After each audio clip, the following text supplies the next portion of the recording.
Welcome back to the final day of the African Esports Championship, where we decide who goes to Riyadh later this year. My name is Kowo, and I've got the man with the radio voice right next to me. How are you doing, Felix?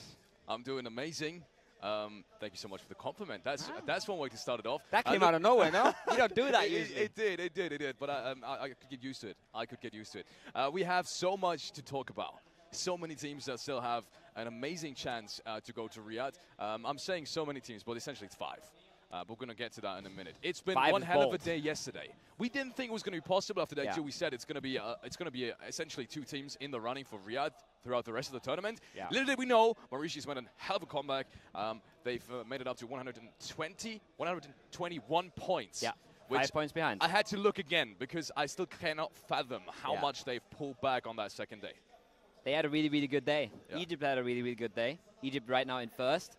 And Morocco is the only one who really dropped the ball a little bit. They didn't have a bad day either. Let's not get that confused. They won the first game, but for their standards, it wasn't as good as they would wanted it to be. And that leaves us with Morocco now only 5 points ahead of not qualifying. And I think it's fair to say that's been upset, and especially for them. They were coming into this with confidence. Everybody else had confidence in them. And right now, they're going to be sweating a little bit. They're going to be sweating a little bit. We talked to plenty of the teams. We can start off with Nigeria. We even talk to Mali, Tunisia. Not everyone is believing. I'm not going to say who is and who isn't. That's not my place to say. But not everyone is believing. Morocco indeed is in deep, deep trouble from at least what the players are saying. Mauritius, a team that we didn't know that. They're not playing many online tournaments, because of the ping difference. But they are playing a hell of a lot of offline tournaments, which I didn't know. Honestly, obviously, I'm not too familiar with the Mauritius region. I live somewhere very, very far away. So these guys also not only, obviously, are not playing online tournaments with the rest of Africa as much, which means it's hard to kind of predict how they're playing. But they're also having a lot of experience offline, which is another advantage that they have on other teams. And that combined with their attitude that we've got to know now.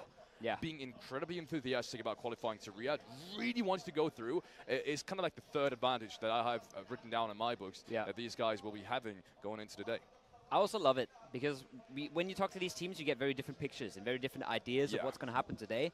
The main thing that draws throughout multiple teams is everybody saying we have to wait and see how the first 3 games go, and then we can adapt. If you're Nigeria, you have to see, do we start off really hot and maybe something miraculous could happen, or are we going to end up playing for 3rd, maybe for 4th place? If you're a Mauritius, it's more about, they were saying, it's more about how the lobby plays. We tried to adapt yesterday. It didn't really work at first, and we had to sort of switch it up through the day. Yeah. And we're ready to do that again. What's up, Mr. Water Guy? Thank you. And that's what I'm always scared of happening to me when I walk through esports events. Yeah, like, is there crippling anxiety. Is there cameras looking at me somewhere? Yeah. Leaderboard. And interesting stories to unpack. Obviously, it's the 5-point difference between 2nd and 3rd. Obviously, it's Egypt completely running away with it yesterday. Great day. I almost said flawless. It wasn't flawless at all. Not quite. But a great day yesterday. And then they said they're still playing for 1st here. And they are going to make sure that they're getting 1st here. But Morocco said the same thing. Morocco said, we want to win this thing. We don't just want to qualify. Yeah. Then again, it's a completely different story for them, right, on the overall leaderboard. If I'm Egypt going into this one. And I honestly went up to them and saying, like, I said good luck, and I also said, you don't really need it, do you? Yeah. And he's like, no, we need good luck. Like, there's no way now this is done for us. So they are convinced there's potential for upset here, even in that 1st place area, which is crazy because, as we said, like, there's the storyline of Morocco Mauritius that do you really go for 1st place now if you're not safely qualified for the World Esports Championship at the end of the year? Yeah. And there's one thing that I want to point out at the top of the leaderboard here before we move on to lower tier teams. We have a 42-point difference between Egypt and Morocco, and we've played 2 days, right? So Mauritius, they're roughly on a 60-point per day sort of trajectory. Yeah. Morocco is on very slightly above 60 points per day, 63 points per day, and they have to make up 42 points. That is absolutely mental, and that is not something you would ever expect to happen, even if you're a Moroccan fan.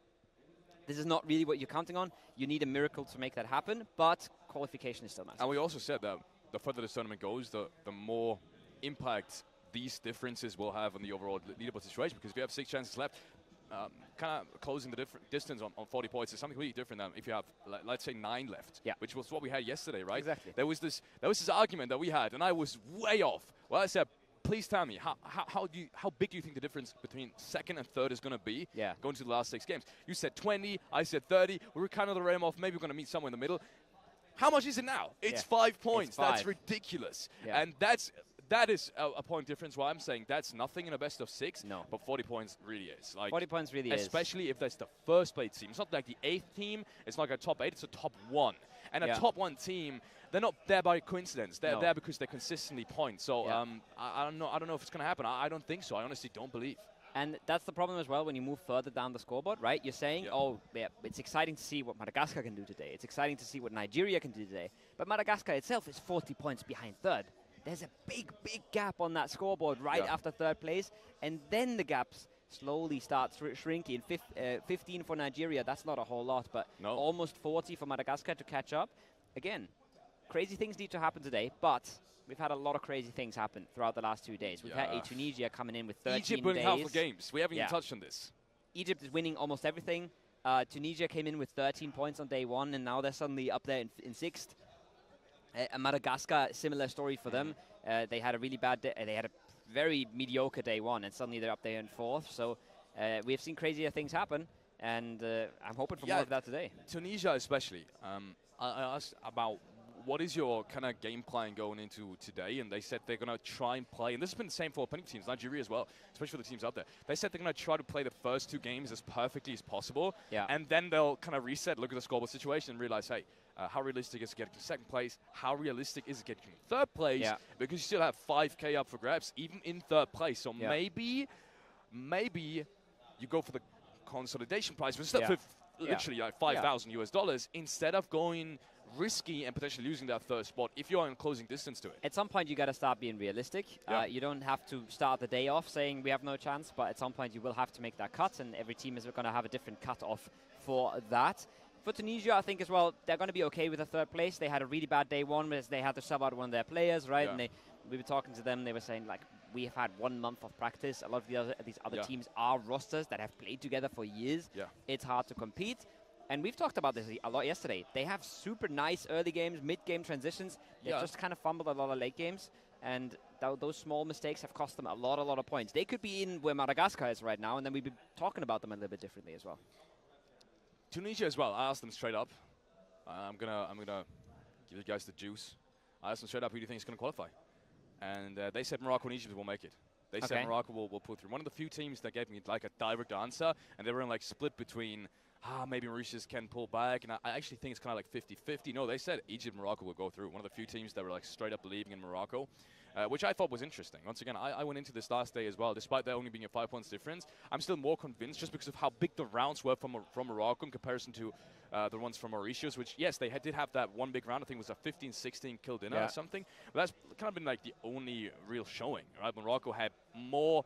They have more extremes, but the extremes were kind of like bigger than the ones from Mauritius. So I'm still kind of believing in Morocco a little bit more. So yeah, interesting stuff.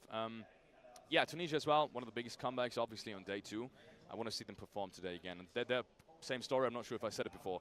They're probably gunning for 3rd place. They're going to wait and see the first 2 games. Yeah. If they make miraculous things happen, you said it before. Whoever takes that first dinner, I hope it's going to be some country from like 3rd to 7th. Yeah. Because for them, it's going to be possible afterwards. If they get a big dinner, everything gets possible again. Yeah. We have a bit of a re-host going on, so we'll have to entertain you guys a little bit longer than usual. But I think we have plenty to talk about, and like you said right there, we're hoping to get this close. But I think I'm already happy. Last day we were talking all about how we wanted to get this tournament to be close when it comes to contention, and Mauritius has done us that favor. And I mean, I think your point is essentially that Morocco was a little bit more crazy in the rounds where they performed, but the other side of the coin is Mauritius was way more consistent than Morocco was, right? Like, yes, they've had lower highs, but they've also had higher lows, and I think it's going to come down to pretty much like mindset and mentality on the last day, how they get into this, how confident they are, how much they can get the nerves under control. I hate to hear that. When I hear mindset coming, like when casters talk about mindset, usually I, as next player, and you as well, we keep on cringing, but it's true. Now that we're in front of the camera, right? It's like it's actually true because we've been on both sides to some degree, right? I've realized that as a player as well. It's bigger than you might think. And I used to watch professional sports, and I'd always be like, surely these guys are professional at this point. It doesn't make that much difference. But it doesn't matter how professional you are. It does matter. Yeah, and it's not something you can just tell yourself and be like, oh, I want to go into today confident. It's not like a switch. It's not something you can just turn on, and it's not something that even a coach can turn on in the players. No. It's not something you can get from the outside. It's just a little bit of how you react to the pressure. And what you talked about earlier was interesting, right? Where you said Mauritius, they've had a lot of LAN events. They've played offline a lot.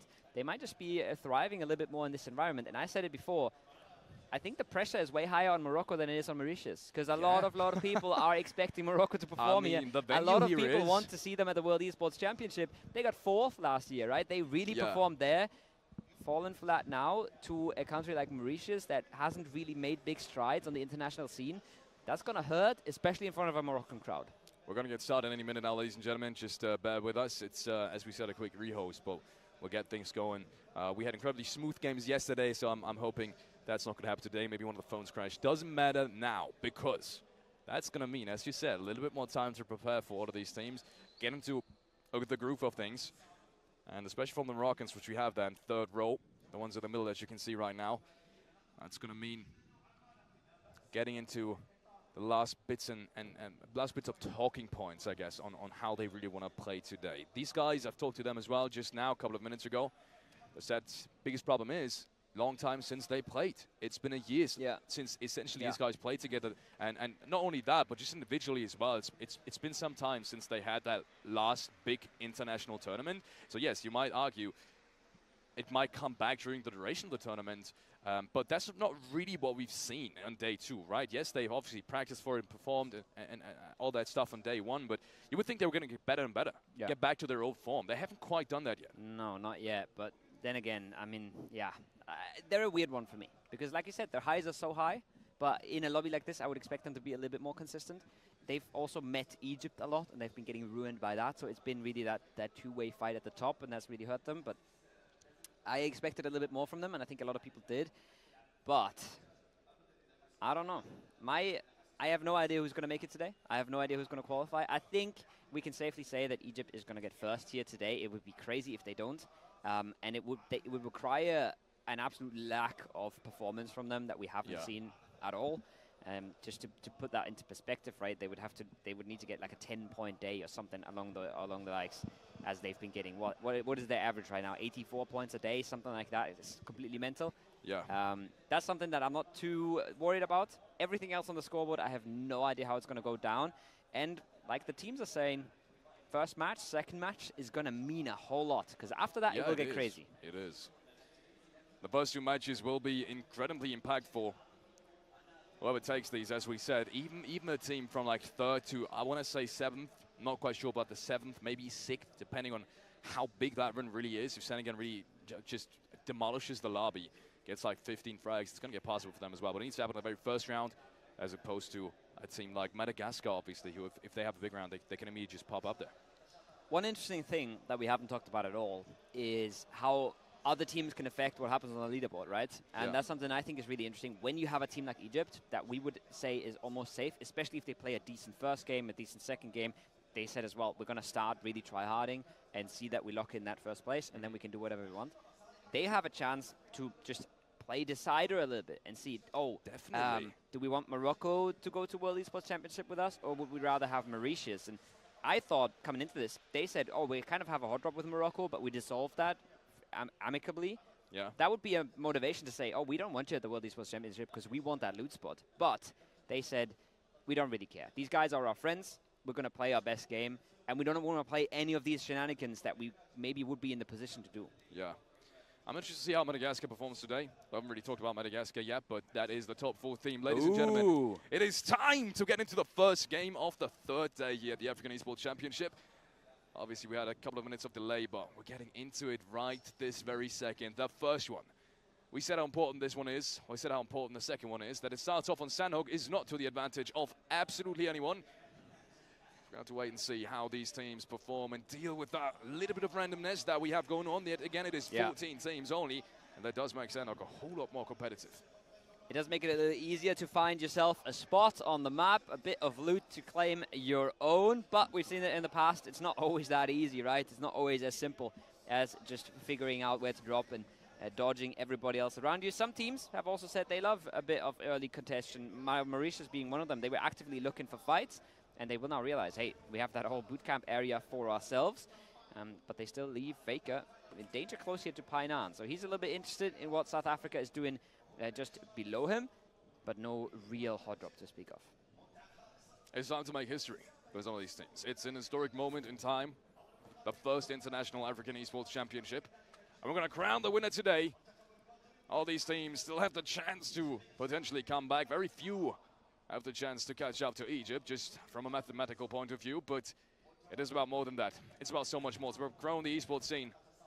It's about making sure all of these overlooked regions, especially in the PUBG Mobile esports scene, but just generally in esports, will find a footing on the global stage.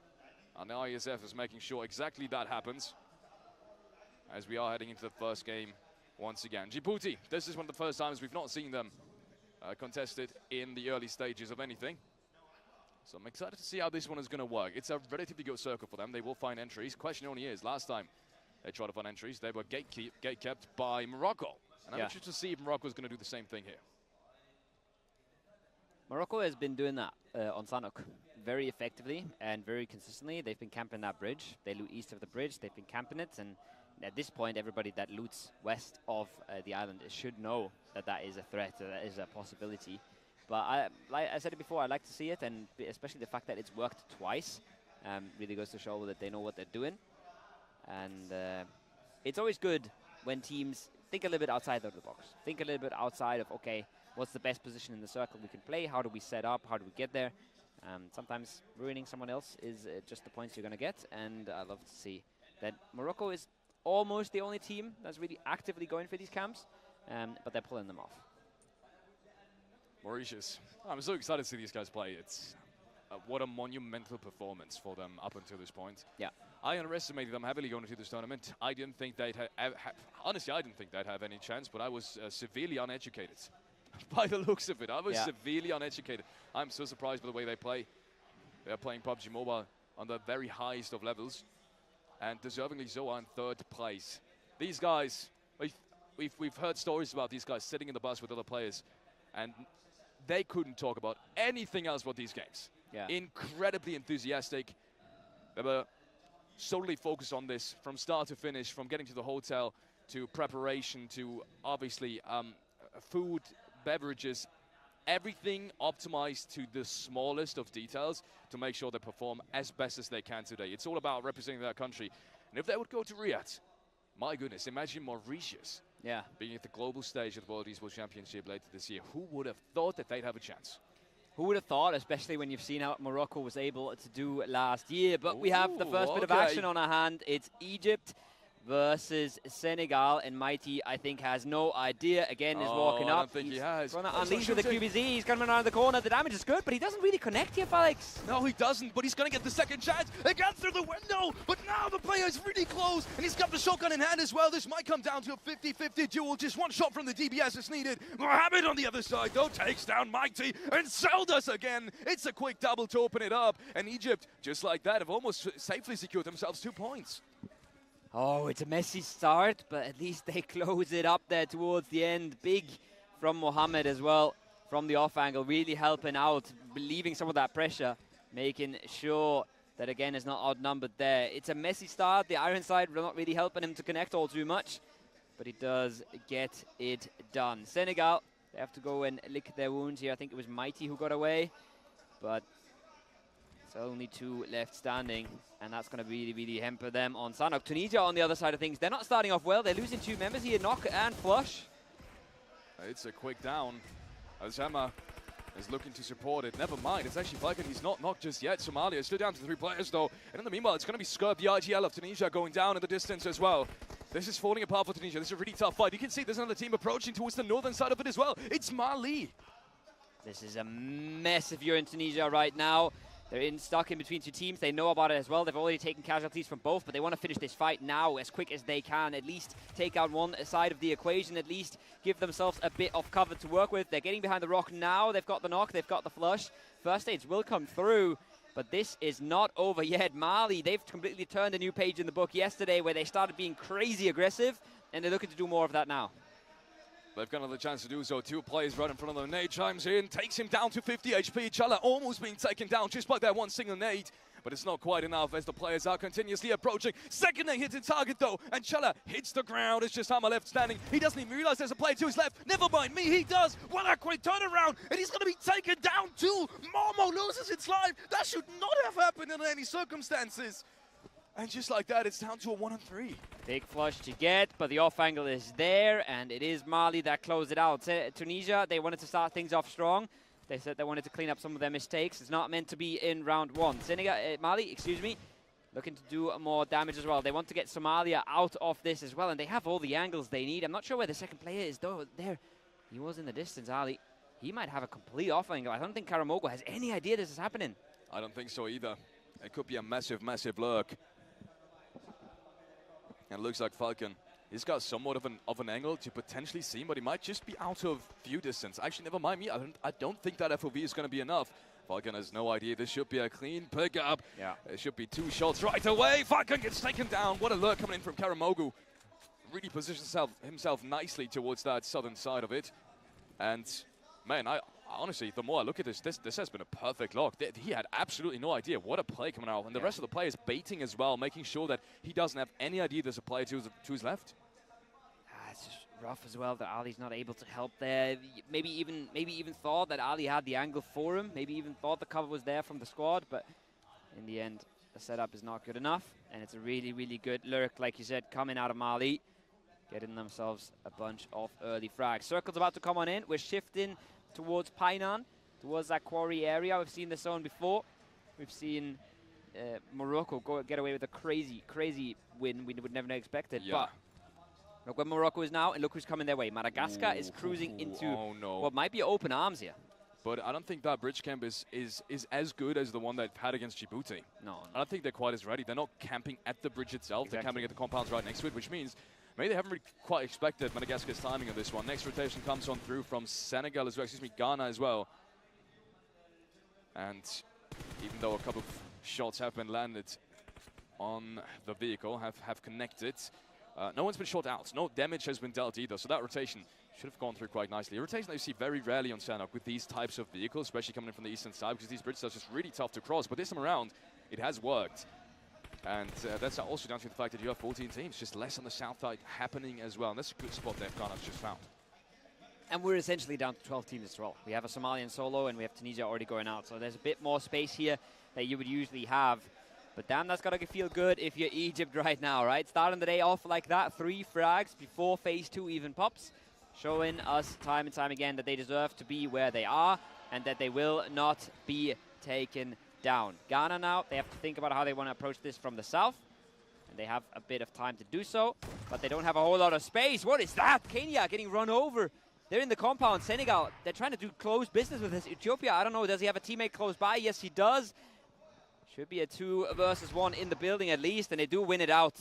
And they do close it out. The Kenyan Warriors, they're playing under massive disadvantage, but they keep showing us nice signs of life. 45 points. It's more than just a show of life.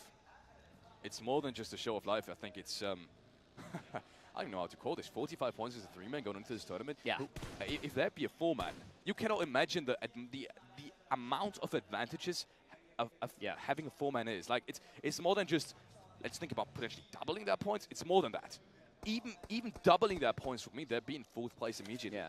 Man, I want to see these guys back at the next Iesf African Esports Championship with a full 4-man, because I'd be surprised if they wouldn't be in top 5. Yeah, it's so hard. It's so hard to judge this, right? And it's so hard to really explain how much you're missing out on by not having a 4th player. But it's not just 25% of the points. Jay finds one of Egypt, instantly flushed as well. Kenya is not stopping. There's a trade now for Egypt. They know that this is a weakened team. They know they have the power in numbers, but look at that. The trades are good. Utopia, what is that?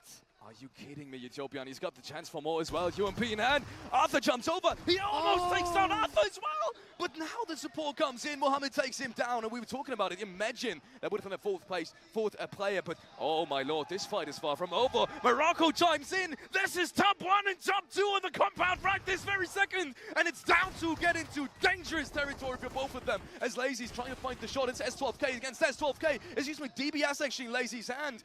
as he pops out the nade. Carryman has one as well. It's not going to find anyone just yet. It's going to remain a 4-3. Look how much time he's wasted. Arthur's back to have revived Krone, so it's back to 4-3. Somehow they get the res there. The Sharks are swelling blood in the water, but it's far from over. It's a full reset coming out for Egypt. Mohamed somehow buying them enough time to get the res on out. Now the utils coming on in, and this is not what Morocco would have wanted. They wanted to close this before it even started. Now they have to sweep around the buildings. Yes, they are outnumbering them, but we've seen that before, Alex. Yes, we have. Who's going to get that first frag? It's going to be so massively important. Lazy's trying to find the shots. He pre-fires the door frame perfectly, but no one's really there to greet him. And now that Lurk is trying to come in. Carryman, he's scared of peeking this. He knows there's a shotgun on the other side, so he's not quite overcommitting just yet. Smart play. They know they have the man advantage. It's just a matter of time until someone from Egypt overcommits just a tiny bit, and that's what they're waiting for once again. They're taking things low. No one else is there to third-party them, which also makes sense in that instance. There's the knock. There's one for Egypt. Lazy's the one taken down. No. It's not what you want if you're Morocco right now. Yes, nobody's third-partying, but the circle doesn't give them a whole lot of time to work with. Carryman goes down as well. Senkai with the nades. He can't do all that work. Marshall finds a trade. And it's Senkai with the shotgun. Keeps Morocco in it. They're not out of this. They're not out of this one by any means whatsoever. 3 frags being picked up. That's all the 3 from Egypt, obviously. So 129 points, but Egypt, in the meanwhile, they've up until this point where that fight happened, have already not only taken down Kenya, but other players as well. So that means they're up to 173 points. So the big storyline, despite them taking out first place, has still got to be Morocco-Mauritius. It's just too big of a difference. As we have the next fight coming up. Madagascar still very much in the running for this as well. One good nade could take down Ali. He's the last player, but Ali as well. Doesn't have a nade. Good nade as well. Could finish this one off. Slay, what a lurk! What is that position? Slay saves his team. Very unfortunate for Ali to not have any nades there in this instance. He could have taken down 3 players that would have been massive. Yeah, that would have been so big. Madagascar, they don't know what they've just escaped, but they've gotten themselves a kill and a bit of a timing window now to get into play zone. I say that they still have to make the move. Mauritius on the other side, they're holding down their edge. They're hiding on out. They're being creepy, sneaky about this. And they're maybe hoping to catch some free frags, especially when a team like Morocco comes in without a whole lot of information, without a whole lot of idea who's in front of them. Lucifer looking to the distance. He must have spotted Nigeria there. I think that's what he's aiming for as well. But no one's really being taken out just yet. It seems to be a rather slow phase 3. I'm saying that Morocco is getting right back into the groove of things. Oh, he crashed against the tree, I think. I think that must have been a rotation mistake. He's still being taken down! Marshall, he's down to support! But it's still... who was that? I think Carryman still went down. Carryman knocked and flushed. No. That's bad news for Morocco. Marshall knocked as well. It's Momo with the shotgun on the window frame. He's doing big work. Look at this. Senkai's 1 HP. Lazy is only half. They're both just bullets away. A few pellets come in the right direction would decide this fight. We'll put Morocco back into the lobby, and you can see this now spotted out. The first is coming in. The trades should not be good enough, and Morocco's out of it. Just like that. It's turned around again, and look who's still alive. Mauritius, full format, and they've got the northwestern side of it all to themselves. They could catch up. They could catch up very easily if they find a good spotting in this one.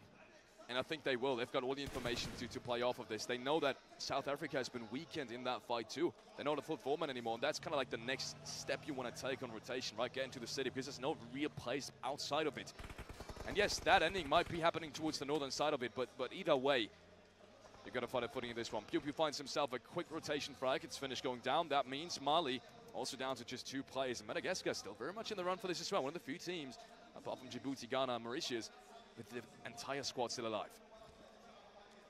Solid position for Madagascar as well. They have to get this reses back on up, though. Djibouti on the other side. They're fighting off. They're looking to have cleared what remains of Ghana there. A few knocks towards them as well. Shy Boy is the one that's still crawling.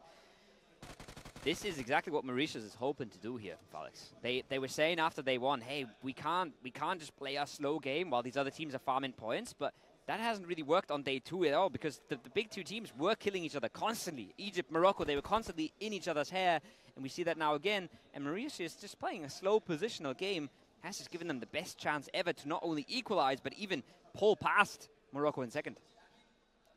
8 points. 8 points right now. And look, the next fight, I think it might just be coming up. It's Nigeria as a 2-man. Walking straight to Mauritius, but Mauritius, somehow they're realizing this might happen. They've got the perfect setup for it. Faker is down behind a tree, and he's proning. He's just watching the sidelines, the ridge lines right above him. And now the rest of the players are coming in as well. I think they know that these players are right in front of them, and they're just waiting for the backup to arrive to potentially get an entry towards Nigeria. This is shaping up to be a good wipe, a good kill potential situation for Mauritius. And I think it's a matter of time at this point until it happens. They don't want to step on the snakes. They want to make sure that they know what they're stepping into. This is risky now from Faker. He's a little bit far ahead. Look at the whole squad proning, but Faker is so far on an island. Sean's about to stand up and knock him. Surely winning out on that one. Instantly flushing as well. Doesn't really get the damage in just yet. Now the rest of the team has to activate, though. They have to play for this. They have to be active and aggressive here. Look at the barrage of nades instantly coming out. Sean down to almost no HP. Immediately runs on further. Knows there's more coming where these nades just flown in from. But look at this. Now, 3-man. They've woken up Mauritius, but they have to clear this quick here. The more time they waste, the harder their game's going to get. This has been thrown away by Mauritius. I cannot put it into any of the words. Why are they not playing this ridgeline aggressively? There are 4 men up. They need to clear this ridgeline anyways. No one can coexist here if they want to make it into the next phase. So I really want to see some more aggressive action being taken. Now that they know Morocco's been taken out as well, every single point would mean them closing the distance. And now there's Mali in the backlines. Yeah. This is bad for Mauritius, though. Obviously bad for Nigeria as well, but bad for Mauritius. They need to pick up more points. There isn't an easy entry afterwards, especially with how much time they've just wasted. And losing a member as well in the process, not what they wanted to see. Now they're clearing, now they're spotting him out. Lucifer might take a few shots here, but Logic should have the angle.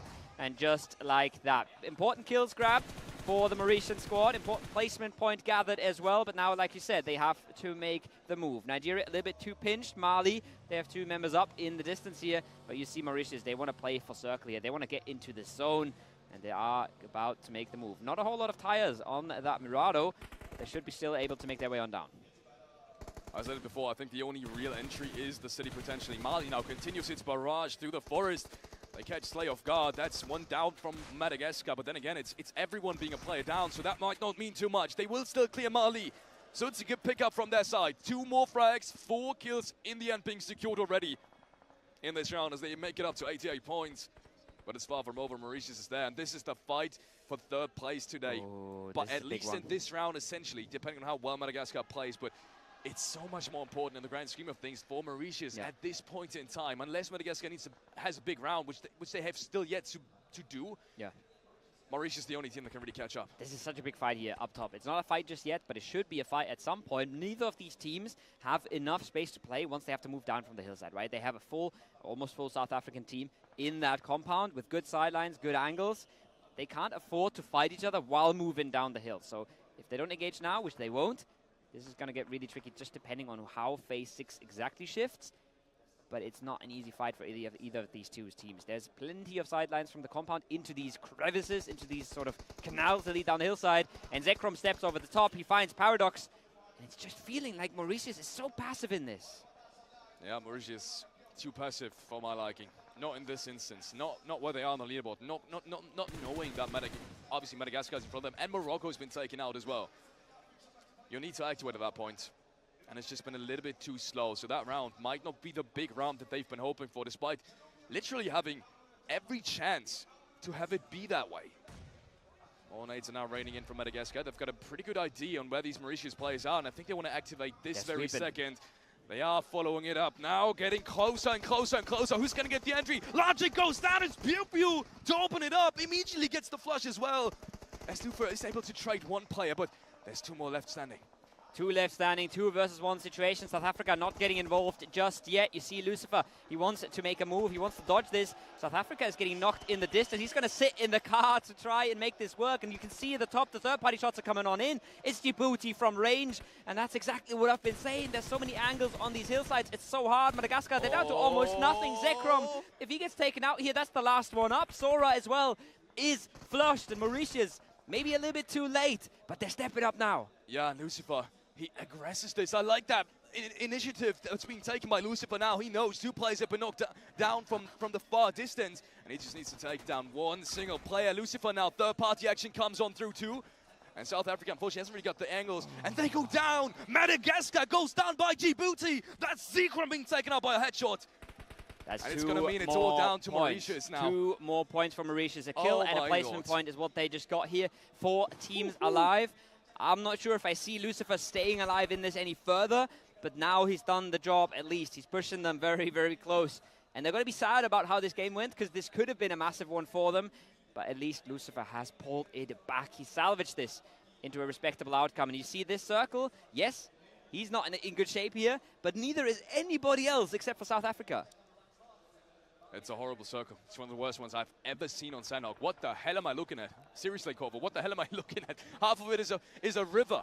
There's no chance for Djibouti to make it in. Let's be honest. They might as well deny. There's more shots now running on through. That's good for South Africa. They pick up two that they realistically, just judging by the chances of Djibouti making it across, should never have gotten. I think there's a third one coming as well. No chance of the sidelines in from Ghana. That's 3 frags essentially for absolutely nothing being picked up by South Africa as they're creeping their way up to Nigeria as well. 71 points, 3 players left standing. Oh, surely this is their game to lose. Lucifer has gotten an opening. Lucifer has gotten himself a knock. Ooh, he made that one scary. He might even get that frag here in the end if South Africa just starts sweeping. If they finish Spammer here, he might still get themselves another kill point here as well for Mauritius. But he's going to try his very, very best to get the rest. South Africa, do they know they're up against just one left on Ghana? They should have a good idea, but they're taking their time. They've not had the best tournaments. They've now pushed themselves back up into 6th, but they're not the confident South Africa that we see on day 1, and you can tell it shows in this late game. Yeah, I'm surprised. Now the rotation comes on through. They waited for the rest to happen. Maybe that's been smart all along. They want to get the second frag as well. Maybe that's what they were doing. That's a 200 IQ play, if I may say so myself. Scully takes the first one. Spammer goes down. It's a matter of time now, surely. Blue Zone creeps in. Now behind the rook. Peeks right side, left side. He makes it to the second one back, but surely his position is known. Nate comes in. South Africa have done it. An underdog to pull through second. Half of the leaderboard is where they stood before that game. Surely that's not where they're standing anymore. That's a big win for that South African squad. And you can see it there in the reactions. These guys are happy. These guys are happy that things are going their way, and deservedly so. They cleaned it up nicely from the compound. The main story for us was Mauritius and maybe the hero plays that were able to be pulled off by Lucifer. But it's a big step for South Africa. And once again, don't forget about anybody on this scoreboard. They're all still playing for as many placements as they can get. Unbelievable stuff. Mauritius had every chance in this round to take the lead by a mile, in my opinion. They activate that as a full 4-man. They know that Nigeria, well, even if they don't know Nigeria's a 2-man, like, why would you have one player sneak up and prone with the rest being behind, proning as well, 10 meters? That's a massive mistake, something we haven't really seen come out of Mauritius. There's absolutely no mechanical reason that I'm seeing right now to do this. Yeah. Because, like, legitimately no. And also just confidence-wise as well. Play the ridgeline. It's a good ridgeline to play as well if you're a full 4-man on that edge. You've got the advantage no matter what. Activate, clear the edge, earlier than later, take control of the game. That would have been 2 frags immediately, maybe more against Mali. This is something I shy away from a lot, is critiquing plays, but I think you're just 100% on the money. There's no way you're proning up with your team not helping you, but also your team also proning. You're the one who's going to see and hear everything. Why is your team prone in the first place? There's no one there to trade Faker. Faker was the first one that's being taken and out. he's completely alone as well, completely to his own devices. Not something we've seen from Mauritius a whole lot. Not something we are used to seeing from them. We're still here, and that's gonna sting a little bit if you're on that squad. But crazy game regardless. Unbelievable. Egypt, they take a good fight at the start. They take a good second fight, but Kenya makes it costly, right? Kenya makes it real costly. Oh, we're back. And then the second there's a knock on Egypt, Morocco is flying in there. You saw those 4 red dots creeping up to the compound instantly. First chance they get, they go for it instantly, and they clean it up instantly as well, right? It was looking messy for a bit. There was a good knock with the shotgun.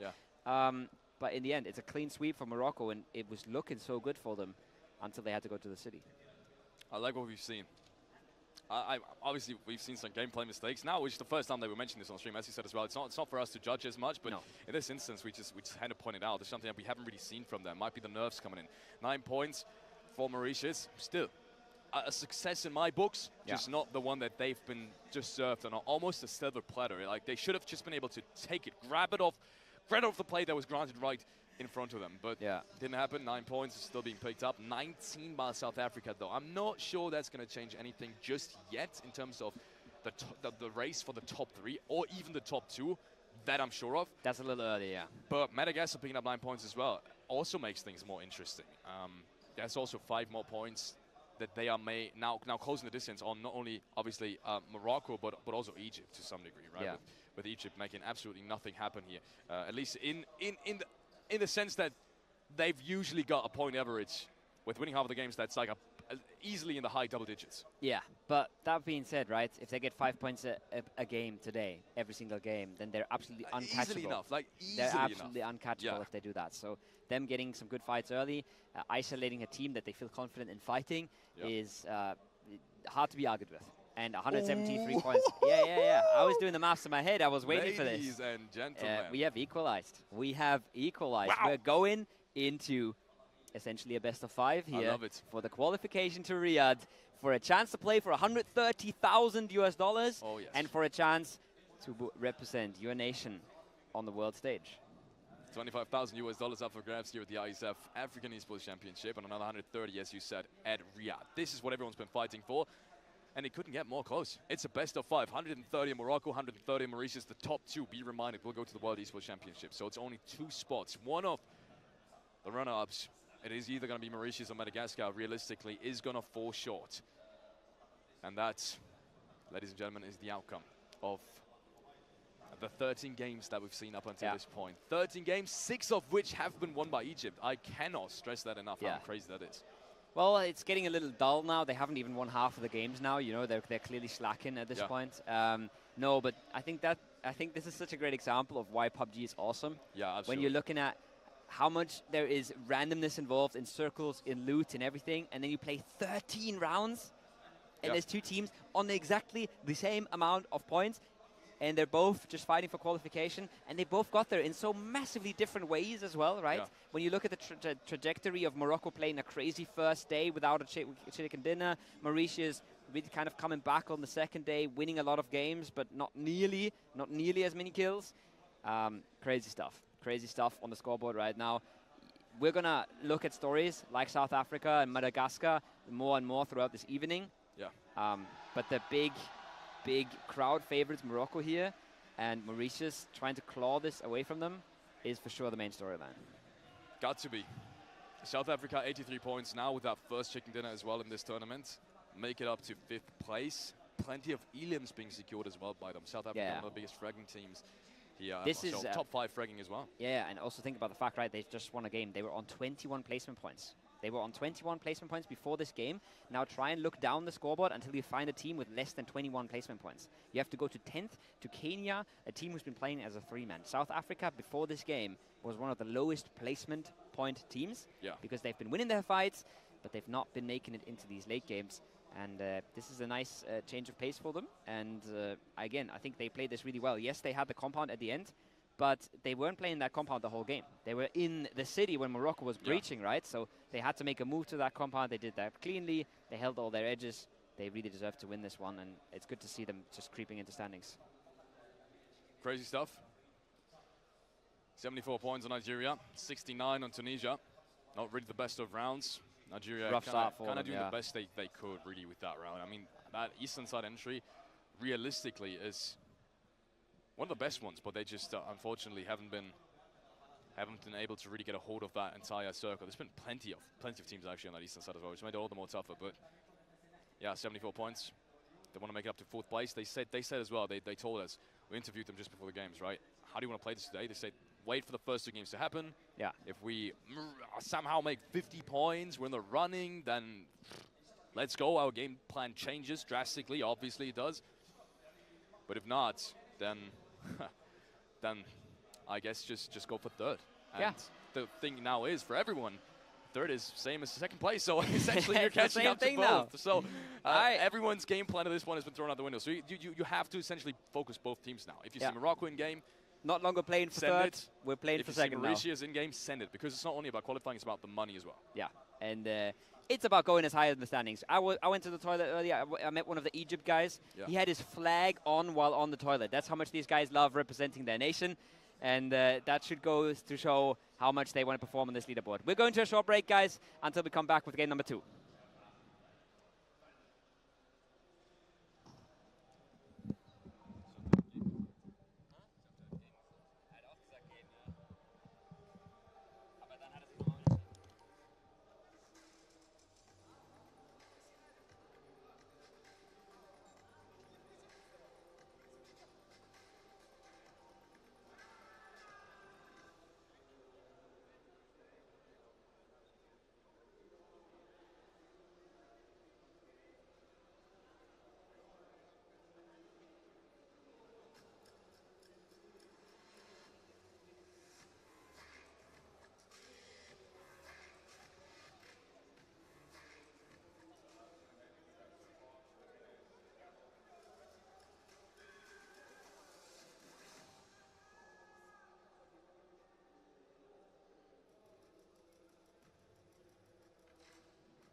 we played our first match against Team Morocco, so the hoster.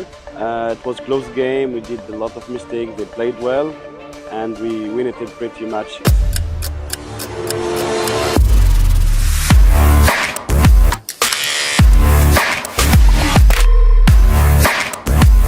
It's been an amazing event so far. The arena is incredible.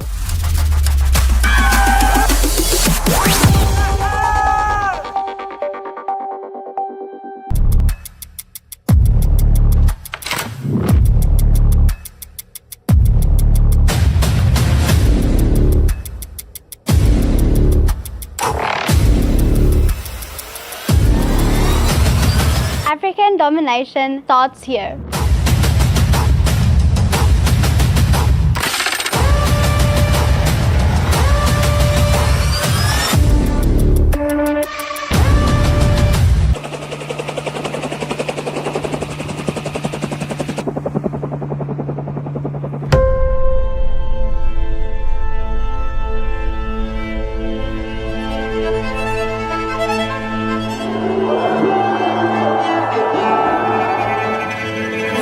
People who try to do very much to make this event.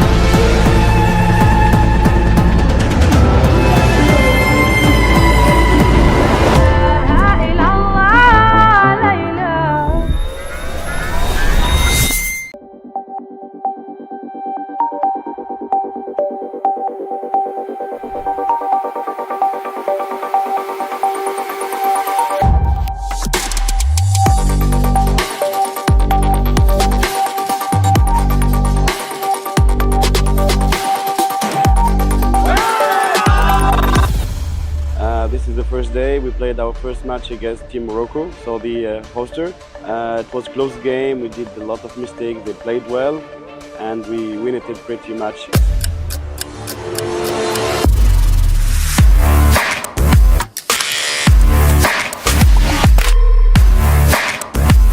It's been an amazing event so far. The arena is incredible.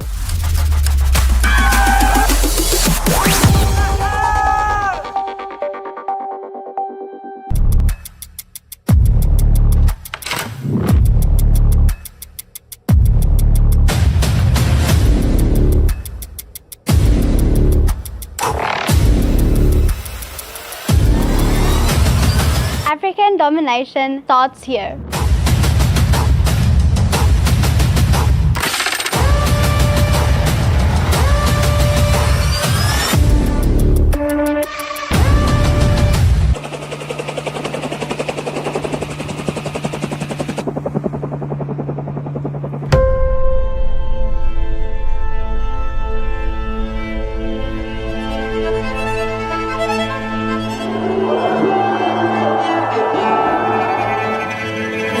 People who try to do very much to make this event.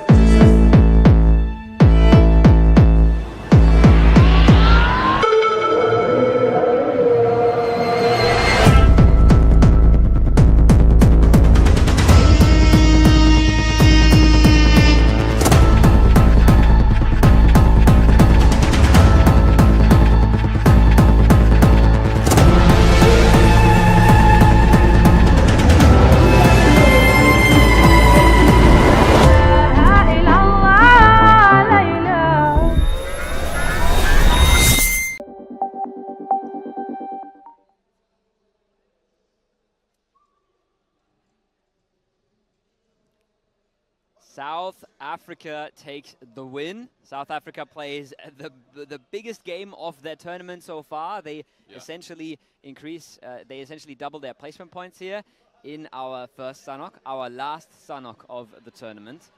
But Mauritius has equalized it. Mauritius is literally breaking the tie with Morocco right now. And I think we couldn't have asked for a more exciting finish, couldn't we? I don't think so. 130 to 130 going to the last day. I didn't think it was going to be possible. I thought it was going to be maybe tied between Egypt and Morocco. These guys just trading wins back and forth. Yeah. That's what day one looked like. Day two, Egypt running away with things. Once again, winning almost half of the games. 2 on day 2, 4 and obviously in day 1, which means Morocco was down quite a bit. And they still are right now. 5 points once again being secured by Egypt, 4 by Morocco. That means even the big difference before that game is now 1 more point, essentially. So big stuff coming out. Mauritius having chances to even overtake them. Not using them. Really uncharacteristic, right? Really, we said yeah, before this, the nerves would kind of come in a little bit, and I feel like we've seen that there. Maybe the one team that we didn't expect it from, maybe the one team that we thought was the most calm and collected, especially after seeing what happened to Morocco and Egypt, right? That is exactly their chance to play a big game and completely run away with things. But first bit of nerves coming on in, a bit of a misstep, a bit of an odd play that we could get our heads behind, but would have to talk to the players to really know what went on there, what their plan was. But it's more and more exciting, right? We have Madagascar playing a good game as well. They keep it close for 4th. We have South Africa pushing themselves all the way up into 5th. Yeah. It could not have gone better for the excitement of the tournament, and I'm all here for it. I think everyone is. I think everyone is at this point. 5 more matches. And the good thing is, for the players at least, Sanok is out of the way. So we only have, obviously, Erangel and Miramar left to play.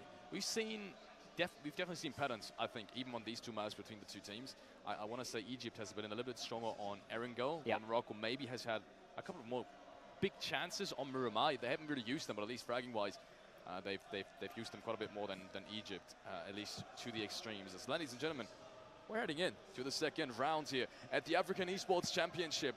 It is 130 to 130. Be reminded again, it is the top 2 going to Riyadh later stage of this year to the World Esports Championship to fight for a whole lot more prize pool than here, which is already $25,000 split between the top 3.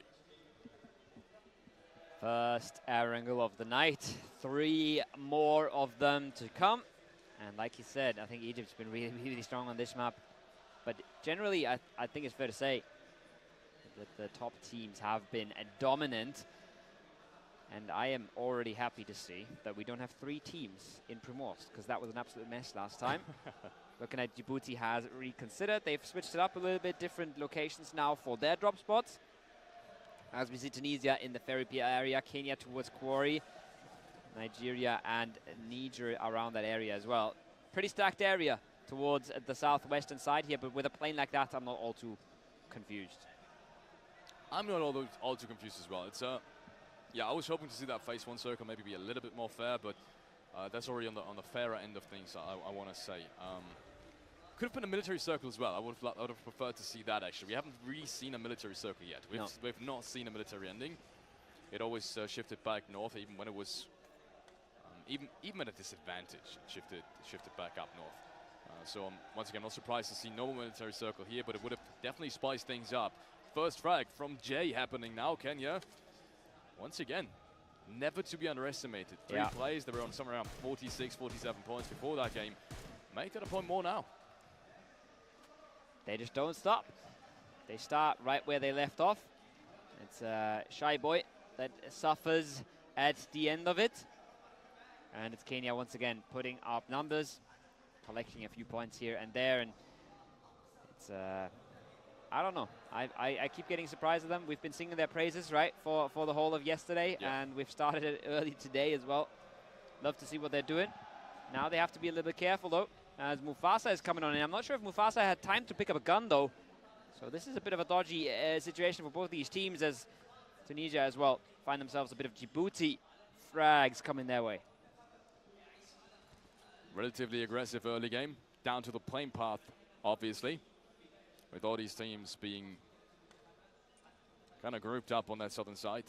This would be an amazing compound if the circle would be somewhere towards the open field as well. This time around it isn't. It's just going to be the contest, as we said, because of the plane path. King Kilwa right in the first building, but he's got a DBS. That's the one thing they've got really got going forward. This could be a massive, massive nade. Oh, he turns around at the perfect time and still takes him down. King Kilwa with a massive shot. He's got the opportunity to get the second one as well. It's the first one. He takes him down. It's a quick 1v2.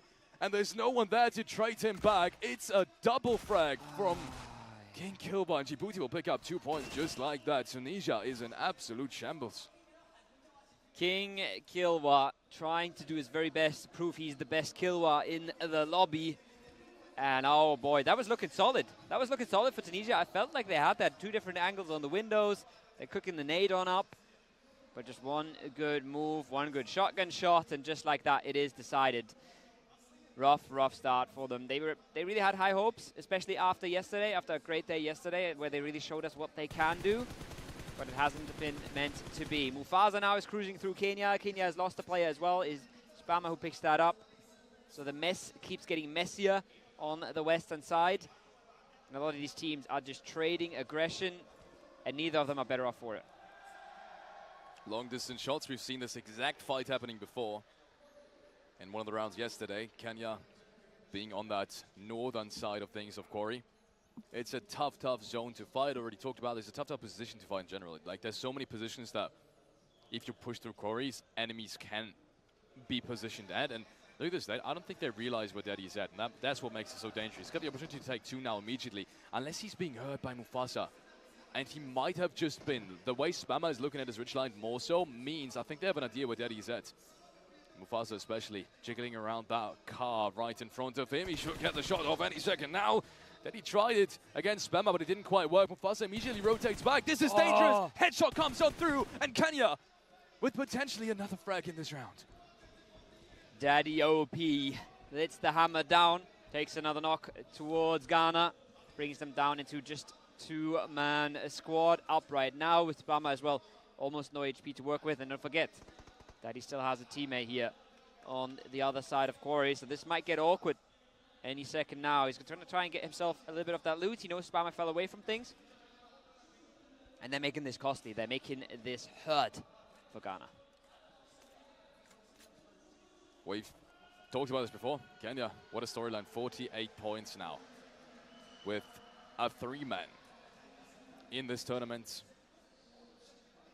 And they still perform just like that, winning almost every single duel they have in the early stages of it, and just being really smart about which to take as well. And oh my God, does Daddy realize Nell is just around the corner? I don't think he has any idea. He hasn't even got his weapon out. This is a clean pickup from Nell. Beautiful position as well. The anticipation of Nell to realize he's probably going to walk this way. He's going to jump down as well because there's a way to walk back up without being seen from Quarry itself is massive. That's a big frame play coming in from Nell. It's gonna give him a frag for free as well. Read him like a book. That was nice. That's not something you see a lot. No. And it wasn't super obvious either that was going to happen, but it was obvious for Nell, who now has different problems they doesn't even know about just yet, because there's a new squad showing up, and there's the other killer in the lobby. We'll take one down, and they might not know exactly what the situation here is in the Quarry area, but they should know that they don't have a whole lot of opposition. And Sean is there to close it. Nigeria get themselves the instant confirm. They might know that Ethiopia is still alive, but they should probably have no idea where he is. So I don't even expect them to keep hunting this. You probably just move on and try to play your own game. I think so too. I talked to Nigeria today. We both did. One of the federation's coaches as well, Priest, told us that Aishon has been struggling yesterday. I don't think we realized that as much as probably they did. Obviously, they have the POVs of every single player.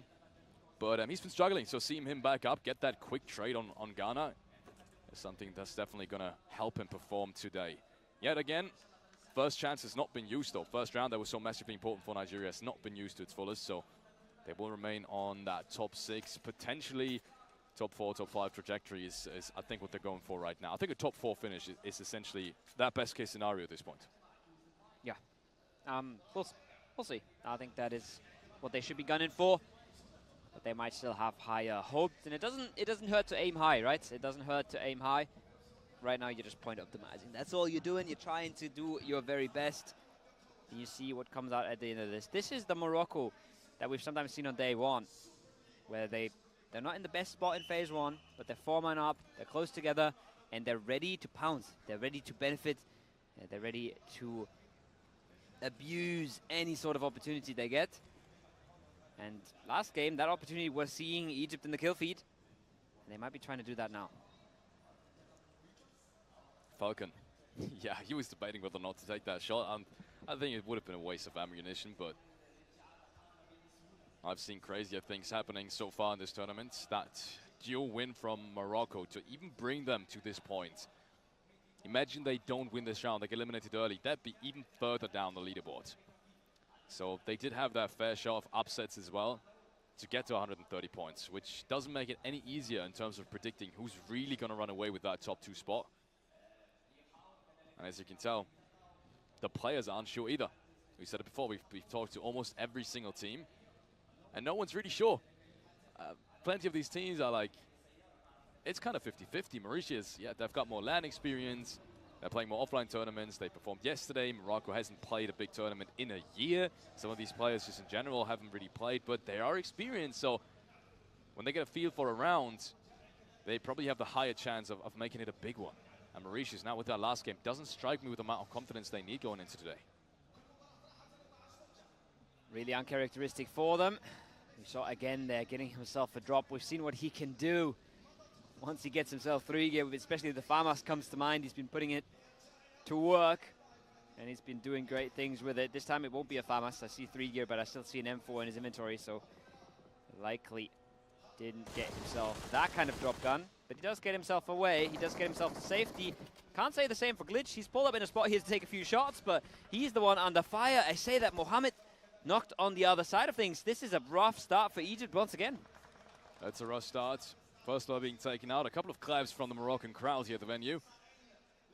They obviously still believe that Morocco could catch up. Right now on the overall leaderboard, it is Morocco in 3rd place, actually, because of the tie break. Might not mean much, but at least for the mental fortitude, that isn't necessarily a great sign. As Niger is getting into the next fight as well. Young almost being taken down. The rest has to happen sometime soon. Are they going to let him bleed out? Surely not. Surely not. What a Molotov. Are you kidding me? He predicts that he is crawling out of that building. What a massive IQ player coming in from Jabba. So hard to deal with as well, right? He's just in the lower ground there. He's really hard to see, clear, or do anything against, but he can let the util rip, and then on the other side you have Tunisia making your day even worse, making things even harder for you. Not really the best position to be in. Niger, they haven't had the best tournament, but they're still showing up here. Doing the best they can, trying to make their nation proud. As Tunisia really, a sad story of today so far. They really came in with ambition, they came in with plans, they came in with potential. It hasn't really materialized. It really hasn't. More shots now being traded back and forth. Wait, is Djibouti going for this? Yeah, they are. They're breaching this compound. Mugi, though, is not going to be the first one to take anyone down. It's actually Luck. But do they realize his second play? Yes, they do. Jaber with a quick double. And oh, my Lord, is that frag important. He would have been easily been able to get taken down. But no, King Kilba seals the deal. Eagle gets shut down with the M4 too. And that's a quick triple frag being picked up by Djibouti. This is massive. It's quick points collected. On the other side, we see Somalia. They're breaching into this compound. They might know it's taken, but they might have realized there's not a whole lot of players in here. They decide either way, we're going in, we're fighting this. Might give us a taste of the day one Somalia that was not getting into late games, but winning fights consistently. They've put themselves in a good position here. 4 versus 2 is a fight you love to take. They just have to not get third party. They just have to not fall victim to the angles that Djibouti might be able to get. Bochala running away is going to give them a pretty good information. It's going to tell them, okay, at least we have a little bit of space on our side, and we can now try and clear the rest of the compound. Bochala is really trying to reposition immediately. Oh, wow, what a Colby coming in from Mali. And that just leaves Yuhai. He hasn't played yesterday, left alive on a 1-on-4. What more can he do? It would mean an absolute miracle. One of the craziest clips we've seen in the Iesf. If he would really be able to take down 1, 2, maybe even 3 players, the first one is already going to be enough for Somali. And that's a good cleanup, realizing that's a 4-on-2, immediately breaching that compound, taking them down. I love this play from Djibouti and Somalia. Yeah. And both will come out victorious. Heartbreak for Tunisia. But it is a strong play, and it's a strong show of confidence for Somalia there. They'll get the res. And I say that they'll get the res, but Djibouti is just going next. They say, okay, we've won our fight here. We're taking another one. We haven't lost one yet today. And we're going the hell in there. They're taking the 3 versus 4, and they're playing it like they're the ones outnumbering. Jabba is just running in. Glitch probably has no idea, and there it is. There's the shotgun. Instantly equalizing numbers. And oh my, they're reeking confidence right now. Yeah, they are. Already on top of the roofs as well. Good angles being covered between the buildings. And maybe someone could be caught off guard. The DBS players, both of them, trying to cross it. Ali has taken him down, though. How did that happen? Ali, this is such a huge entry frag in this round. It remains a 3-on-3 because of that. And he's getting the nade as well. I think that's not only another knock, it's a flash as well. Ali's turning things around for Somalia. He's not only found the first one, he's found the second one as well. Look at this. And suddenly it's only King Kilba. He's found 4 frags already in this round. What more can he do? But surely that's got to be the end of it. Nigeria's coming in as well. They've had enough of this. They've seen the fights. They realize we want a part of this. We want Pubgm to be part of the party. We're not sitting at home waiting for you guys to have fun. King Kilwa, Quila on the other side. Nades are coming on through. They might not know, though, here in Nigeria. They might not know about the solo. And, oh, that's a bad knock to be taken. Explosion takes down one of Somalia. And we're in a 4v2v1. I'm not sure if they know about the solo, though. It seems like they have a pretty good idea. But if he doesn't make steps, if he doesn't make sounds, he might still catch someone with a shotgun here. He's playing this one smart. Still a trade, though. Hope, before being taken down, will take down Quila. This could mean there's potential as well for the solo to strike fear into any of the teams as soon as he activates, because they'd have to cover both sides. Ali, time and time again, he takes another player. How much more? And he takes him with a vehicle explosion. What a bait! Ali, is there anyone that can stop him? He takes one more! And Nigeria, just like that, out of it!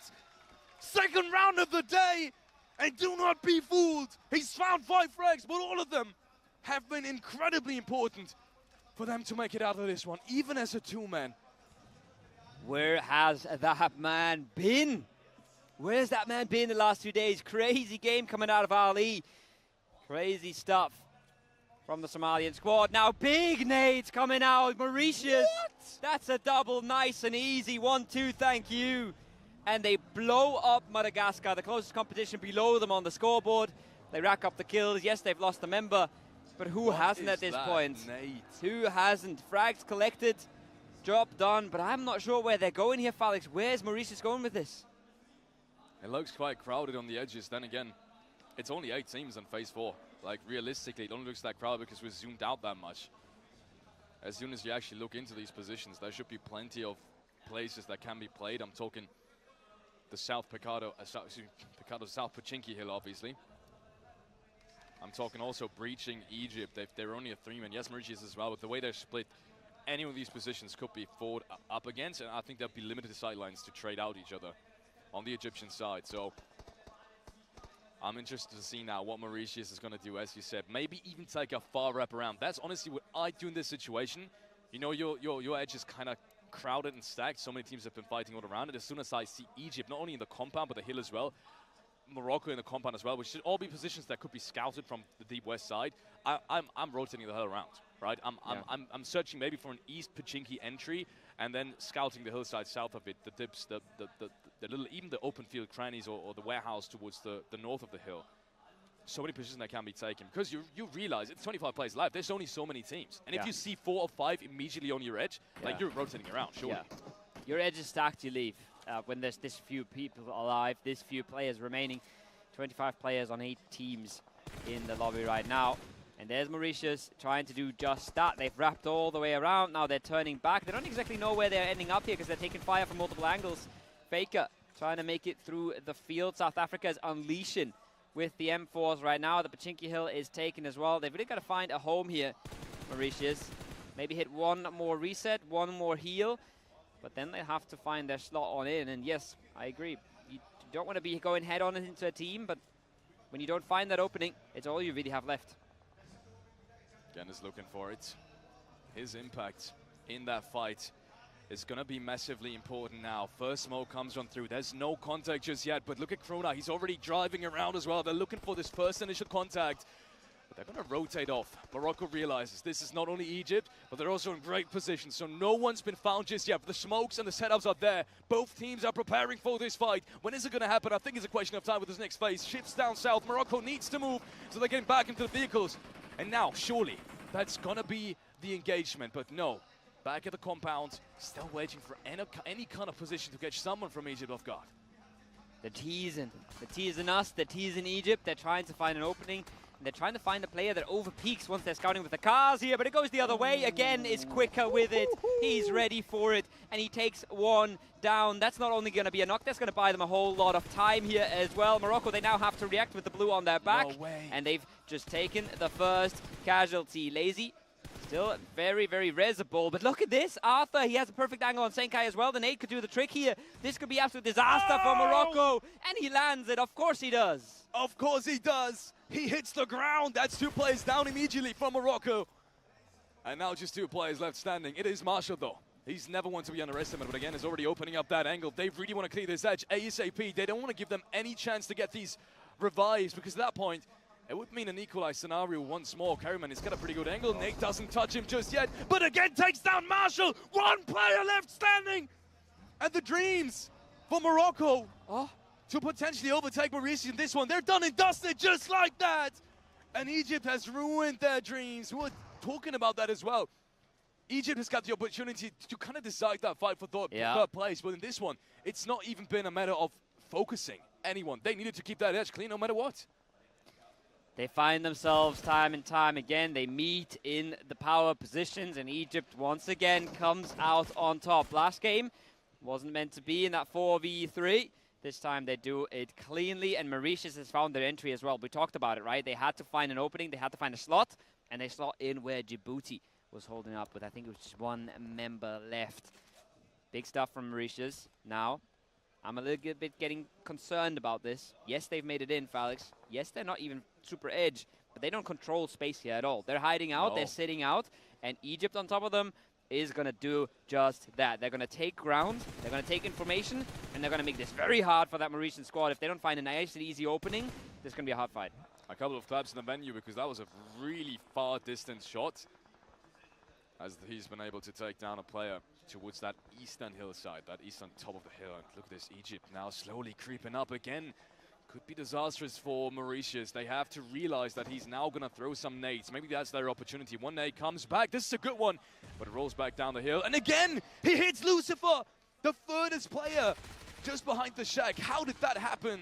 And it's once again an entry for Mauritius, instead the other way around. And again, takes the second player. This man is just not to be messed with whatsoever.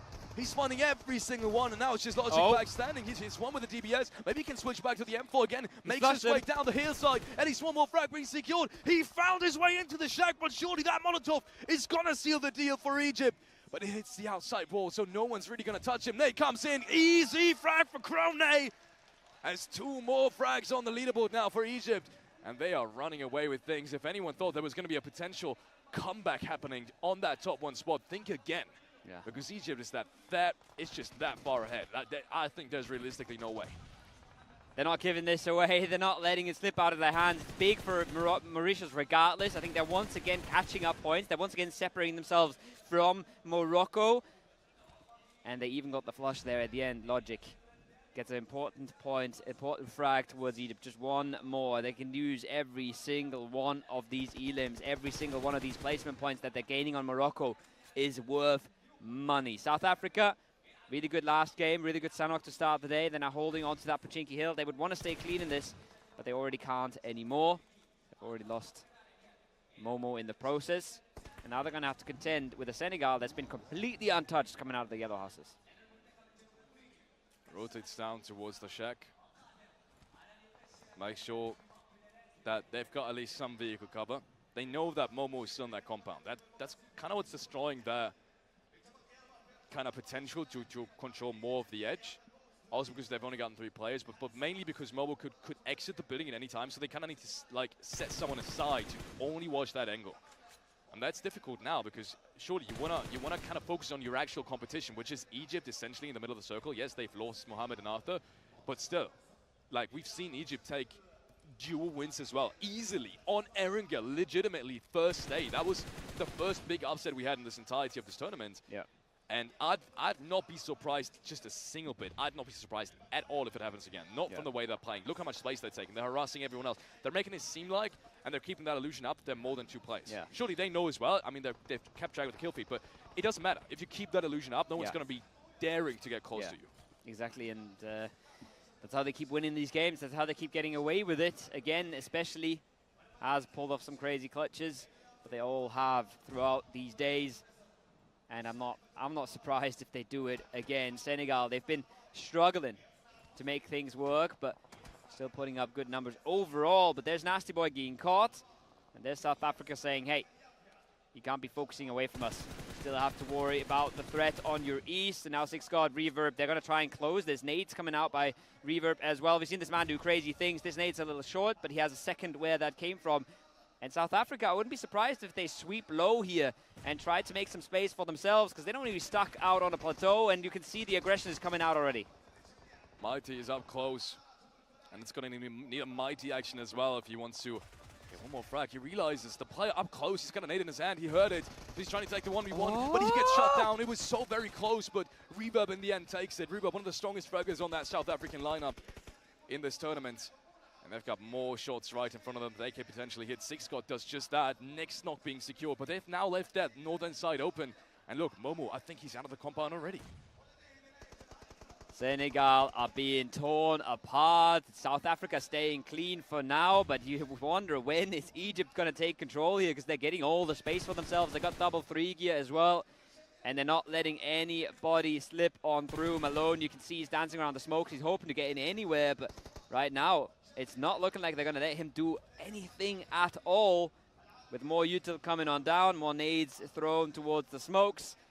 It's so tough to be in the same lobby as Egypt right now, Falix. They're just not letting anybody do their own thing. No chance. That nade might hit perfectly. Yeah. Almost does. Almost does. Almost takes him down. How much more nades does he have, by the way? Are you kidding me? Has he... Oh, Krone! Yeah. He actually takes down Last Malone. one, How much more nades does he have? I think that was the last one. Are you kidding me? Yeah. Krone, how the hell does he do that? This is such a this is legitimately one of the toughest nades to hit. Yeah. If you have to throw downhill. Down a ridge line. Yeah. If you don't cook it to absolute perfection, even just like 0.1 seconds wrong, it just rolls past. It rolls past. It explodes past, and he's not going to deal the full 100 damage you need for the knock. So it's massive, so massive stuff. It is so hard. It's exactly like you said. It's the hardest nade to hit. Is down a steep ridge. And he does it. Yes, he needs a few tries, but there was tons and tons of smokes. He doesn't even know where the player exactly is, right? So connecting that nade is massive. Now Momo in the compound. I don't see him getting out of this. I don't see him making any sort of move towards the circle here. He's going to get his team 4 placement points. And again, and Krone are going to say, thank you. We appreciate you. And we will pick up your point. And then we'll reposition. And we'll try to do the same thing to the rest of the lobby. Once again, though, South Africa, right? They won the Sanok. They're here again with 3. They should be the favorites. It just doesn't feel like it right now. Egypt is just feeling like favorites every single map they play. They really do. Krone, and again especially, again has to be the tournament MVP up until this point. The amount of impact frags, I'm not just talking about statistics itself, because statistics are easy to interpret, but if you actually look deeper into it, they're really not so much in Pubgm. And there they go.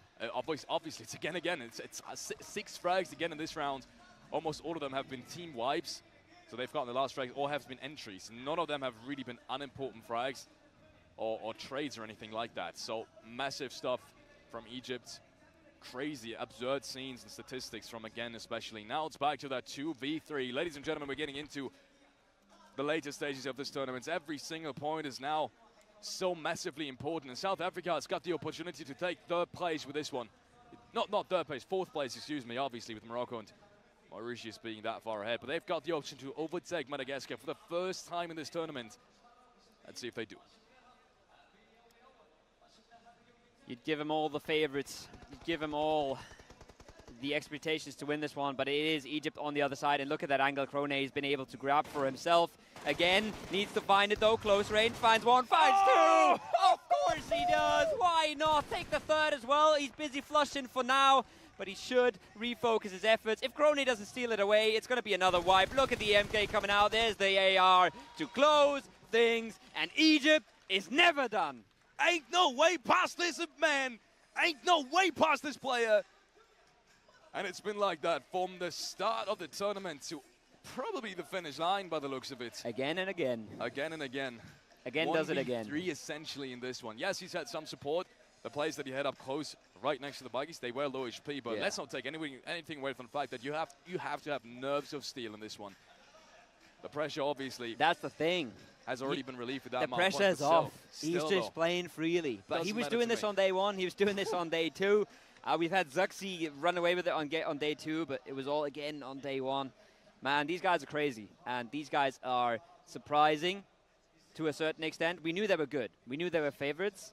We didn't know they were this far ahead. They're head and shoulders above the rest right now. And I want to reiterate this, what we've said going into this today. We talked to the Egyptian guys, and we said good luck even though you don't need it. And they were like, no, hell no, we need luck. Give us all the luck you have, because this is far from over. I think Morocco's going to have a great day. And these guys come out like this again. There's the flag. Pun intended. Unbelievable. Yeah, there's the flag. Yeah, it's hard to not just run away with the again puns, right? It's hard to contain ourselves. But, man, like you're looking at this, right? And you see there's an Egypt duo in a lobby with 11 players alive, a 3-man and a 4-man included. And you say, I kind of think Egypt's taking this. That's how strong they are. That's how good they are right now. It doesn't make any sense anymore. It doesn't at all. It's been wild. But, second story, Mauritius, Morocco, it's slowly tilting one way. Yeah, it's slowly but surely tilting one way for sure. First time that Mauritius has now overtaken Morocco. First time ever they're in the top 2. And the home crowd is not happy about this one, let me tell you guys. They're looking forward for a comeback, but it also means it makes it all the more exciting, because as soon as Morocco has a good round again, which is bound to happen at some point today, there's no way they're going out with this showing now in the last 4 games. There's just absolutely no way. They will come back in one of the rounds. I'm sure of it. You're looking at me funny, but I'm sure of it. I'm just waiting for you to say 100%. 100%. 100%. I'm not saying 100%, but 99% that Morocco's going to come back in one of the rounds. And at that point, it's all open again if it isn't already. It definitely is. It's staying close. It's staying incredibly close. The only thing that isn't close is Egypt, and it's just, we're going to get tired talking about them. By the way, first thing I wrote down for this game, Egypt loses 1 in circle 1. Doesn't matter, though. Yeah, it clearly doesn't. It clearly just doesn't at all. They don't need power in numbers. They have power in players, you know? They need 1 or 2. Sometimes friendship as well. Oh, the power of friendship. By the way these guys are playing at their desk, by the way these guys are laughing with each other, power and friendship as well. Not to be underestimated. Yeah, absolutely. You can't beat the power of friendship. Egypt wins a game with the power of friendship. They separate themselves further from the pack. South Africa, don't go unnoticed. We see you. They're making a good stand for 4th right now. And if they keep playing like this, and Morocco keeps playing like that, South Africa could get 3rd. South Africa could get 3rd, but, I mean, that'd be a far stretch, even for my liking. It's still 30 points. It's still more than 30 points, actually, like 32 points, 34 points maybe even for South Africa to make it to Morocco. And as I said as well, I think Morocco they're going to come back at some point. This is not over yet. We've seen the first day.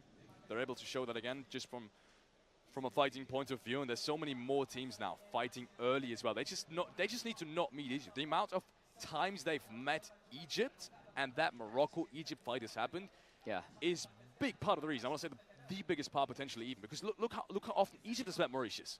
Almost never. Yeah. And if you meet the best team in the lobby, like I'm going to turn this around, right? This is tougher.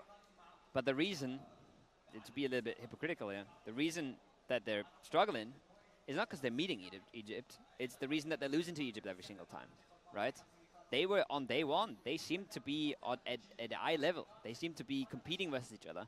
But Morocco was already losing a lot of 4v3s that they should never be losing versus Egypt on day 1. They still somehow kept up points-wise. But it's been a topic that's been punching them throughout day 2 and now day 3 especially, where they can't win these fights cleanly. They won it in Sanok. They clearly lost it here. Yeah. But even in Sanok, it cost them the game. So I think it's just they did not expect Egypt to be clearly better than them. And nobody expected that, I think. I mean, Egypt expected that, but a lot of teams in here were saying, okay, it's kind of Morocco. I don't know Egypt expected that. They were very confident about it. Yeah? But obviously everybody in this lobby is confident. If you made it here, you're confident, right? They were telling us, oh, we're clearly the best. These guys are retired. There was a lot of teams in here that were saying we are the best, right? But they were saying that quote with them, like saying that they're retired. They're basically they're the old guard. We're the new kids on the block. And can you argue with it? Absolutely not. Like, they've proven us that whatever they say is worth gold. Different league. They're going to crack the 200 points mark potentially, which in a best of 18 is completely absurd. It's something that's absolutely unheard of, especially at the Iesf qualifiers. We've seen one-sided qualifications, but not on LAN. Not on LAN. It's never been that far ahead on any kind of level. So absolutely crazy stuff. Whether or not that's going to happen in the next round is what we're going to find out in just a couple of minutes before we head into a very short break. We have 4 more games ahead of us. It's going to be Erangel 2 more times and then Miramar. So stay with us. It is the Iesf African Esports Championship, and it will be concluded very soon. Few more games, short break. We'll see you guys very soon. Don't go anywhere. Welcome back, everybody. Welcome back to game 3 of the day. It's coming to a close very soon here, Falex. And I mean, last game, we had a bit of a break to sort of calm down and forget about it a little bit. But it was the absolute Egypt show with a slight touch of Mauritius. A slight touch of getting themselves further ahead, just slowly edging out Morocco on the scoreboard. Yeah, they've actually overtaken them now. This is the first time in the tournament that we see a different team in the top 2 right this very second. It is Mauritius. They've had a comeback happen. I want to say, yes, Mauritius has played well, but it's more so that Morocco has just dropped off dramatically. And there's no other way around this. We've talked to the crowd just now as well, and everyone is kind of starting to not believe anymore to a tiny degree. Even the Moroccan fans are here in the venue. Which is filling up nicely, by the way. I think for the last 3 games, we should have quite an audience. They stopped believing to some degree. Someone even said embarrassing, which is what I thought might just be a slightly bit dramatic, but to some degree it's true, right? They've dropped up so very much ever since that first day. They haven't found a footing back. They're still sitting, obviously, in 131 points. So the probability that they're dropping out of the money spots is relatively low, but let's be honest, we went into this tournament saying that Egypt and Morocco, if they don't qualify, this is a huge disappointment to them. And that's what it's looking at right now. It's an upset, and we're looking at an upset right now. We're looking at a possibility of an upset at least. Mauritius, they haven't been shining today. They haven't been glorious today, but they've been good enough, and they've been better. And that's all that matters here in the end. We got to touch on South Africa, I think it's fair to say. They started the day on 64 points in 8th place. They're right now in 4th with 97. I did the maths. That's 33 points in 2 games. Crazy stuff. No, but honestly, they're making a big comeback here. And we would say, realistically, 4th is the best they could do. But if they go absolutely mental here, I'm all there for it. I'm all there to see it, to maybe make their way further up the leaderboard. But regardless of what they end up with, I think there's a lot of teams in that bracket, sort of between 4th and 8th, around that mark, that can make a massive jump on the scoreboard still because it's so close all around that area. That's a plane path. I could hear the Arabian casters screaming before we did. I don't think we caught it right away, but what a plane path is that, ladies and gentlemen. That's, I mean, we've seen it the last time as well. It does result in early fights, more so than what we've already seen in the last Erangel game, where the plane path wasn't as horrible, and we still had so many contests for cars. We saw Kenya fighting, for example. We saw yesterday as well, 3 teams, 3 parties in Primors. This might happen again, at least with 2 of those. I could very much see that happening with how tough it is to get anywhere north of Pubgm. So, we'll have to take a look and see on how many contests we'll have going here, how many early skirmishes. Plenty of teams opting to go for military base this time around. Even Tunisia is dropping somewhere around that potentially Navi split that we have going towards that northwestern bridge.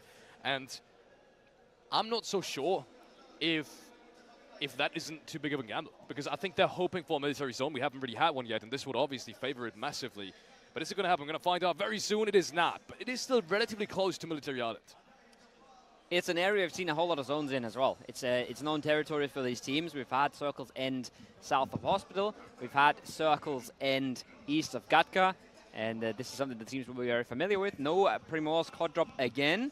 And despite this crazy playing path, it's looking rather civilized. I say that.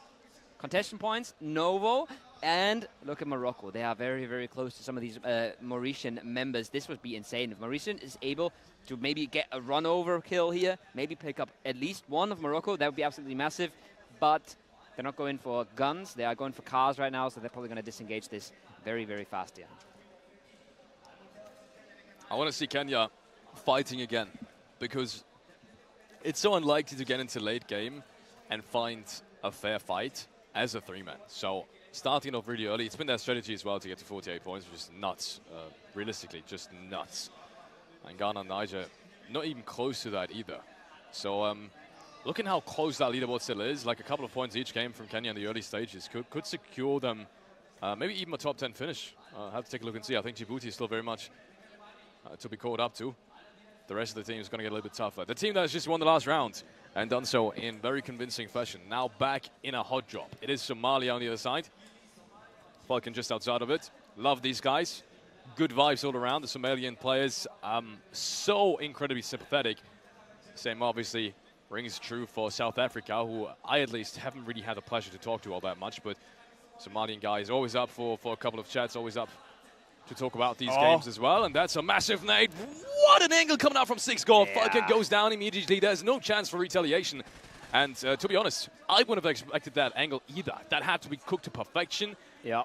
And you could tell Falcon, he was not prepared for this one. Takes his time to line it up. He does the geometry work. He calculates exactly how that's going to bounce, but he's also cleared the angles earlier with 2 Molotovs, right? He's Molotov the top and the bottom. Knows the player can't go anywhere, and that's things you love to see. You're taking randomness out of the equation. You're taking a lot of variables out of it as well, making sure, okay, nothing can go wrong here. He can't one-tap me with a shotgun. He can't catch me out while anything else is going on.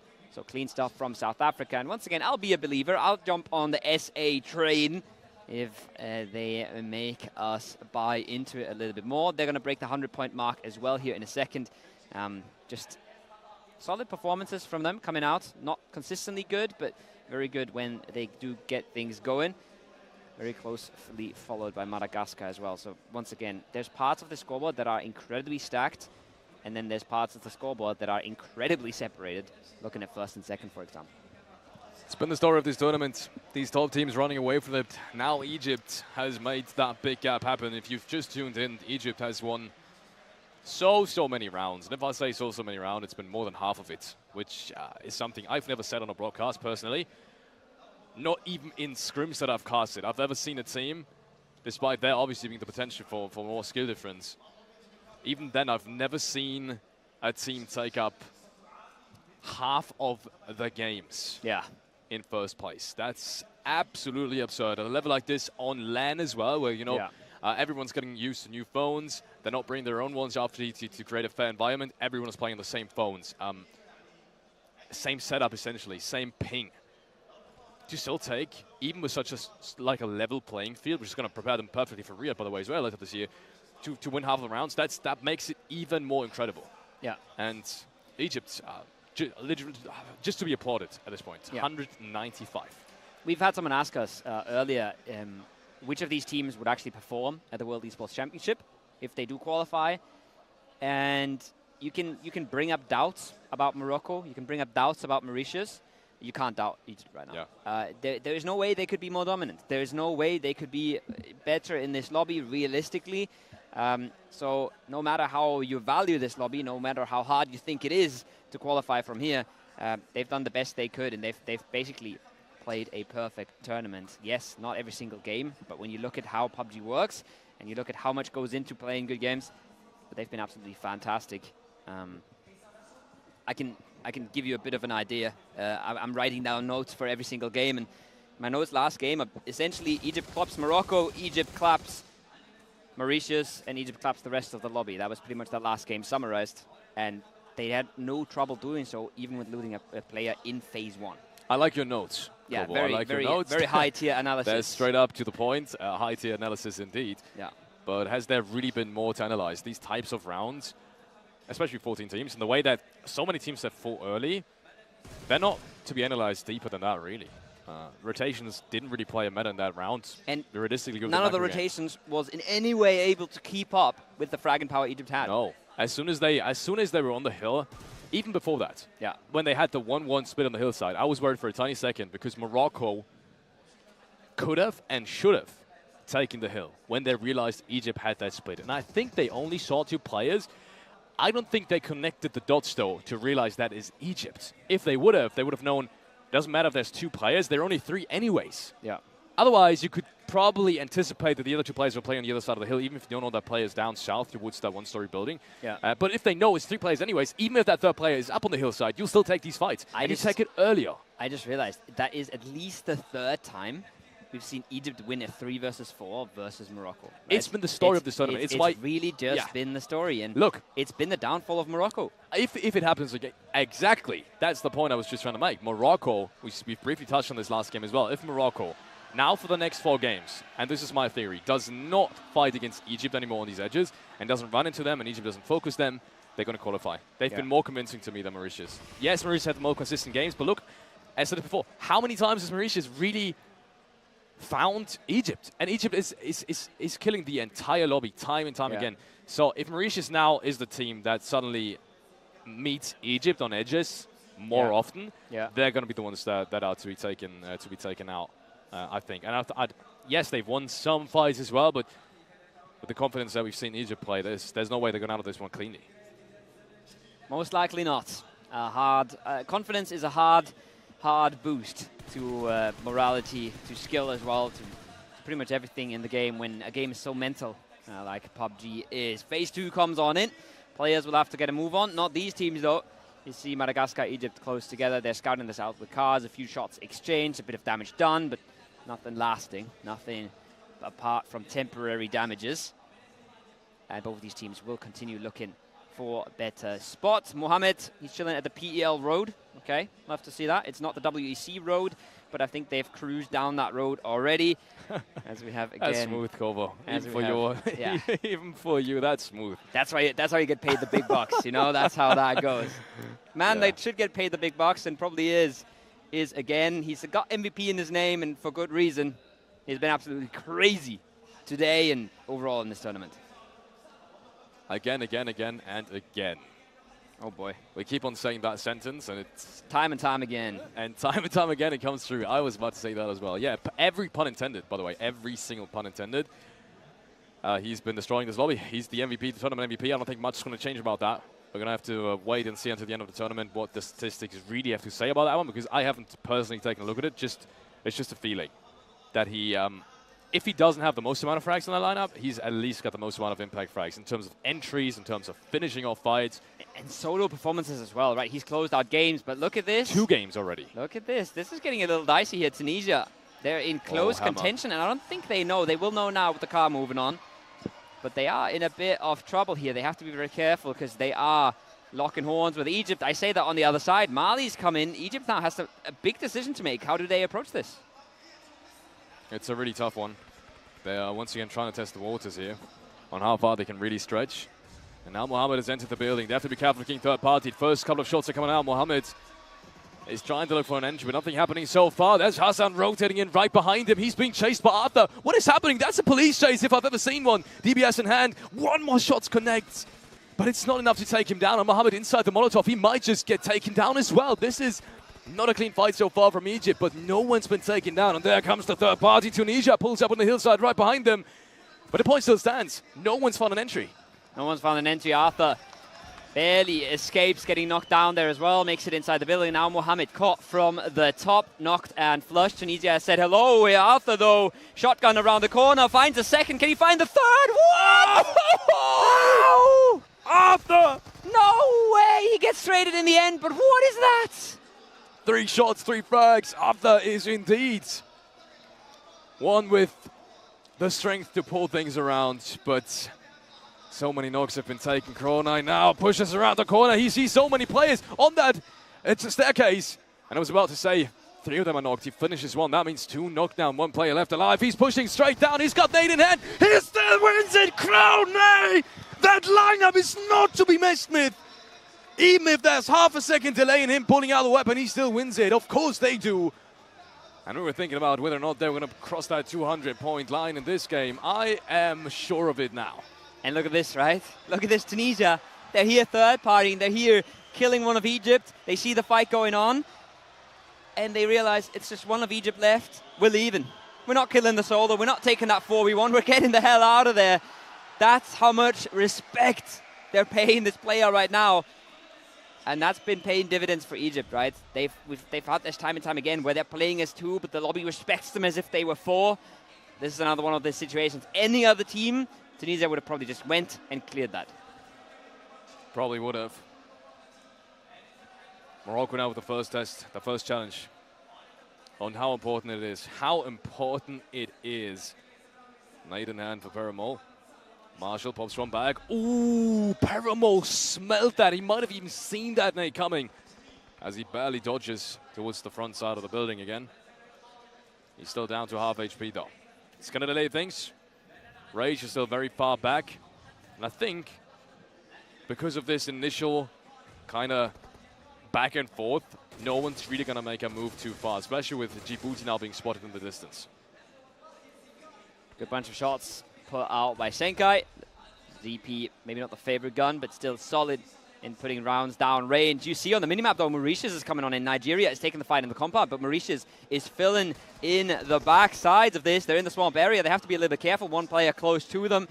But iRage is severely outnumbered here, severely out-angled as well. And this should be Mauritius here trying to get involved, trying to get themselves in a fighting position. But maybe not the beneficial one, but just yet. Djibouti third-partying from afar means Paradox is knocked. Yes, the fight's in the compound, but there's two fights going on at the same time. Big knock from Marshall, though. Incredibly important to trade this one out. Marshall is being taken down to around 60 HP, though. And he's not reloading a shotgun just yet. M4 in hand. In the meanwhile, I think it's been another player that's almost been taken down. Quila taken down to 1 HP. Surely he's being taken down now. Lazy! He's gonna get it. And Paramol being spotted as well. Second frag! Not a single knock inside against Morocco at this point in time. But Rage brings things back. It's going to be tough to finish off Curryman. Maybe he's got the potential now. He's closing the distance towards the building. Surely he wants to get inside of it. Oh, he might get the But flush. he's being spotted as well. Yeah, I think he's going for the flush. Morocco cannot let this happen. Morocco cannot let this happen. Well, Curryman goes down. Disaster. Absolute disaster. It looked so good up until that knock. And that was a little bit too much of an ego peak. He's playing with it. He's toying with them. He's jumping around. He's trying to delay them. He's trying to play around, figure out a way to get a 1 versus 1. He has at the top of the stairs, but now surely getting closed out. Senkai, don't get baited into a 1v1. The reload comes out, though. The shotgun does not connect. It's a big whiff. It's an important one. But now he has the angle, and Morocco cleans it up. 4 elims. They've lost Carryman in the process, but at least they've won the fight for now. Is it worth it? Is it worth it? Mauritius is in the distance. Djibouti is being taken down. Madagascar's Faker has been taken down, though. This is Morocco's good news. They will see this in the leaderboard. Maybe they can even party this. Faker's out. Paradox is knocked inside the blue, too. This is falling apart for Mauritius as well. And that flash comes through as well. Paradox and Faker down and out. Mauritius down to 2. Morocco suddenly has the advantage again in this one. Be reminded, no one else is really going to be able to catch up, at least not in this game. Not even South Africa with a massive, massive game. But even they may have lost 2 players. So Morocco now with a chance to close that 9-point distance to Mauritius once again. Ooh, Lucifer. We've seen him do big work on the Sanok, right? Remember, solo performance to keep him in it. Now he puts a little bit of pressure down range. This might allow Logic to actually make the rotation. They might be able to get him towards the south here if a few more smokes come out. Oh, it's a wide cross. Makes it down the ridgeline, though. A bit of damage coming on in. If they sweep around the south of this, they are very survivable here. They can play into positions that are still well in the zone. But if Morocco knows at all who they're fighting here, they're going to do anything in their power to close this off. And even if they don't know what team it is, if they figure out it's not a lot of them, they should still be going for these frags. It's not looking like they're well aware, though. They're still looking at all their possible options here, Falix. They're not laser-focused in on Mauritius just yet. Not yet. 4 frags is all they found up until this point. He sees Logic. I think he realized that is Mauritius now. If he hasn't, he's going to do so in a second. As soon as that first note comes in, Logic desperately trying to hold on. His teammate is now closing in on the compound, but he's not there just yet.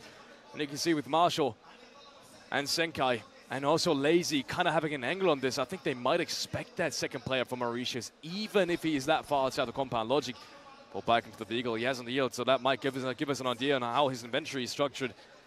And is he going to even be able to get out of there? I'm not so sure. The sightlines is perfect from the compound, but maybe Lazy has got an angle on him, and he's surely shooting at him. He still makes it across. Oh, that is so important. He still makes it across. So Mauritius gets away with a scare.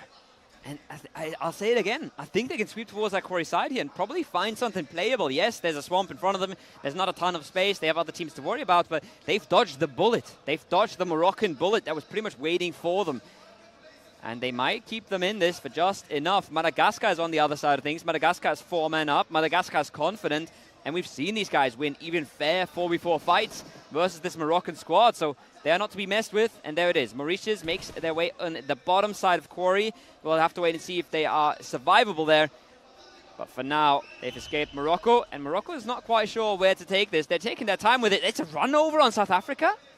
Are you kidding me? Is that how they start off this edge fight? And South Africa, we said this, they were already weakened. So I want to see what's happening over there. They take down 6 God. That's another point. Morocco is obviously still up a point, but oh my God, before this game, it's already been a big distance between Mauritius, at least to be caught up in just a single game. 9 points to be exact. I think it was something around there. Not sure that's the exact number, but it's somewhere around that average. And Mauritius now with another opportunity to take down Sully, to take down another player, to make that 4 eliminations and keep that distance the exact same. Sully doing his very best to delay this as much as possible. He's getting every single smoke out. He still has 5 left. Maybe even wants to get out of here with the car. Yeah, he's not smoked a clear path, but he smoked both of his entrances. Made the push very hard, but if you're Mauritius, this circle just told you, okay, we have time. Yeah. We have time to wait out these smokes. Yes, we want to clear this as soon as we can, so we can keep playing the game, but we have to wait out the smokes. We're not walking into double smoke doors in a 1 versus 2 scenario, and they've at least given themselves the time to heal back up. Not a ton of meds on Mauritius, but now they hear the car leaving. Now they know, okay, we have the space. That player has left us, and we can actually play a good game from here. Mauritius is just they got away with way more than we thought they could be. They did indeed. And they've got the potential for more. And that single compound down towards the southern side is not a bad entry either. I think Morocco generally has the more fighting heavy side, which could mean an advantage, but also a disadvantage.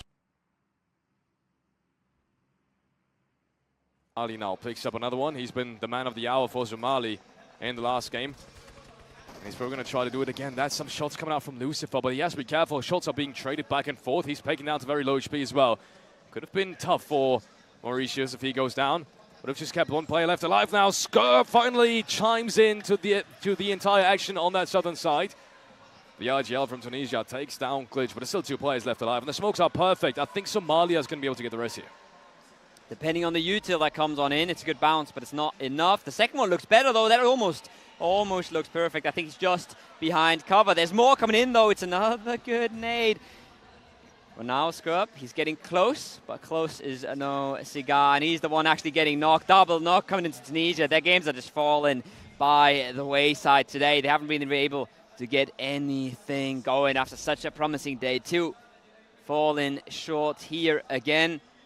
We see Krone, last one up for Egypt, still trying to make things work by himself, but we also saw a 3-man Niger pushing into a duo Mauritius, and that's the fight that I'm holding my breath for, because Krone, there's no way he stays alive in this. Surely, look at the damage he still does. Look at the instant headshot coming on out, but 4v1 in the open, no cover to speak of. That's a big knock in the kill feed. That's the second knock as well. And that's Niger falling apart right in the hands of Mauritius. Ali, of course it is Ali again on that southern side, opening things up, and I said it's going to be tough. And look at this, Somalia, instead of fighting Tunisia, who are in a fight as well, they're breaching this. They are breaching this, knowing that Niger is in this compound as well. Logic, surely he's going to be run over. Logic, this could be massive, but he's just getting one single frag before he goes down. And the Moroccan crowd is cheering, rightfully so, Kovo. They need this. This is their chance again. 3 players left standing, they're already a point up. They could close the distance this very match. They could, but it's not an easy task ahead of them. They still have Madagascar to deal with, and I don't think they have a whole lot of space for themselves. Yes, they're surviving, but they're just doing that. Not much more. No space gathered, no information gathered. They're in a low ground position. Now the circle has come their way, and now they might be able to hold on, but not an easy position to be in. This could be a position where they play a massive game out of Felix, and it could be a decision where if the timings go wrong, the wrong teams are allowed to peek above them, they could fall apart without a single additional point. We'll wait and see as we are watching whatever Somalia has planned for their fight with Niger. Light in hand. Ali throws at the perfect place as well to at least do a little bit of damage.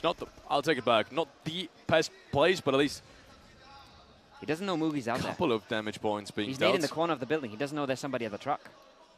Are you sure? Because the first one went really, really deep. Then it might have actually been a rather bad one. Teammates are rotating off. Might bait Niger into peeking this. Good thing is, for Somalia. Niger has to move first, and the next zone is not that far off. They have a pretty safe crossing now that Tunisia has been eliminated on their southern side. And look, Senegal, they were the ones to eliminate them. They've kind of repositioned up towards the north. It's a really good position to be in. Somalia is in a really good spot here. Once they clean this up, if they do, without taking a whole lot of knocks, they're in a good position to play this game from. Eagle is the first one taken out. Now there's a third party coming in. Spammer from the top. It's actually Ghana that does the damage and makes it hard. But Madagascar here has a big task ahead of themselves as well. And they're a 4-man team. They're still a force to be reckoned with. They might even be favorites to win this one. Madagascar pulling up now. Mighty in all sorts of trouble as he tries to scare away the Madagascan players. But I think it's a matter of time until they engage this. Mighty picks the first one. It's an immediate flush. That's already falling apart for Madagascar here. That should not have happened. No trade whatsoever. He takes down one more. Are you kidding me? No way that's supposed to happen. Immediate trade, yes, but not after him taking out 2 players. That's almost enough to win this entire fight. Because look at these positions. He's not going away from the car, and now Sekram has to close the distance too. He's driving up, immediately pops out the shotgun. S12K in hand, no chance for the DBS at this distance. And the second one, of course, it goes the way of Senegal. What a clutch. Picks it up for Senegal. Madagascar, dreams shattered, back to the drawing board. And there's plenty of reses to come on through. This is good news as well for Morocco. This has bought them a whole lot of time, and at least that Hilltop team has lost a player. Astra, Shy Boy, picked up as well. No problem. The mini comes through from Marshall, and they're making the space for themselves that they desperately need to win this game. If they do, it's a massive step. It's a massive comeback, Felix.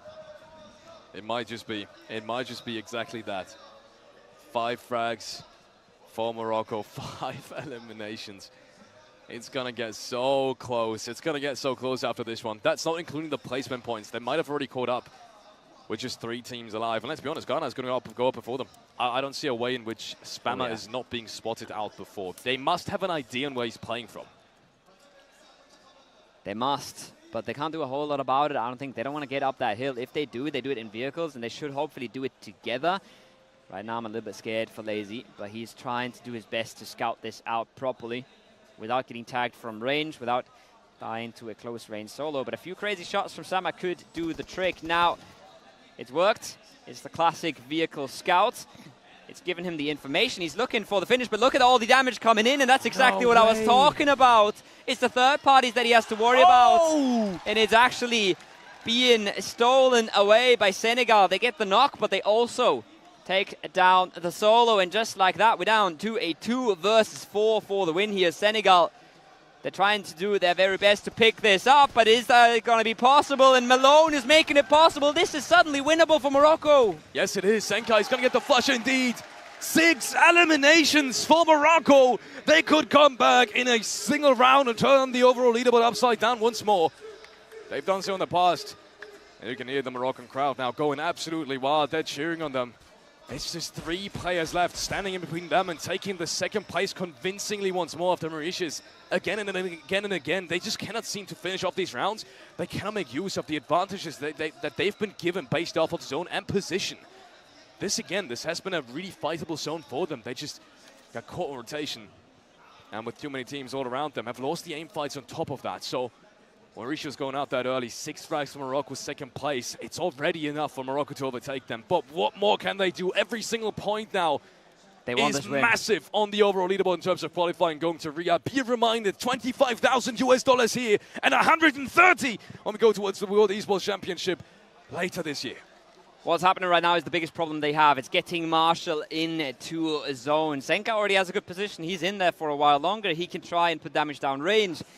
But Marshall was the big problem. He's made the run now. He's managed to escape the angle Senegal was having.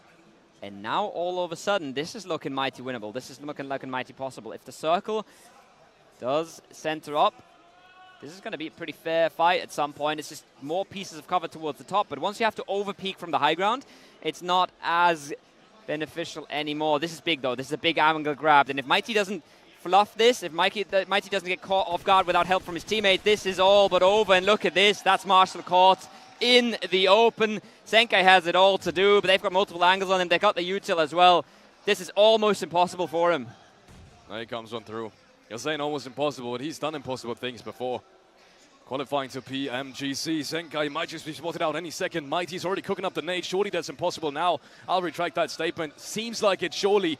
And that nade might just be perfect. It hits a little bit too early, but he knows where it's coming from right now. So Zenkai, he immediately repositions to have an angle on top of the ridgeline. He's baking down very low. Headshot comes through the body.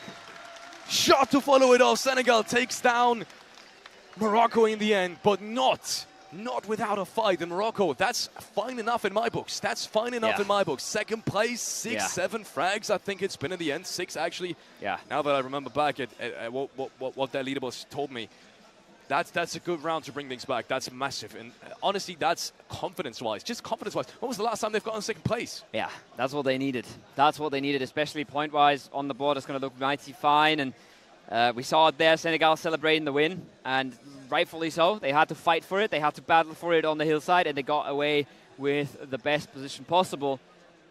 But it's Morocco that closed the gap once again. It stays close. It stays contested. And they keep it exciting. They would have loved to win that. They would have loved to run away with this. That would have been completely breaking the seals, right? That brings you back into the rhythm. That brings you back into the game. Broke Mauritius as well, because look how close these two teams were in terms of destroying each other around. Now Mauritius, I think, is going to look back at this round with hindsight, obviously, and they're going to think, what we should have engaged this, I guess. Yeah. Because even if they take down just a single player, second place becomes all the more unlikely. Yeah. So it's also about destroying each other's rounds when you're at a disadvantage from the get-go. So I want to see that happen maybe a little bit more in the next couple of rounds. On Morocco's side, even more so now that they're in the advantage. But we're going to have to wait and see. The scoreboard, I'm excited to look at it. It's going to be so incredibly close. We don't have it in the back of our screens right now. We're going to show you in a minute. It's still going to be a couple of points, I think. 9 points was the difference on Morocco and Mauritius going into this, if I remember correctly. I think it's been 9 points before that. Now Morocco, second place. Let's calculate this. They've done 12 points, yes. Mauritius has maybe done like 5. Yeah. I think Mauritius might still be ahead, but it's going to be really, really close. We're basically back to square zero. Basically, we're back to where we started. Best of 3 at that. We've already best 3 of games 3. in. Oh best my. Of 3, yeah. We talked about yesterday that if Mauritius would pick it up, we'd go into a best of 9, best of 8, whatever. We're literally playing a best of 3 for the qualification to the World Esports Cup. The Esports Championship, excuse me, today. And I think that was, there was a lot of things that could have gone wrong this game. There was a lot of things that could have gone right for Morocco. But I respect it. They make a really, really good send into that dip, and it gets them survivability. It carries them into the late game. And like I said, right, if the wrong team has all the space to be gone over, it's almost impossible. And that's essentially an impossible 2v4 to win. We're just getting so used to teams pulling this out of the bag. We're getting so used to duo wins by Egypt and Morocco especially, that we would believe in a little bit. But it's not something they should be sad about not winning. This was not a game they should be winning, especially after losing members early. Also, we've been talking so much now about Morocco, Egypt, and Mauritius. It's still the African Esports Championship. Yeah.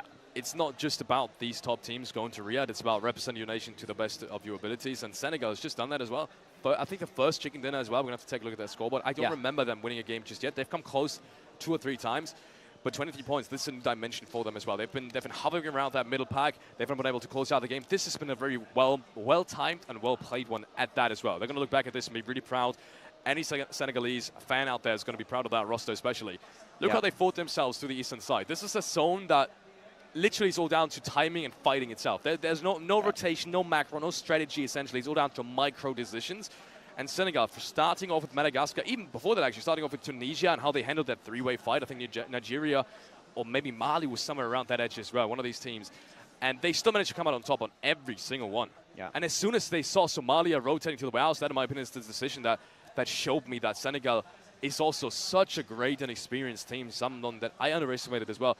As soon as that rotate happened, they rotated back up towards the east, realized the only team that could really be dangerous for us right now is if Madagascar makes it up the hillside. Yeah. That decision alone, in my opinion, is just wow. Yeah. That tells me these guys have massive game IQ. Yeah, that's the game-winning fight, and they closed that out nicely and easily. And it's a fight they need to win. It's a fight they probably should win, but against a team like Madagascar that's been super impressive throughout this tournament, it's not a given that you do.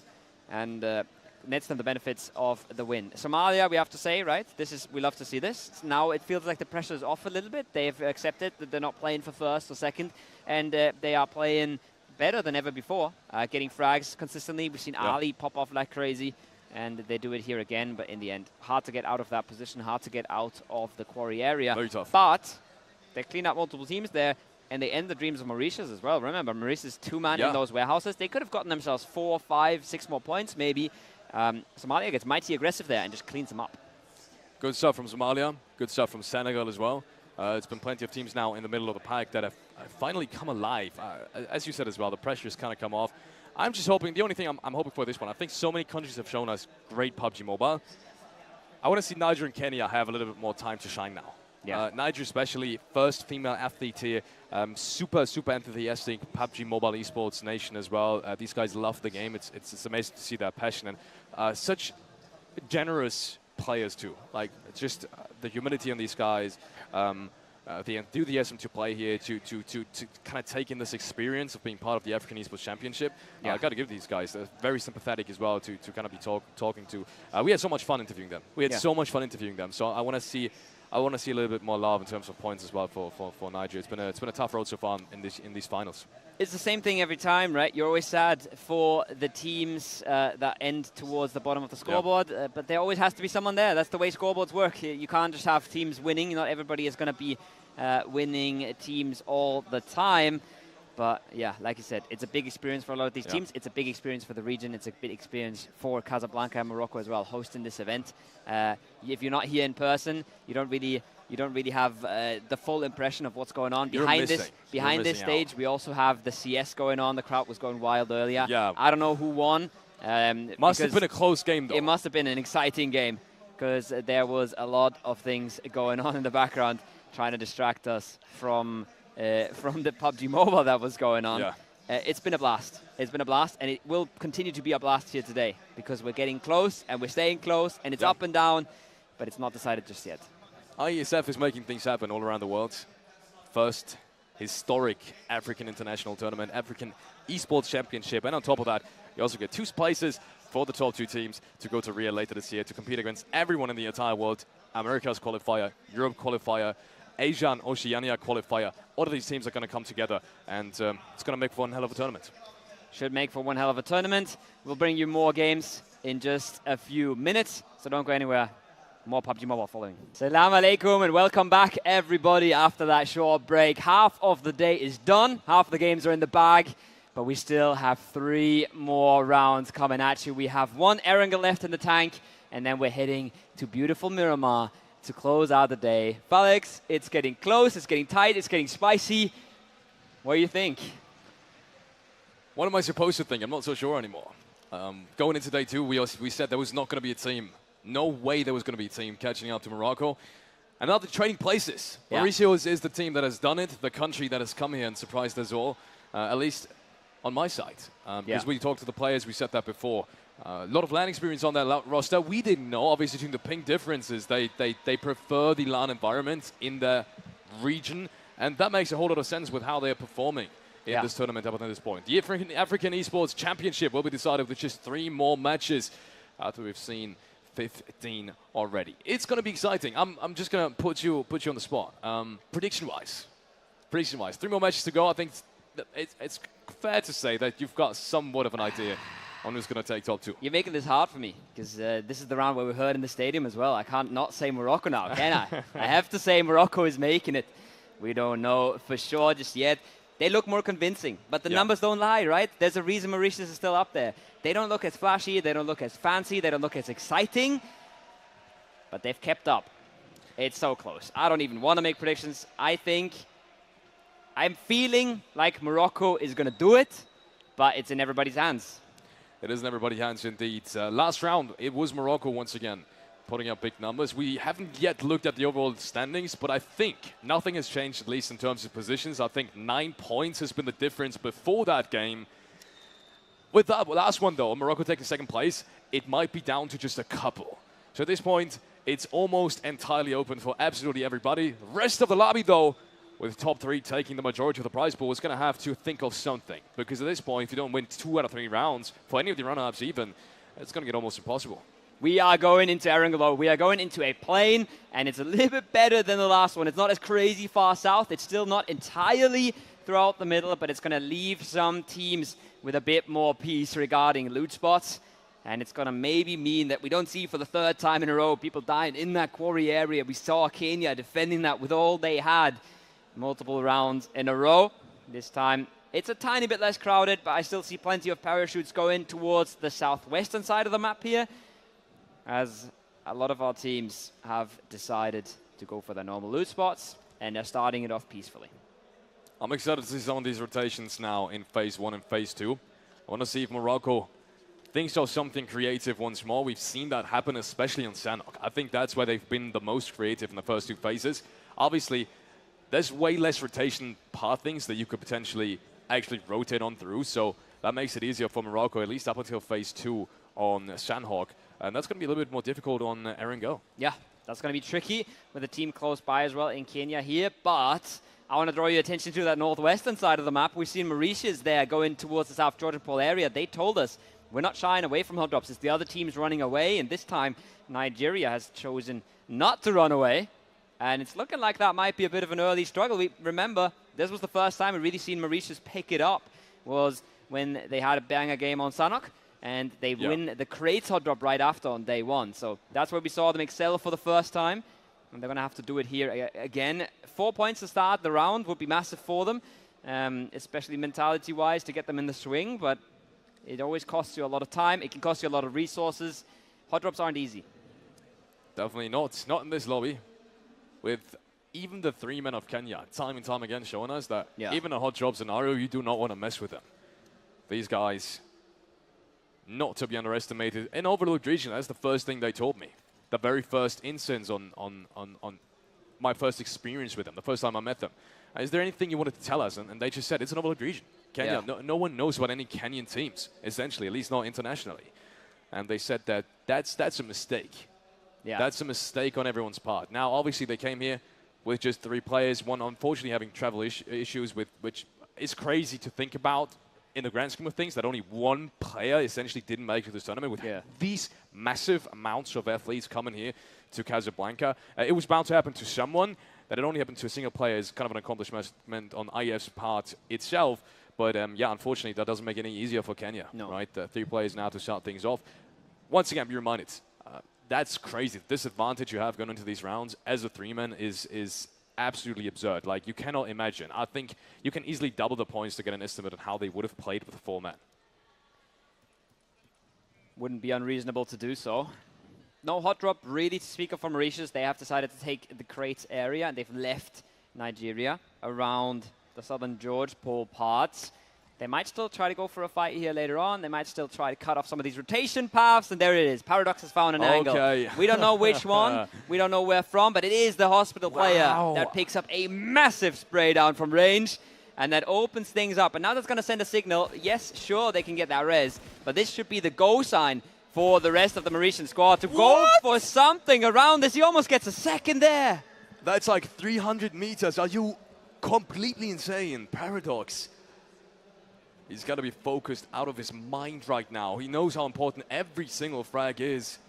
Love to see this, by the way. Faker instantly going to the hill. Yeah, Faker is immediately repositioning. He wants to make sure that that push, any potential push from Nigeria towards the player that they've just knocked isn't happening. He's got a pretty good idea. He's probably marked on the map on where these 2 players are. They have revived in the meanwhile. Yeah. Thing is now, how much more time do you want to? How much more time do you kind of want to waste on this? I'm saying waste. If it works out perfectly for them, that's not a waste at all. Especially not phase 1 of 14 teams. But there's the return. Nigeria doesn't want to go out without a fight, and Quilla takes down Paradox. That's a 1-1 trade up until now. But this one might be a flush. Is Nigeria gonna breach this? No. Okay. I was thinking for a second if they turn straight left, they could have driven up the hill, but I think not as a 2-man. I think they're expecting another player to be up there. Little do they know, there's no one there right now for Mauritius. They've just now grouped up. So if they would have driven there immediately, they probably would have caught the knock.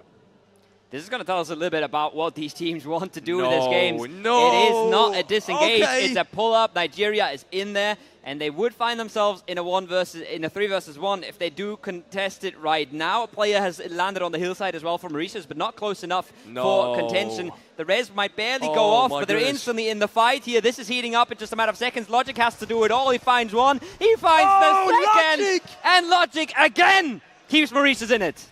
2 more players left standing. It's Aishon and his teammates just around the staircase.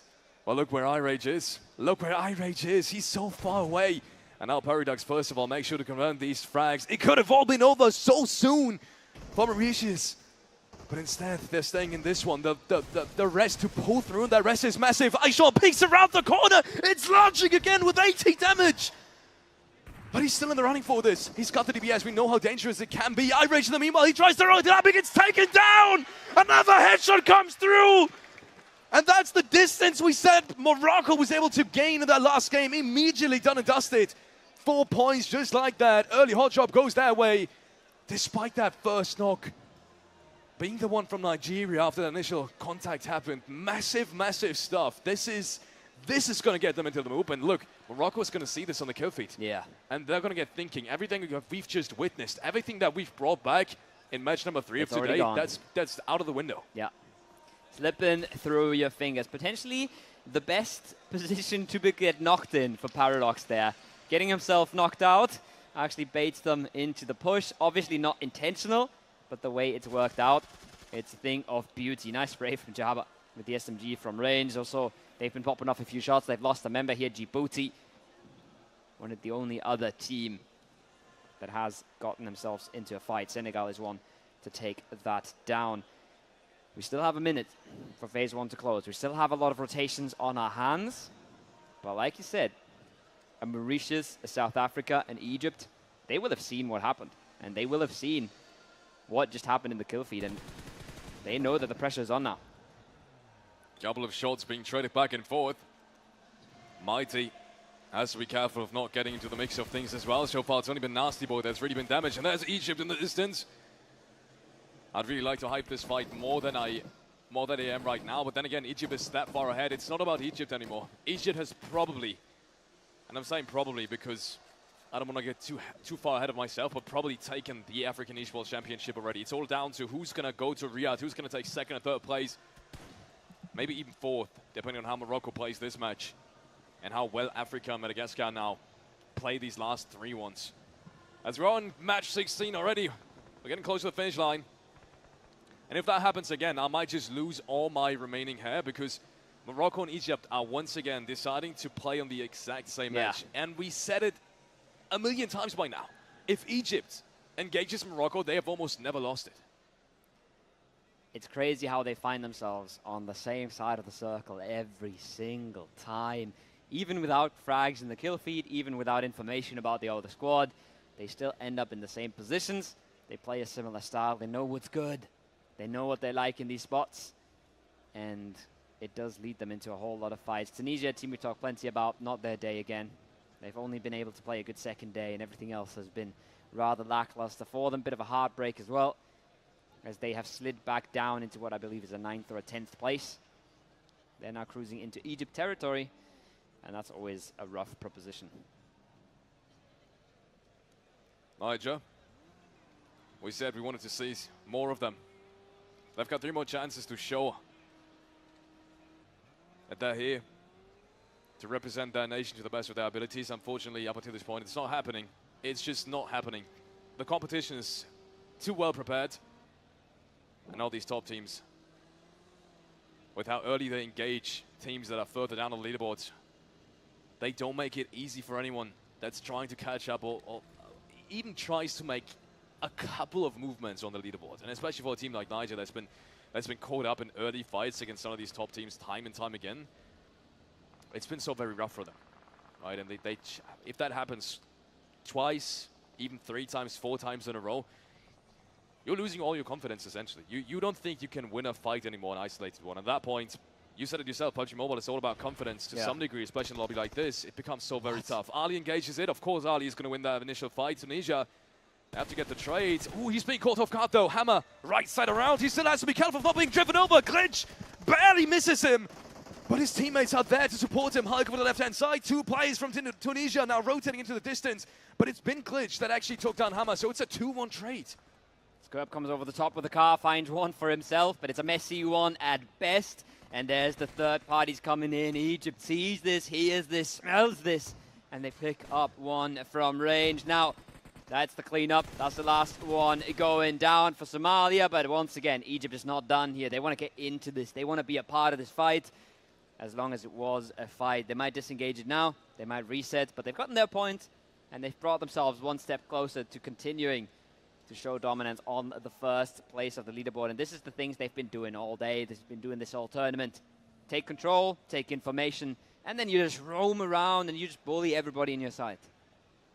More scares now for everyone else in this lobby.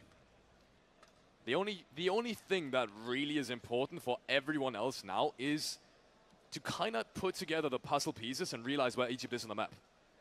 Because I think Morocco might have heard some of these shots, and if they connect that one frag from Egypt, even that one frag, they know which edge they're playing off of, so they can potentially realize, hey, they're playing on the southern side of the Pubgm hill, and are potentially able to dodge it. Now, that's a lot of dots and a lot of puzzle pieces that have to be strung together to get that information. But I think Morocco is the team that, if anyone, is able to do just that. So we're going to have to wait and see whether or not they realize that, or whether or not they will be engaging later on. Next knock comes out. It's the team that has surprised us almost the most today. It's South Africa bringing things back. First knock, and I think it's going to be a flush against Tunisia as well. No one really close to get the res.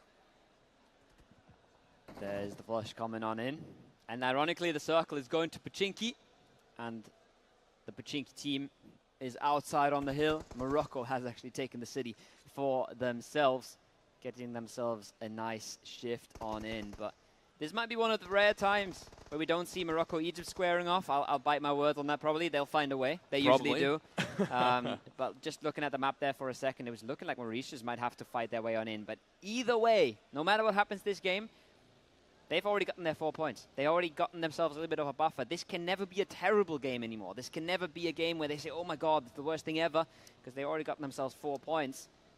4 more, you're already looking at a good one, right? This is a beautiful start for Mauritius. As we see Skirp surely not going for that drop. He might with the buggy. He might try to smoke himself a path and then drive up there. Maybe with the cover from his teammate. Maybe that can be the thing to bring them back into this round a little bit. A lot of angles he's going to have to cover, though. It's going to make it incredibly tough for him to get out of this one. And 3 players in the compound at the very least. I think there's a 4th one, actually. I couldn't see any split that would be beneficial for South Africa at this point in time. As we head on over to Pubgm, this is interesting now. The 3-man Kenyan lineup has made it into the city. Question is, does Morocco know this? Do they even bother? The way they've set themselves up in the city is solely based on the circle, at least. Yeah. 4 rotations towards the southern side. Every single position is on that tree. That's a very unusual position. Usually you want to have someone towards the east end of it. It's just like kind of like the C area, as we call it. This time around, though, it's every single one southern side. It's in one straight line, so it's all about information. I'd be surprised if they will fight Kenya here, even if they realize there's another team in here. I think it's solely based on, on this circle, at least, that they want to rotate out towards the south. I don't mind it. I think that's a solid way to approach this, especially you're not trying to take more than you can, right? You're not trying to hold more ground than you possibly could defend. And I love to see that from Morocco. We talked about their splits a little bit, how they think maybe they were going a little too far on some of them. This time they're making sure, okay, we're taking one side of the road. Sure, we're taking all of it. But at least we're not trying to take the whole city for ourselves or multiple blocks. Might get hard to cross later on, so I don't mind this at all. Circle 4 is about to head on in. And it's telling us that we are probably going to the Pubgm hill, at least somewhere between Egypt and Morocco. And obviously, I mean, it's the story of the tournament. No, those two and Mauritius coming on into the same area. We have the triangle of the top 3 all together on the north side of the zone. A triangle of death so far. The top 3 fragging teams, the top 3 teams in terms of points as well. Everyone inside the circle. Everyone else has to make their way inside. That means 7, essentially 8 teams even, that still haven't gotten the full format inside the current safe zone. Or the way Egypt is playing this, they want to focus on one side, which is completely understandable. This has almost been too good of a shift for Egypt. They have to rotate out of the center to not get overtaken by anyone else. And you can see this. They're kind of focusing more towards the western side now. And I think as soon as anyone tries to play that hill, they're going to group up even further. I don't think they're going to fight every single one. They know how much potential they have in this one. They have literally just one around there. Yeah. And these circle endings, they can only have so much variance up there. Essentially, it's going to end on the hill. That's what we know already. Unless it shifts back north in the very next phase, it's not going to end in Pubgm either. It's almost impossible to. Yeah. So I want to see, obviously, Morocco now as well, preparing for that shift. I would have loved to see what Egypt did here. on day one. Because right now, they can take tons of space. They can say, all right, you're coming to a hill, you're dying. We're going to fight off every last one of you. And we've seen them pull off things like that just because of sheer confidence, sheer individual skill. But they don't have to do this anymore. Mighty. Madagascar, Senegal is popping off. Oh, Pew Pew, you've got to be careful. Mighty finds him. Timings do not work out. The trade's there for now, but this fight has to go into full effect. And look at the minimap. This is an absolute mess. Mali wants to say hi. Tunisia's still close by. This is not a fight anybody coming out as a winner. Definitely isn't. We're talking about triangles. This is essentially the Bermuda Triangle of things. Everyone is going to group up around this hillside. And it's essentially King of the Hill at this point because everyone's going to fight for it as well. There's no other reason not to. You cannot coexist on this eastern edge. There's just not many positions you can really play and coexist right next to each other. That's going to be the first wipe. Mali sweeps through, takes the last player, and that's Senegal eliminated. Madagascar still very much on this edge, though. Pew Pew was the first one to get taken down, but they're not the first team to be taken down. Not even close. South Africa in the distance. Tunisia is still in the mix of it. And everyone's trying to keep their cars alive, at least for now. But once again, sooner or later, that's not really going to matter much. Mono's now been spotted out. He's going to get driven over as well. Flash probably taken off for the Madagascar squad. There it is. Zora is able to finish him off the UMP. Still, this is far from over. You can see the 4-man from South Africa down south. You can see a Tunisian player still has to make it across from the Wizard Tower. And Madagascar, they have to cross the street as well. That single Tunisian player is costing South Africa a whole lot of time. They're almost guaranteed to pick up that kill point, but they're putting a lot of effort and a lot of time towards this. They're not taking the valley just yet. They are staying east of it. They are staying on their compound side for now. And yes, they should be catching that kill. They should be catching that player out. But there it is. Comes out in the kill feed. They get themselves the frag. A team like Madagascar could have potentially beaten them to the valley, to the road, but so far it's not looking like it, and it's looking like they will stay in control, and they will stay with 4 alive. One of the first times now, one of the first rounds where the top 3 teams are very close to each other, but they're not fighting just yet. Everyone knows how much potential they have in this round, and I love it. Look at the rotation Morocco has taken. I said they should prepare for this next zone to shift down south. Everyone knew it, even a zone beforehand, that this was not going to end in Pubgm. And they've made it across. They've gotten into the 1-story building. Morocco now in a really great spot to at least make it to late game. And potentially, depending on how many teams are going to rotate out of the city, even plenty of kill potential, maybe even more than Egypt. And that's the first one. Carryman takes down. I think that was logic as well. That's direct competition. This is massive in so many reasons. They know where Mauritius is based now. Exactly. It's not going to be a flush. No way it is. But it gives the information over. It doesn't only slow Mauritius down, it also lets Morocco know where the direct competition is, and they're going to be laser focused on just that. They don't want Mauritius to move anywhere further towards the circle. They want to keep them contained. They don't want to let them in the field. They don't want to let them to the hillsides, and they're going to do their very best to keep that from happening. Next fight's coming up, and that's going to be interesting for Mauritius as well. Mauritius now knowing that Morocco is probably going to be able to gatekeep them. What do? Well, you just take every single fight in the city and get as many kill points as you can. You know there's 4 teams in there. In my opinion, that would be the best decision now. You're not winning this one out of the position that you have, at least not against some of these top teams on the southern side. You got to know that Egypt is playing around that hillside too, just based off of last game. Yeah. So your decision-making should change right now. Mauritius, make the best of this one. Fight through the city, get as many kills as you can, and you'll still have a great game. I have 2 questions. Do they have cars safe? And do they know about Kenya? Because I don't think Kenya has been very loud. I don't think Kenya has been involved in a whole lot of fights. They've been quiet in the Pubgm area for a long time, and they're right behind Mauritius right now. So they have to hear them. Maybe they have a bit of an inkling now, but that is one thing they'll have to take care of first before they can start flexing out and taking fights to teams further into the city. The southern hill is heating up as well. The southern hill is about to explode, and there it is. That's the first explosion. But it's not just South Africa, it's not just Niger, it's Egypt in the mix as well. Gobi, and there's a trade back though. Niger doesn't want to go out of this one without a fight. And they've done, Joe, just that. Reverb has been taken down, has been knocked, but there goes the flash. Egypt from the backlines. Kronite takes down Luke. That was the last player. Niger immediately being taken out in 10th place. No placement points in this round either. And Arthur, he keeps on going. He takes down Sunny. He takes down Six God. He takes down every single one of that southern edge. And just like that, Egypt has found themselves so much more space all around that hillside. They didn't need to take this fight. But they know they have absolutely nothing to lose, so why not do it anyways? Look at the confidence on that man. Steps on over, sees 2, finds 1, finds the second, doesn't even care to take a third fight. No problem at all for the man Arthur and for Egypt. These guys are so hot. You just don't want to be fighting them right now. And that's true for Madagascar as well. But if you'd like to look at the minimap there, Morocco has even flexed out to the shack. They're trying to close out Madagascar at the same time. Again, he's so hot at this point, he's fighting vehicles because if he can't find opponents for himself. Fair enough. There's no one there to challenge him anyways, individually. At least not today. That Uaz is. If that Uaz, maybe. If he stands a little bit too close to it. But that makes sense. He's trying to create some more cover for him. Make sure the vehicle blows up. Means the enemy can't really take him out that way. And they're shaping things up now for this next fight. Madagascar knows this as well. And that next circle, unfortunately, for any Egyptian fan, has shifted the worst way possible. And for any Moroccan fan, it's shifted the best way possible. Yeah. Because we are going into the open field. This is a massive circle for Mauritius as well. Look at how many teams have to move. And yes, Kenya doesn't need to cross the street just yet, but next phase, they almost certainly do. And at that point, it's going to get a shooting gallery for Mauritius. Yeah. And Mauritius has smelt this out as well. They've heard the steps, they've seen the players, they know there's a threat on their north that they will deal with first, and they are in a great position to do so. Nobody else has to leave the city just yet. It's only Egypt and the teams on the southern side, Madagascar as well, that have to move now. The real question is, what does Stage 7 do, right? What happens once these fights on the south conclude? It's a shooting gallery, it's a nading gallery, it's Egypt all over the place. They're running this down. Slay, he's trying to get away. He's going nowhere. Zuxi says no.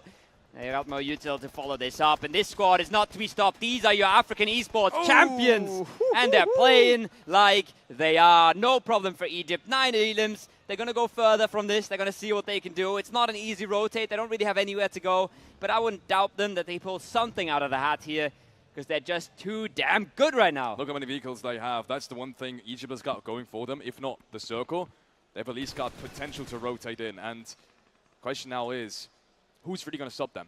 The next team over is Morocco. And I think Morocco has to prepare for that breach now. I don't see any other position that Egypt is going to be taking. If they have a 4-man inside that building, there's no other way in the open field, especially with how many teams are still on the northern side, to have any position in the open field, right? You could maybe make it down towards where I think Mali is playing, or Ghana is playing right now, right? These little dips in front of the city, but I think that breach is going to come out, and it's coming out now! Ladies and gentlemen, this is such an important fight now for Morocco. First nades are raining on through. And the good thing is, Egypt, they're at a little bit of a disadvantage, but they've got the utility to defend this, and so does Morocco. Still no entry has been found. Carryman now takes that one, and the flush immediately follows. How is he making the run? How is he making the run on in? He's getting inside the building as well. It's a team knock coming out of Egypt. Morocco is doing what they can to stay in this. The nades are coming out, the trades are not there just yet. Corona finds one though, they're making this costly, they're making this hard. It's just one up for Morocco. Just one up, but it's again, and he's saved them so many times. Egypt, where is he though? Where is he? Marshall, he needs to hit the DBS. Krona, he's got one more shot, one more chance. He takes him down. And Morocco, just like that, from one of the worst positions in this entire circle to one of the best ones, and straight back to one of the worst ones because they've been eliminated. Just one single point has been gained. And Mauritius, I didn't think they were going to stay alive even until phase 6. They have with this circle shift up towards the north. And I said it before, so much kill potential now inside the city. That's a hard break. Oh, that is my word. Hard break for Morocco. This was their game. This was their position. This was their breach to defend. And it was starting off well as well. They had Carryman in the shack to pull off a nice and easy first kill, right off angle. Well done. Instantly flushed out as well. And then there's a team knock from Egypt. And somehow it still falls apart. Somehow they get 2v4. They're in the end. Mauritius is still up and kicking. 4-man strong. Yes, they've lost HP. Yes, they've lost some of their vehicles. But they can pick up Kenya here. They can try to close out their edge. Do as much as they can. They've already outperformed. They've already created more of a gap. It must hurt so much. Morocco. An argument can be made that they would win this round just based off of Egypt's position that they have now, the one that they've been holding before. Rotation comes on through, no chance for Kenya to make it across. Jay actually does. I'm mistaken. Jay makes it inside the shack, but he's being taken down. That's going to be finished, surely with a knock and potentially flush as well. It's just going to be a matter of time until he bleeds out, because Utopia is the last player left standing. And he has one hell of a cross to do. One hell of a cross in front of him as well. He's trying to take the vehicle. There's no way he makes this, right? Nate comes out, but He's not being shot at right now. I'm saying Jay is going to bleed out. How is he still alive? How is Mufasa not shooting him in either? Has he made it inside the shack? There is no way. He's still alive. He's still kicking. Somehow Mauritius is taking the knockdown. Mauritius making the send. They're not going for a fight. They're trying to play the field. They're trying to survive.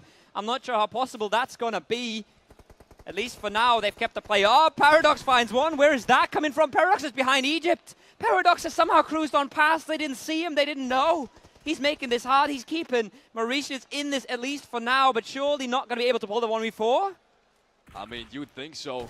You would think so. Paradox now. 2 more players needed. Zoxley takes him down. Headshot.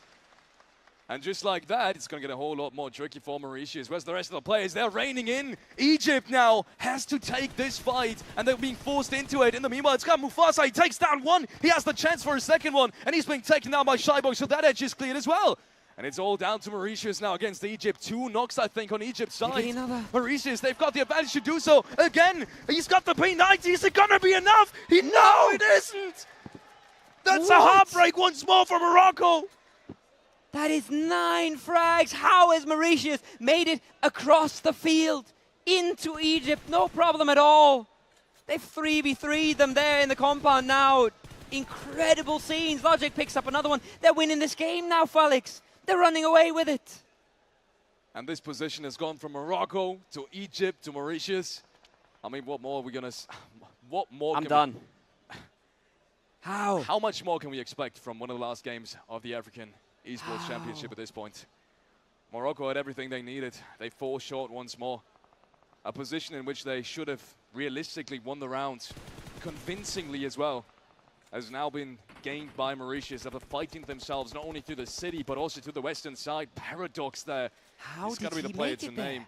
He sacrificed himself, but he opened up that entire bridge towards Mauritius. It's far from over, ladies and gentlemen, but Mauritius has now gotten the perfect position to overtake Morocco once and for all and make that happen for the next game as well. With how that difference, with how big that difference potentially is going to be for this one. They have the opportunity to get 4 more frags, and realistically, they're going to get these as well. Mufasa has already been shot down. Lucifer takes him, not only takes him down, but also gets the flush too, as Kenya is going to be the next team to move.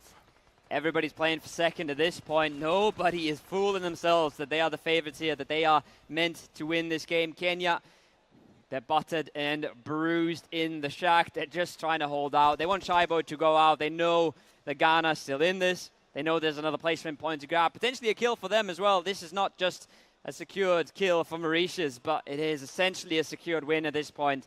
Something incredible would have to happen for this to go wrong. Roof angles, high ground, 3 gear, util. They've got everything they need. They're closing this out. It's a matter of seconds until the shack's out of the circle. They're blowing up the cars.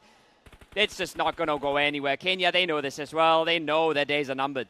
Kenya has no reason to deny these points. They might as well try. Jay outside the shack, racks that around. He still stays alive for a couple of more seconds. Shots being fired. Logic takes him down. 1 player, 1 more, just 1 more, and they take down every single one. It is 4 more frags being secured by Mauritius, and they've done the impossible. Oh my word!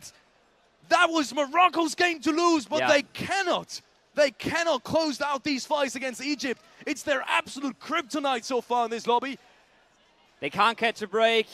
They were in the winning position. They did everything right to get there. And they can't win the 4 versus 4. And it cost them so dearly. It cost them so much, so many points that Mauritius is able to grab here. But don't forget about what Mauritius is doing there.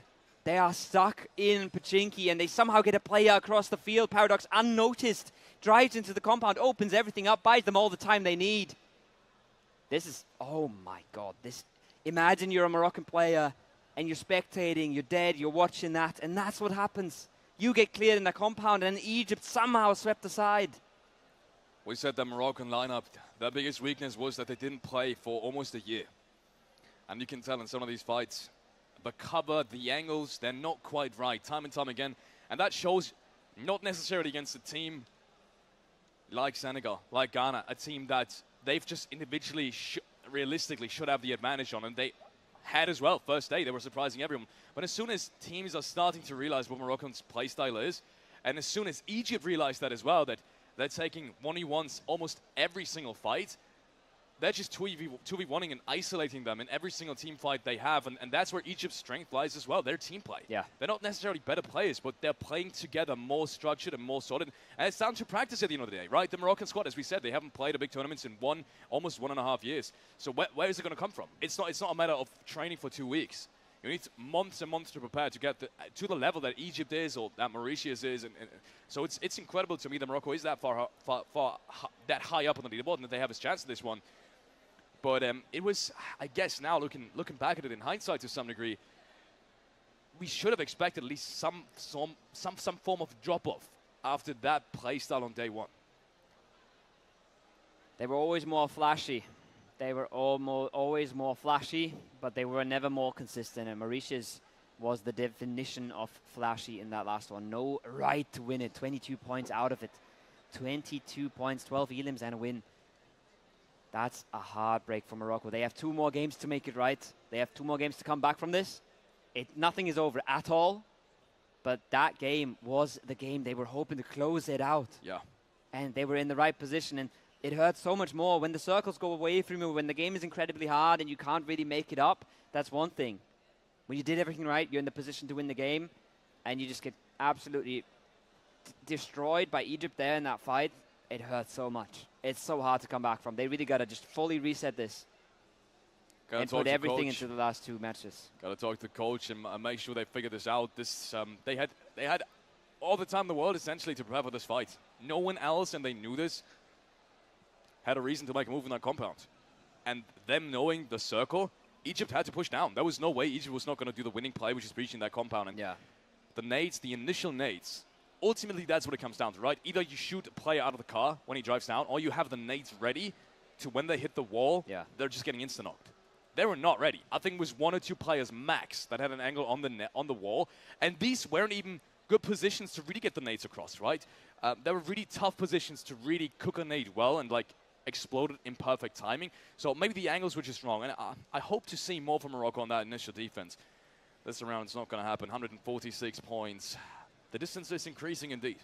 The distance is essentially this game, right? The distance is 19 points now. And that's exactly what happened this game, pretty much.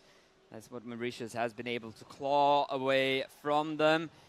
40 points different to 4th, Madagascar. They are battling it out for 4th with South Africa.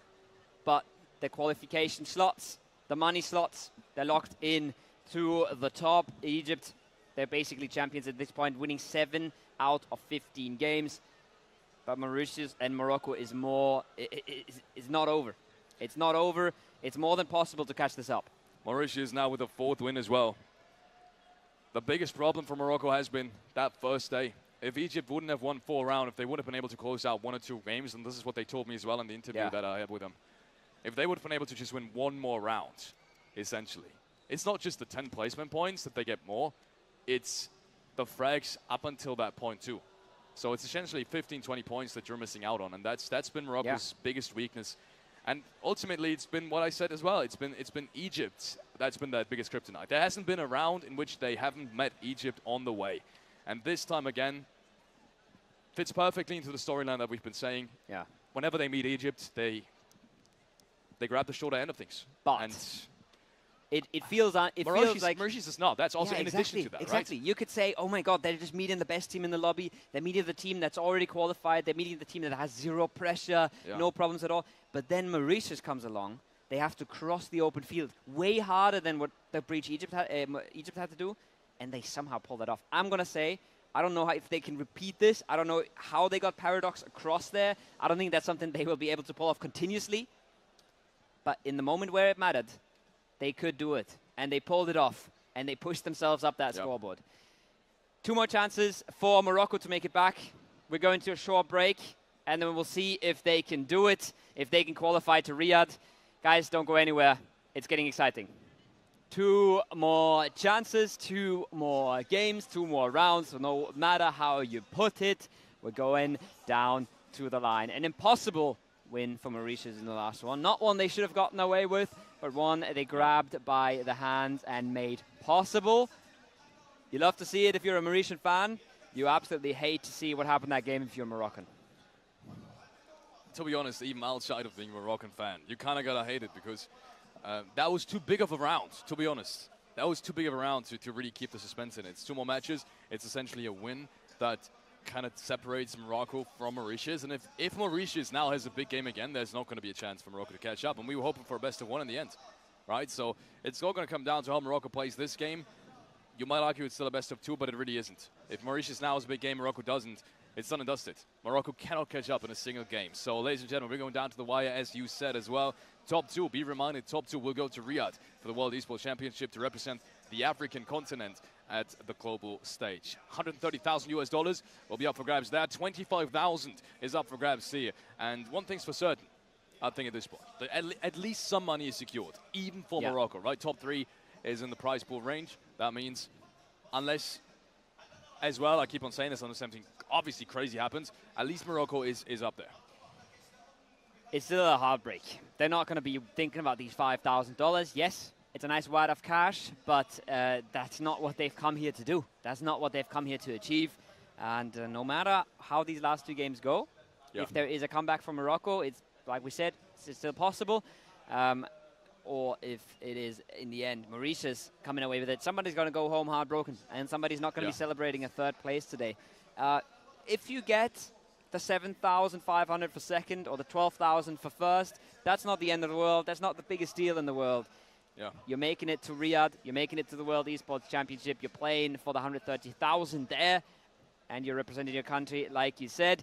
That's what really matters. That's what the teams are hoping to achieve. We have 2 more games for you. We're going to Miramar. We are going now. The plane's in the air. The players have gotten in.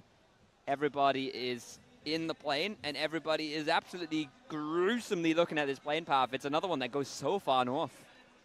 Disaster for, I think, plenty of teams, especially since we've seen a hot job in Puerto so far, and we've seen a hot job in Barcelona. None of these job spots will be able to get. I mean, they could still be gotten, but someone's going to have to contest the Impala cars. And at that point, I think it's more likely that we'll see another hot job in Impala than it is that a team makes it to Puerto Paraíso with how tough these cars really are to get inside that Impala main road. So we're going to be excited to see that happening. Either way, ladies and gentlemen, once again, 2 more matches. Morocco is about 19 points down from 2nd place. They will make it to Riyadh, and Mauritius has really made the comeback happening. They look super consistent as well, we got to say it. They look super methodical, super disciplined, but there's an argument to be made. More than Mauritius being consistent, Morocco has thrown away so many games that if they can turn around now, it is not too late just yet. And there we have it. Morocco will be landing relatively safely in Saint Martin. Saint Martin for Morocco, but we do have a hot drop this time in Impala. It's Tunisia versus Niger, squaring off in the eastern city. Well inside the circle, actually very centered in the circle. What is happening with Mauritius here, Alex? How on earth have they spread themselves across the entire circle? I'm not sure if that's strategy. I'm not sure if that's a mistake. I'm not sure if that's the nerves kicking on in. I talked to President about it, their sort of manager / coach, and he said, the guys know it's not over just yet. Nothing's decided just yet. That's an opening, though. That's pretty good for Mauritius. Their Logic had a chance to take a player out of the air. That's a 2v2. If they win that, they're just straight back to putting points on the board. Player landed, though. And that's going to mean, without the immediate knock, that this is only information gained, really. And wow, is Mauritius going to dodge this? That'd be super smart. I think that's one hot drop too many. And I like what they're doing. I like what they're doing. Get the hell out. They know that these 2 players are not in shooting range if they just take the vehicles right away. So they didn't loot anything else but the weapons they really needed. And obviously the vest and helmet they had laying around. And I said this before. I think if anything, there's going to be a hot drop at Impala. And look what came of it. It's indeed Niger contesting once again. It's what they find themselves in time and time again. They don't have a secured loot spot for themselves. They've been struggling to get that going. Somalia is a team with, again, I want to say sparks of brilliance. It's sparks of really good fighting every now and again, but not the consistency we would want to see. And I'm still a little confused about what's happening with Mauritius this game. As long as they keep it together, as long as they consolidate, I'm all right with it. The early game is not the most exciting thing for them most of the time, so if they can keep it together, get into reasonable positions, we're okay with that. Tunisia picks up the first in the hot drop. Hammer in a bit of a 1 versus 2, but he's got some support from range. At least give him the information, a bit of covering fire, make this fight easier, make this a very winnable 1 versus 1. And judging by past experience, Tunisia, they should have this fight in the bag. They're good enough. They've got the skill. That's a good peek around the corner, though, Luke. Had a chance there. And he's still looking for it. He has to be careful about the church roof. He has to be careful about Scrub with the AK. But he's holding his own for now. Oh, that is a cheeky angle that's now being taken by Tunisia. And together with Scrub, they will be able to take down Luke. Unfortunately, he's fought his best, but he'll be taken down as one of the first players. Fleshed as well. Eagle obviously been taken down just before that. So Young and Mugi, the last 2 players now who can kind of keep up the torch. Yeah. I want to say they have a chance in this one, but they're very split apart. And already 2 angry Tunisians at the staircase making their way up. And I think he's going for this 1v1 even at this point. Young has been taken down to half HP. Now 2 players coming around the corner. Young with 1 though. Maybe he's got the chance to do another one. No, but they played smart. The second player didn't have full HP, so the third one actually peaked it. So Moresto, the one to take down Young, almost would have been a double. At that point, Moisey with the 1v1. Maybe there's a chance this time around though, with the trade immediately happening. I think it's got really, really tough.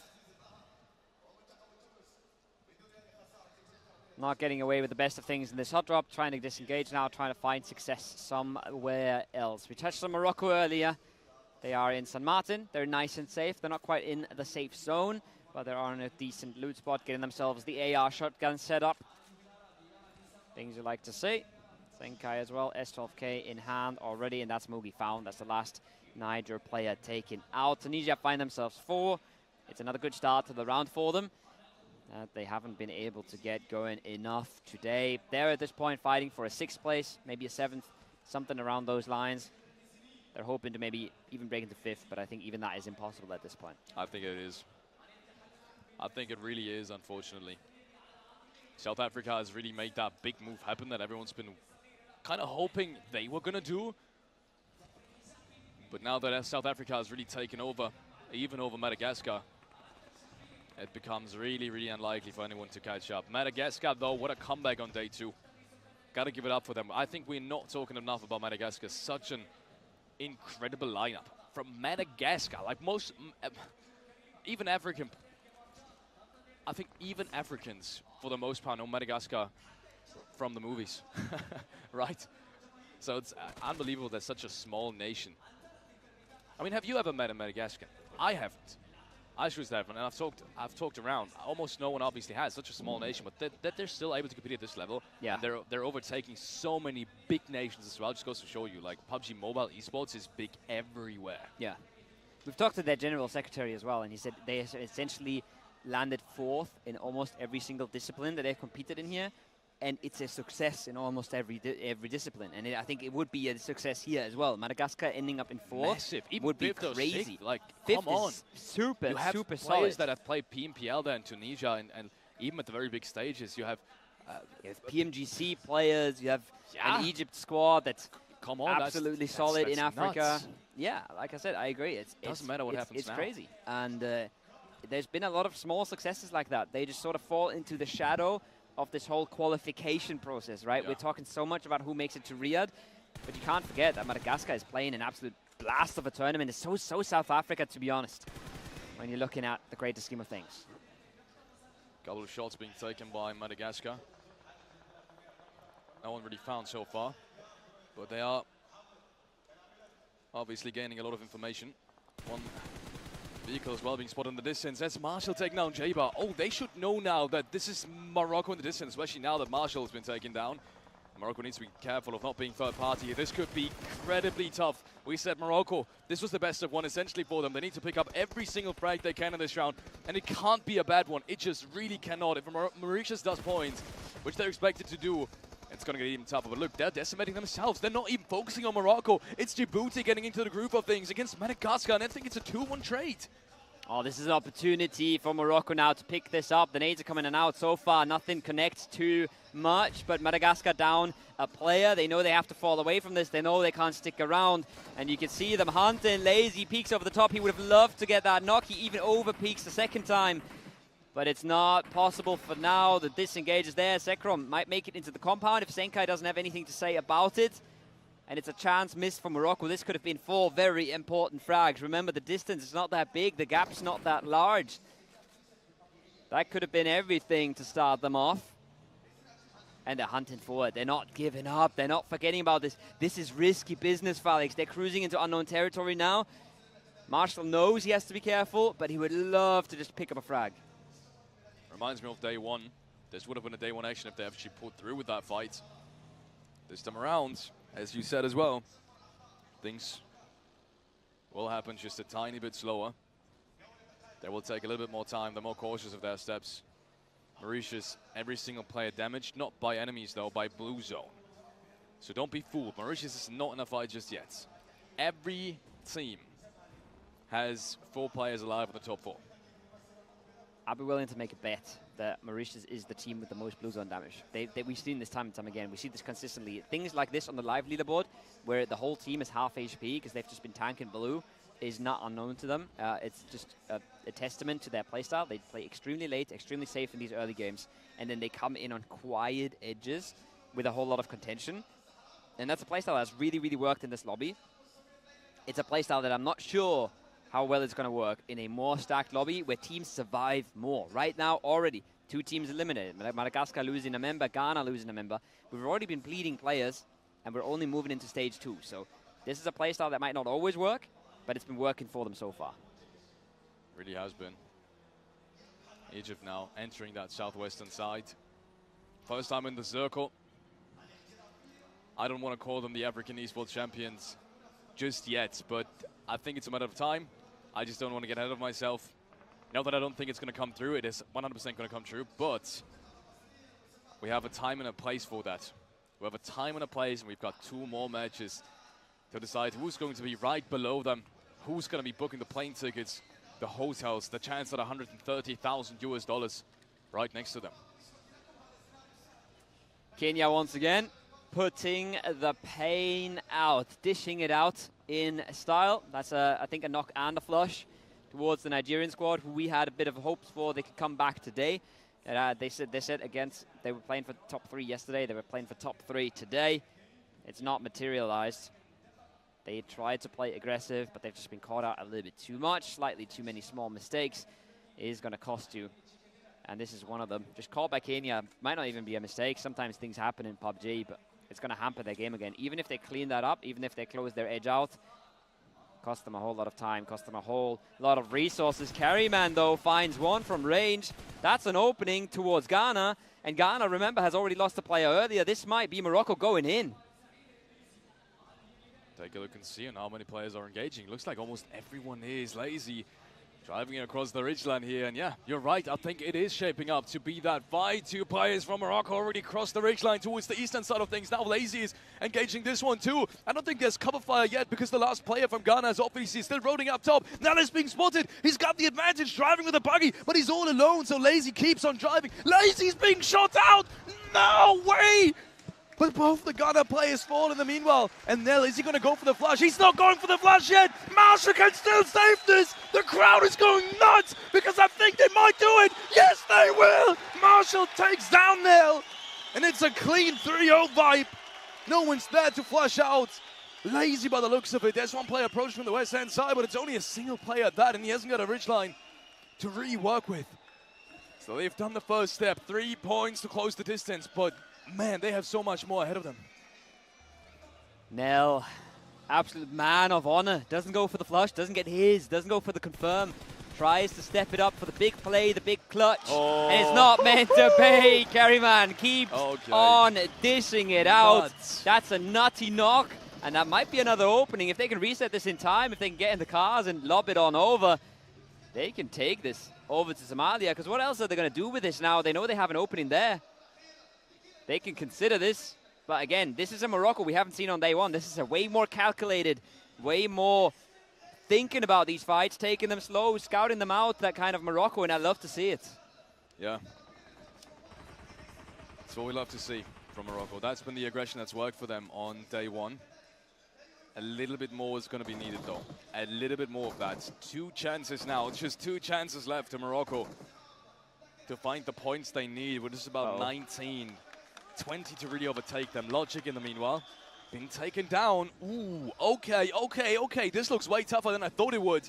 Mauritius being surrounded not only by Mali, but I think by Senegal in the distance as well. That's the first player being knocked, but he's being traded. Logic goes down. He's being flushed. Lucifer down as well.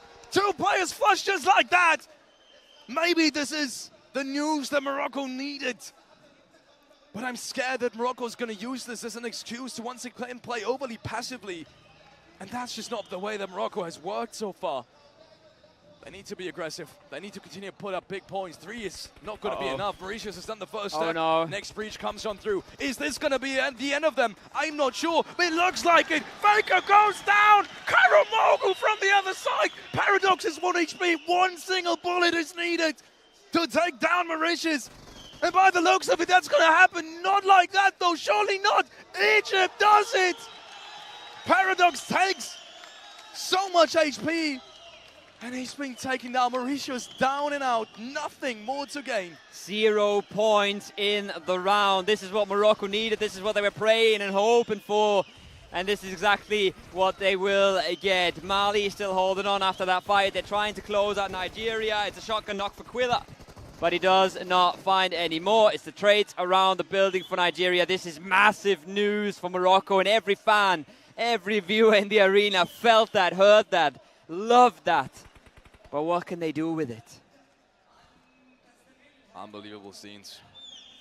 So much more to be done. I said it before. Yes, Mauritius is out, but you're not even placement points yet. It's still a long road ahead of them to overtake Mauritius. They will essentially need to take second place with a bunch of frags. Essentially 15 plus. Or take the first place, Kobo. And I think that's what they're going to aim for. It's not a perfect entry, but it's a pretty damn good one, depending on how South Africa, how deep they really want to play. There's no one really contesting them on the northwestern side. If they stretch out against that ridgeline, they can third-party every single team, even Egypt towards the western hand side of things. And they just need to do that faster. It's a good entry. It's a possible entry. Egypt's doing what they always do, roaming around, looking for a fight. Now they see a 4-5 ahead of them, and they blow it up from range. Again, he loves to get these picks. He loves to get the freebies, and he's ruining Somalia in the process. The flushes aren't easy, and it is Senegal still in this as well, trying to claim their points. They want them. They're ours, they're saying right now. Glitch might get something to say about this, though. He doesn't in the end. Senegal wins the fight, but for how long are they going to stay in this? Look at the angles. Look at all the cover Egypt has on this. They're playing like champions. They're rolling over this once again. They're making so much space on their edge. And it's looking so easy when they do it, Felix. Gronai doesn't need a weapon. He's taking it down with the MK14 even. They picked it up on the way there. What a performance by Egypt.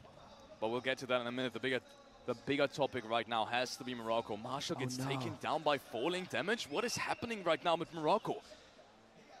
We gotta see how that happens. I think they were taking so much damage as well. Yeah. All of them were. I don't know if they're in the blue. Flipped. I think they must have flipped the car. I think they rotated on down. But now that I'm looking back at it, they tried to breach South Africa on the northern side. They decided to go for the northern side instead of the western side. So this is actually really dangerous territory now. South Africa historically hasn't got a great statistic against Morocco in these straight-up fights, but they've got the man advantage now.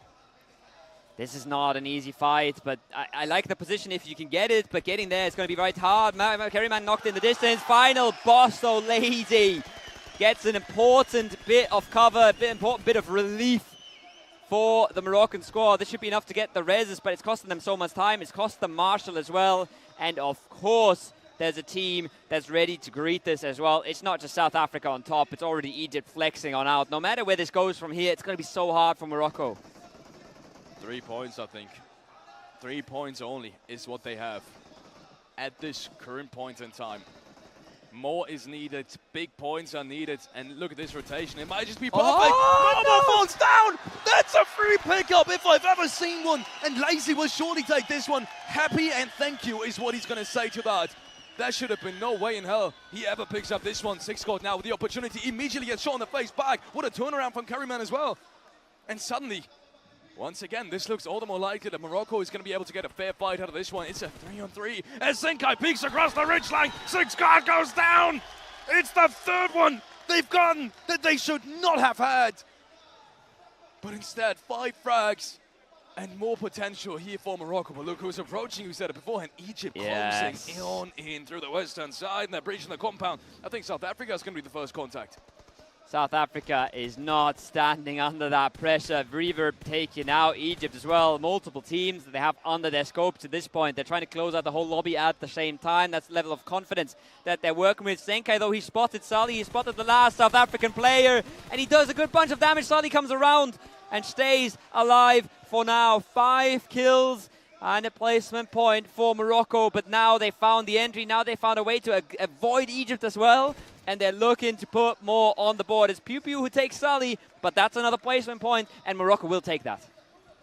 6 teams left standing. Morocco already in the placement points. My heart is beating. I don't even want to know the BPM of the Moroccan guys. They must be sweating bullets right now, because it couldn't get any closer. They needed a big round in the perfect position to get exactly that. Madagascar on the western side, 3 players. It's going to come down to a 3-on-3. Oh my. He's been spotted. Lazy takes him down. That's a pickup just like that. Headshot as well over that distance. Not an easy shot to take. Yes, he's been standing still for just a brief second, but he's going to get the timing right, and they did. Morocco now, with that entry, they're sure going to try to get this. Oh my God, By they're the getting into frags. the flow. They're getting rolling now. It's Madagascar on the other side, but it's a winnable fight. It's power in numbers as well. Egypt can't harass them because Egypt's fallen to Kenya on the other side of things. This should be Morocco all the way, and once they realize, hey, there's not a lot going on in front of us, they're trying to grab angles all around us. This should be them taking the fight to Morocco, closing it out as well. Lazy gets caught, but the trade's almost there, and there's more and more damage coming in. Carryman, they wish they had Marshall with them. They wish they had a 4th man right now. It would all be so easy. And Marshall died by 4 link damage. That's got to be the worst feeling of it all, right? And this is one they can look back at as well. Sora drives to his teammate. He wants to somehow secure Pew Pew, but now that he bleeds out, they should get the information. This is the last player, actually, that they don't know about. So Senkai's got the opportunity to close out this fight. He needs to win it. He does win it. S12K, the M4 to get the flush. And what are we witnessing, Kobo? Tell me, because it looks like Morocco is cleaning through these edges. And they're doing so incredibly convincingly.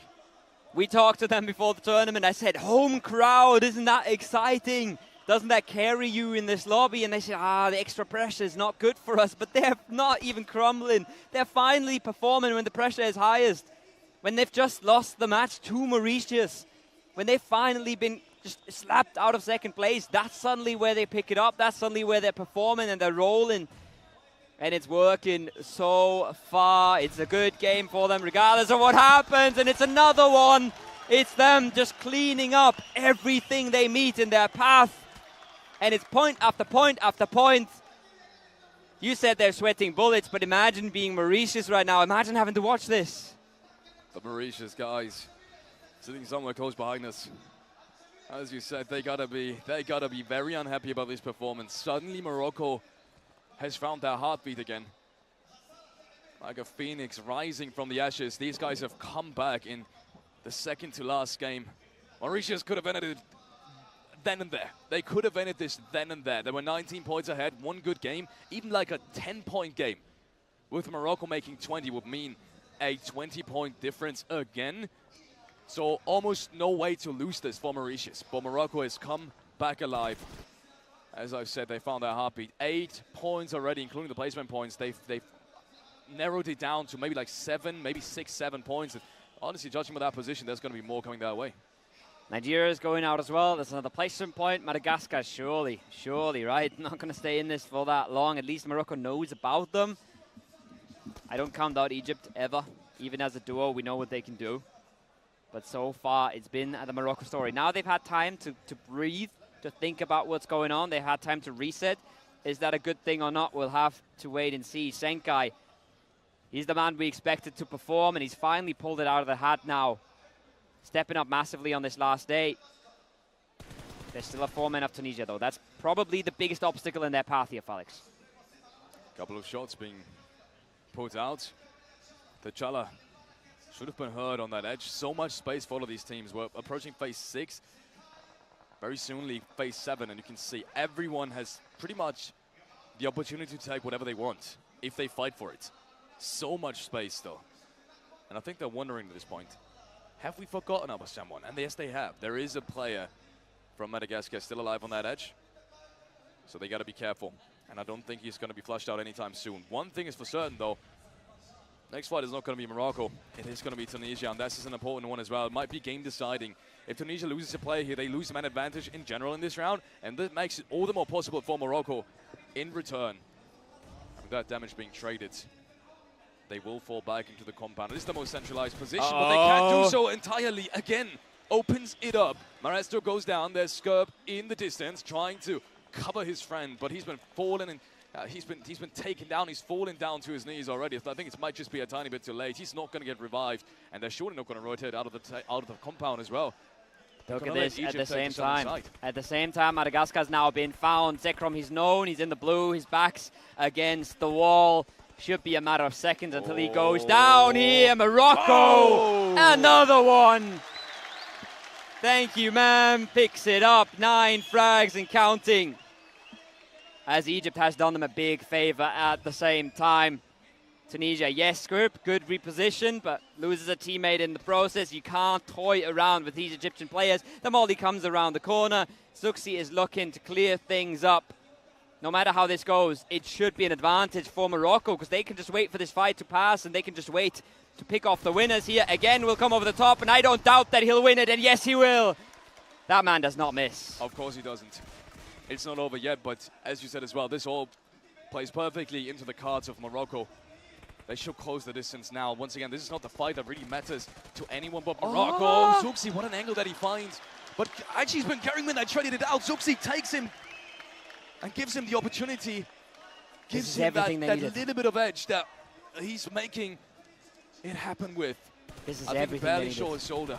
And this is everything they needed. Senkai now towards the western side, opens up the angle. He had the opportunity to fight again. I talked about this, barely had the angle, and Zuxi still was able to take him down. So I'm not sure he's not going to do the same with again. Carryman, he's got to be a little careful, but they know they want to take space, and they want to take space while that fight's still going on. He's going to hear the steps now. He's going to realize there's a player on him. Does the rest of the squad do the work, though? Do they clean up the compound? Carryman by himself. The shotgun's good enough. And it's a 10th frag versus a duo of Egypt that can't even get that res again. Can he do it? I don't think he will. The crowd is going mad at this. And they are well aware of who they want to win, Falex. Home crowd couldn't be more happy about this one. A couple of shots being traded back and forth. It's a single player that's left standing. They need to take down Zuxi now to secure absolutely everything. I know he's been knocked by Morocco, but they want to be sure that they get everything on the board here, that nothing is in any sort of way possible for Egypt at this point in time. And I don't believe in it. I think the crowd doesn't believe in it anyways. I don't think that's going to be any different for any viewer at home. Egypt, backs against the wall, position-wise, should be the heavy advantage to Morocco, and Lazy is driving up towards the ridge lines. But it might just be Senkai that has the first contact. Again with the nade. Good idea of where that car went, but Senkai is quick on the reposition. He knows that he has to dodge util here. Lazy's on a big, big flank. His angle could be absolutely massive, but he has to be careful he doesn't take a 1v1 that he doesn't have to, and he realizes as well. Resets back into the corner. Knows that he has to wait for his teammates. His angle stays massive even if he doesn't take the fight. He can wait this out. He can wait for Senkai to do the trick. Senkai over the top. Good damage done. Can he do it? Morocco! They want to close it out here and now. Again, he's done this before, but not against Morocco. 1v3, surely it's impossible. And it is. Morocco will take it after Mauritius has done an incredible comeback from a round they should not win. And just like that, they turn it around once more. We're going in circles here at the African Esports Championship. And I'm sweating. I know the players are. I think everyone in this arena is, not because of the temperature, because these games could not be any closer. Barely any chance, barely any breathing room for Morocco in this game. We thought after their first initial knock and the second one that was being followed up by South Africa, but they make it work somehow, some way.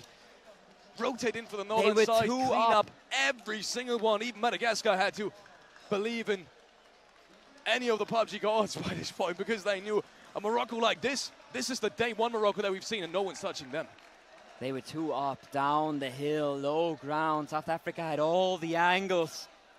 Momo was going to have some dreams about this, how he falls down the rock. He gives them a bit of a breather.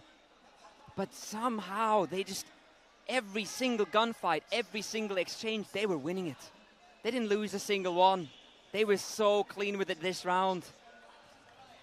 I had goosebumps. The crowd went absolutely mental in that late game. You have a bit of a taste of it, but all you've been seeing is the VIP area. That's pretty tame still. People in the stands will go in loud at this.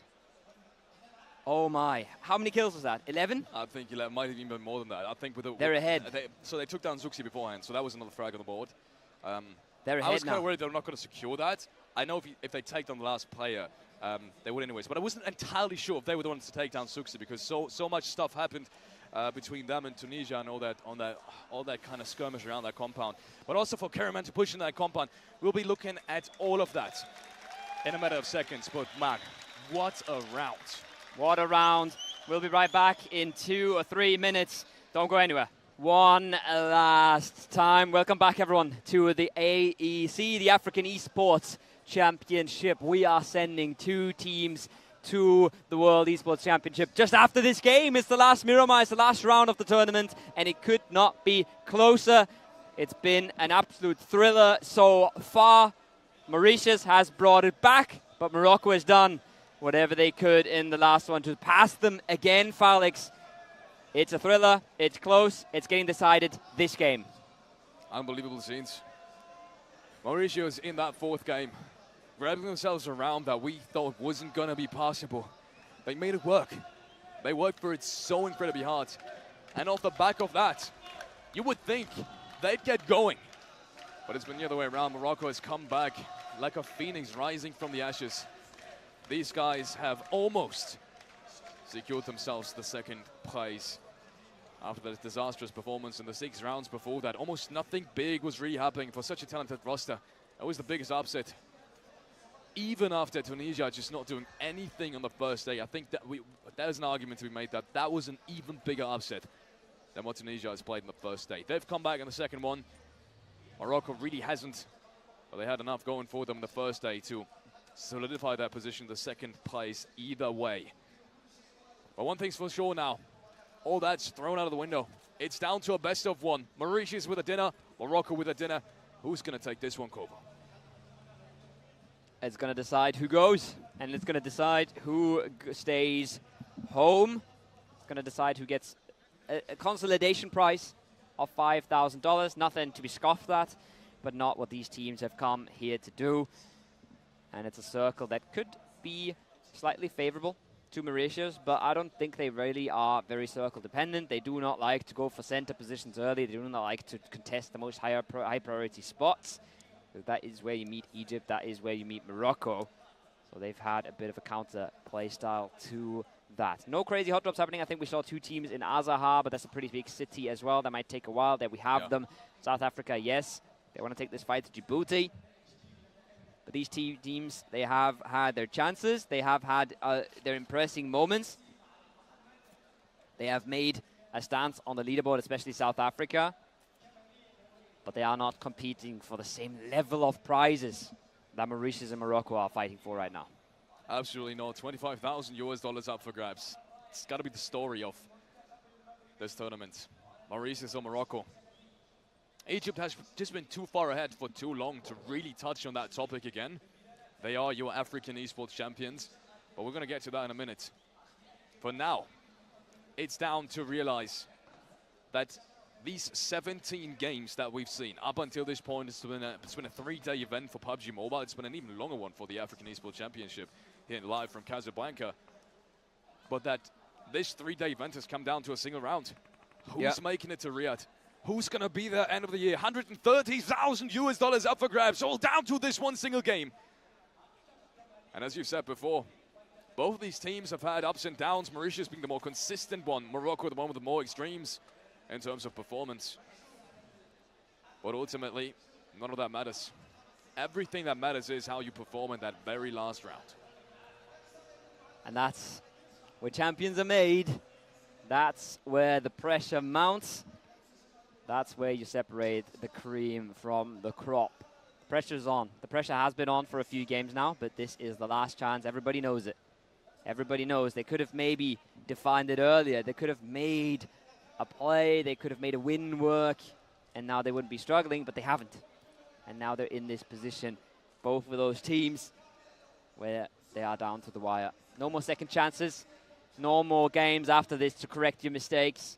Whoever takes this, whoever survives longer will take the qualification spot. It's so close. If these two teams get in a 4v4 fight, whoever wins that fight is qualified. That's how close the gap is, essentially. As we're watching an absolute convolution of vehicles in this hot drop right now. It's a bit of a messy one. Momo wants to come around the corner. Jabba knows well where he is. Djibouti, the only times we've seen them excel really has been in these hot drops, and that's a good bunch of damage coming around the corner, but he's no out of bullets. Killwise there for the trade. Takes down Momo. There's no one there to really do anything about that, but Six God, having said that, still finds an opening.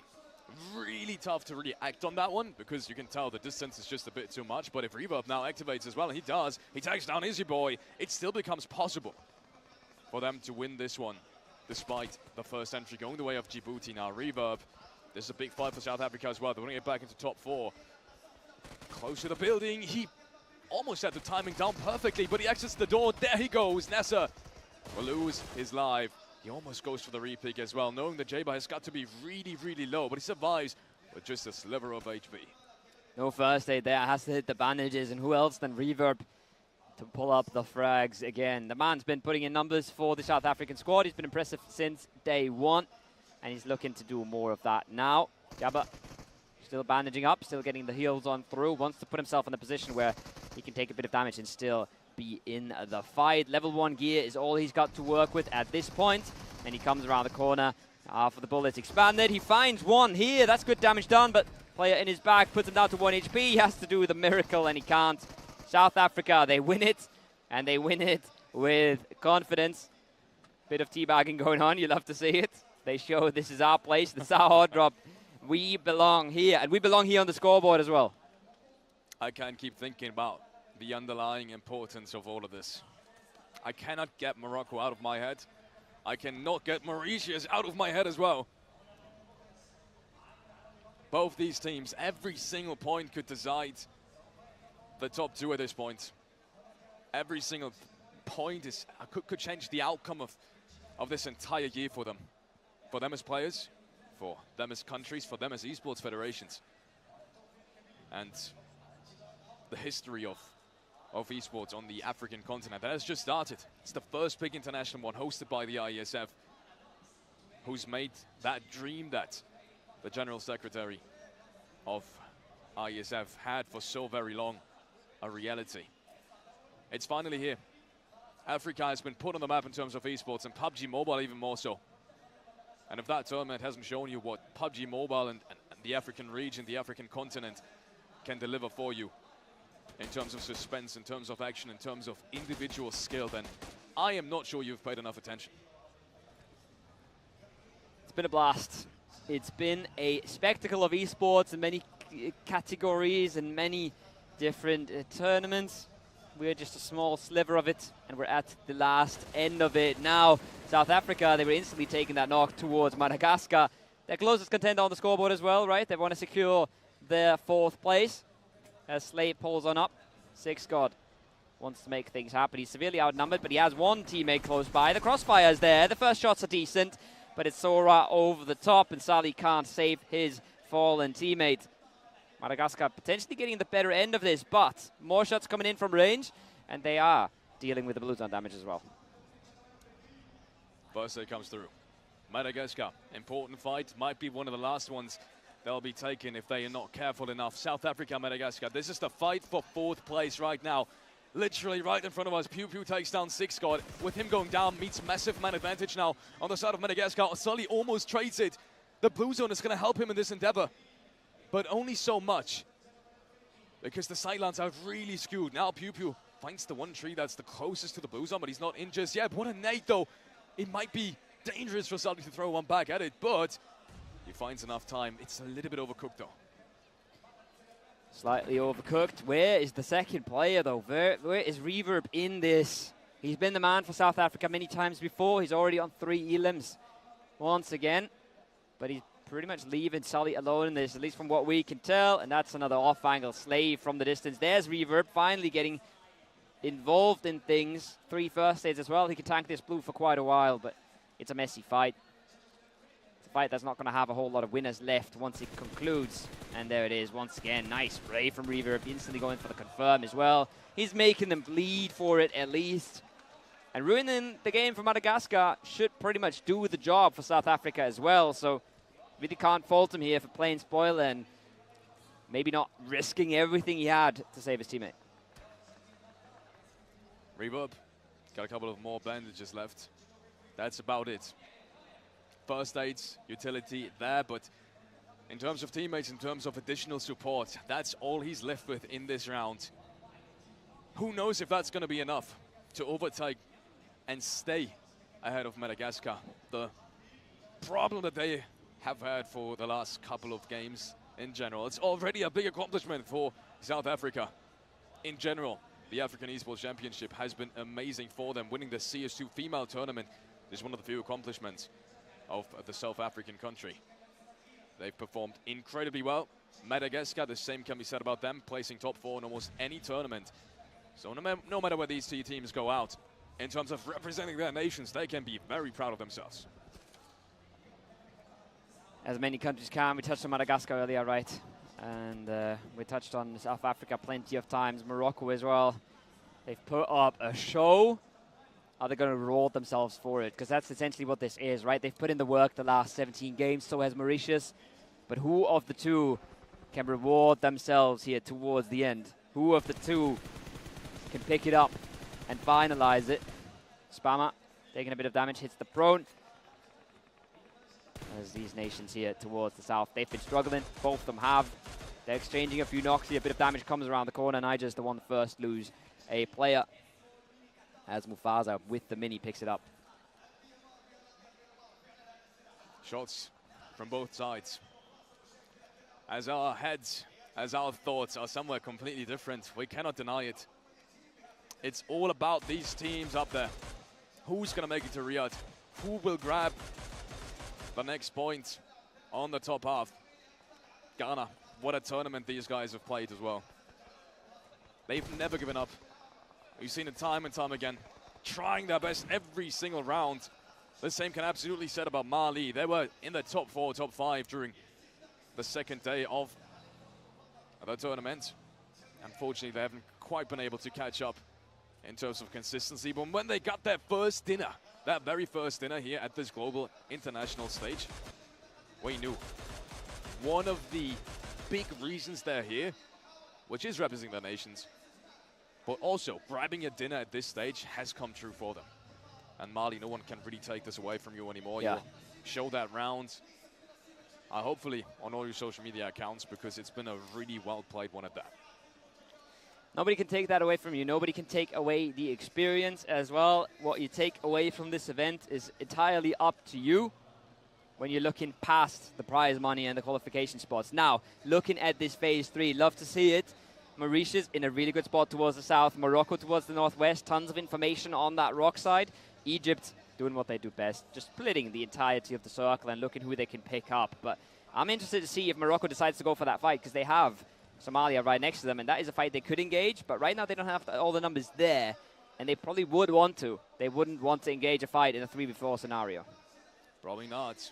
There's Egypt finding themselves some frag against Madagascar, and South Africa is going to love reading the kill feed right this very second, realizing that just one player is left standing, and they don't need any points anymore. I think unless Senegal has a huge game, I don't think it's going to happen, but we'll turn right the hell back as Lazy has been taken down. It's a knock from Egypt as well, the Kryptonite so far for them in this tournament has taken them down. We don't quite get the general idea of where that frag has really happened. I don't see it happening. In the compound. Oh, he's flushed. He's flushed in the compound. Lazy goes down. Morocco down 2-3.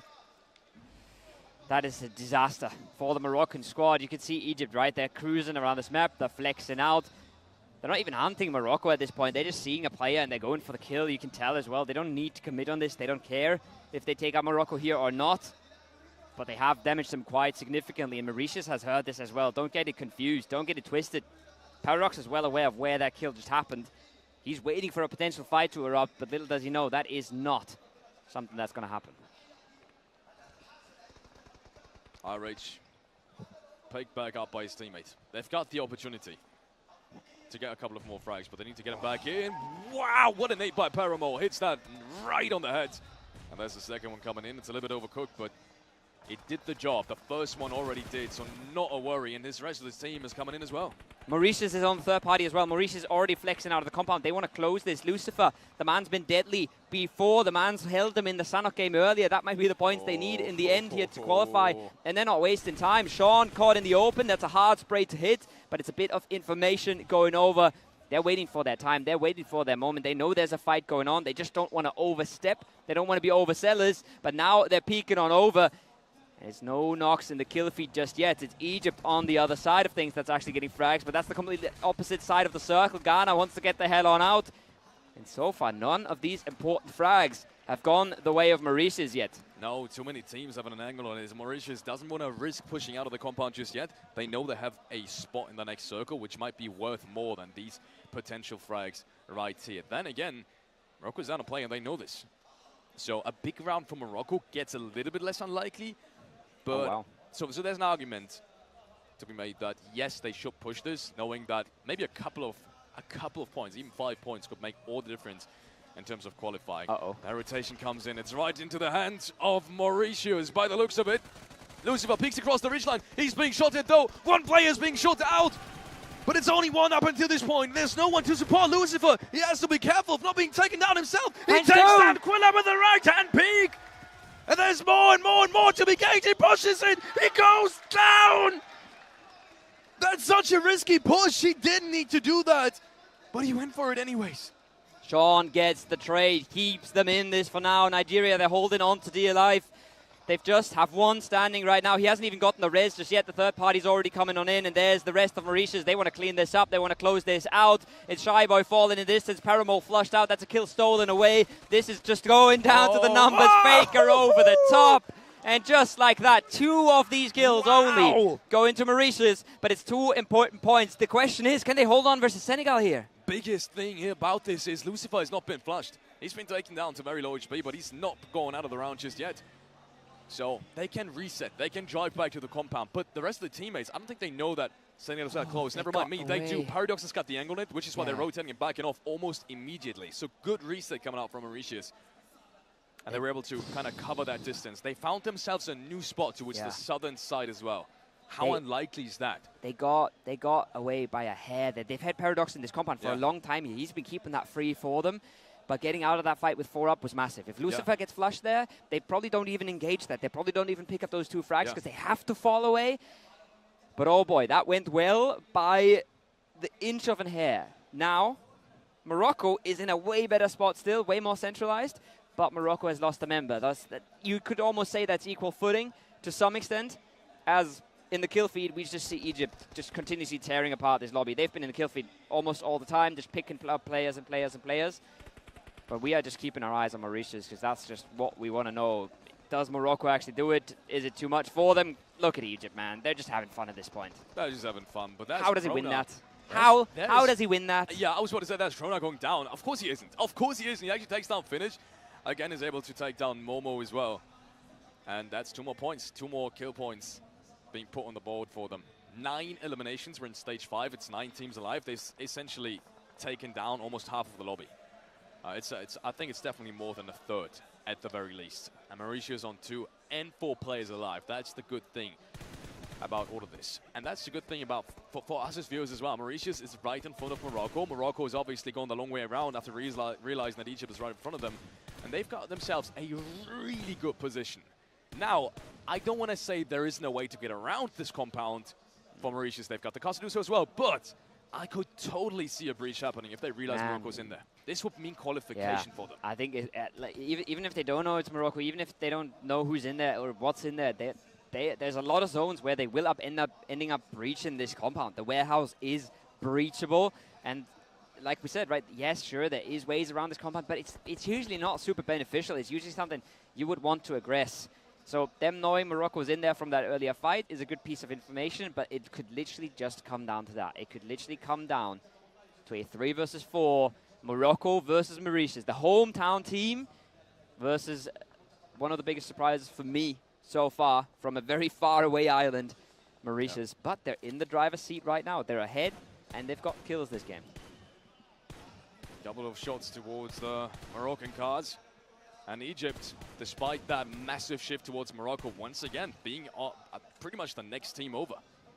Now this shift could delay that fight that we were expecting between Morocco and obviously Mauritius once more. But it's, man, I'm down for it. Let these teams fight it out in the very late stages. Give us more of that suspense. Show us everyone else, but more obviously Mauritius and Morocco, the big talking points. Kenya and Niger still inside the city, and they're not the only ones. Madagascar in there, Tunisia, it's a 4-way fight. Yeah, it's a mess. It's a mess in the city, but it's not surprising in a circle like this. There's not that much outside that you really want to be playing, so tons of teams seeking refuge in the city right now. But it's a dangerous game to be playing, and that's Daddy OP fall, and Mugi picks up one, instantly traded. Kenya is not going out without a fight, and they've been fighting. You can say that for sure. Now, there's a boot nade coming on out from Niger, but they have to be careful here. They could easily get singled out. The shotguns are in play. It's a good play from Jay around the corner. And just like that, he'll pick himself up a second. His teammates there for the trade. Utopia gets himself 1, Jay with 2. And Kenya does what they do best, which is scrap away at these points, picking them up piece by piece. But this is a fight we have to keep our eyes on. Egypt is getting danger close here to Mauritius. Circle shift happened. Sent us up around Morocco. Egypt has found themselves towards the west-hand side. Please, if anything comes true, please let it be that these 3 teams are the last teams alive. I want to really get down to business between these teams, but make that in the later stages. Make that not just now. It would mean the deciding fight, no matter who's engaging now. It would mean this decision already on who's really going towards, obviously, Riyadh in the World Esports Championship. And I don't want to see that happen just yet, and I know you don't either. No. I mean, right now it feels like Egypt can really play decider in this one. They've got all the space around this, right? They've still got to play up on the high ground. They have all the vehicles. They've killed half the lobby, like you said. And they are the ones that can really just decide what happens here. Lucifer, I love the off angle that he's grabbed himself. I don't know if he's known outside the south of that compound. If his angle is not known, he could really be the downfall of that Egyptian squad. But man, you can just look at these 2 teams right now. You can look at Mauritius, you can look at Morocco. They are just trying to survive. They are hoping to just stick in this. They're not playing anything proactively. Dead silence here in the arena. Everyone is waiting for Morocco to get into that next fight. Maybe they'll have an advantage now. Maybe they can pick up a quick frag. Jay is rotating straight in towards it. This could mean a good pickup or dangerous territory now. Utopia has been found on the rotation. That means it's only Jay. He'd been an instant frag from the Moroccans. He knows the nades are raining in. This is utility unfortunately wasted now in this instance.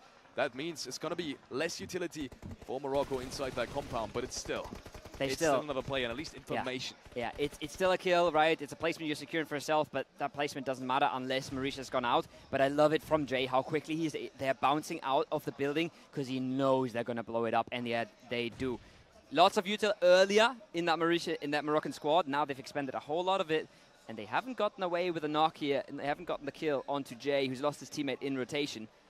So, like you said, I wouldn't call it wasted, but definitely expended without a whole lot to gain from it. That's going to sting a little bit later on, but once again, that warehouse is going to become a contention point, I think, and that can easily get decided by gunfights as well. So whoever they frag, they can maybe pick up some util off later on, as we see. The last few Picaro inhabitants trying to creep their way on out. It's not looking pretty for either of them. Really doesn't. Reverb solo. Madagascar solo.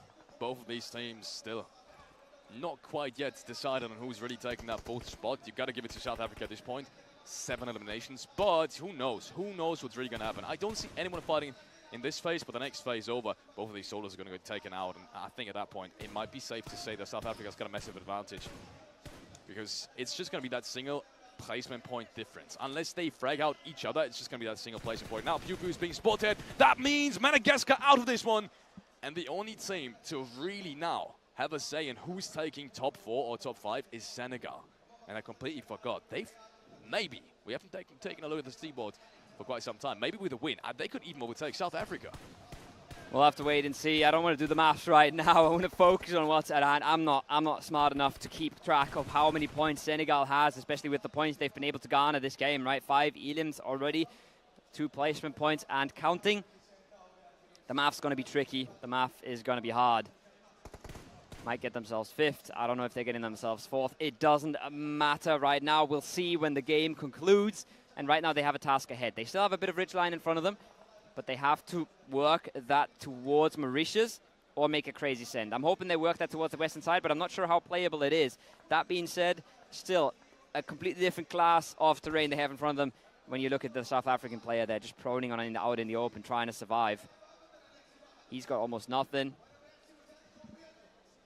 And he's going to have to try and make his way on. And look at that, 4-man proning in the compound. They don't want to engage anyone right now.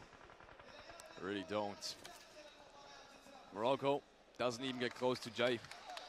Krona keeps on holding it. South Africa has now been taken down. Senegal with the opportunity to overtake 4 and 5 with this single frag. We might see more leaderboard switch-ups. Ladies and gentlemen, I couldn't be more happy to tell you that everything is still open. We do not know who's taking top 2. Mauritius is still alive with a 4-man. Morocco has lost a player early. That might not change all too much. Are they getting these frags? Morocco with a 3-man might just be just as important. Mauritius looking to get its 3rd frag in the round. Metipoy goes down. It's a long distance shot though to secure that one. And just one smoke would mean a Suxi's down. Ooh, Suxi now has been taken by Lucifer. I'm not sure that's going to change. I don't think they're going to engage this. As now every Egyptian player has rotated down towards the west-hand side. Oh, they get the flush on Metipoy here, which is something, but the knock on Suxi is almost bigger. That's the one that's been extended from the Egyptian squad a little bit further off to the south, right? He's gone past this. It's a chance to catch Egypt on something, catch them slipping. The circle is pushing on in as well. They have to move. They have to put him in the car and move. This is so dodgy. Look at the shots being traded. Everybody here is so crisp. What kind of turnaround was that, Lucifer? Are you completely mad now? He pre-fired that shack almost immediately. He was pre-aimed by Egypt, and he still wins that. He out-damages in. Suxi barely getting rest. Yeah, he made it back, but I mean, that was a perfect play for Egypt, right? Not even resting that. Lucifer didn't waste any nades either because he knew they were going to drive back and he wouldn't get the shots out because someone was always going to be covering for these two players. So the smartness of these players, unbelievable in this stage of the game. The display of skill has been absolutely mental, especially you can see it here. It's a pinnacle of this tournament.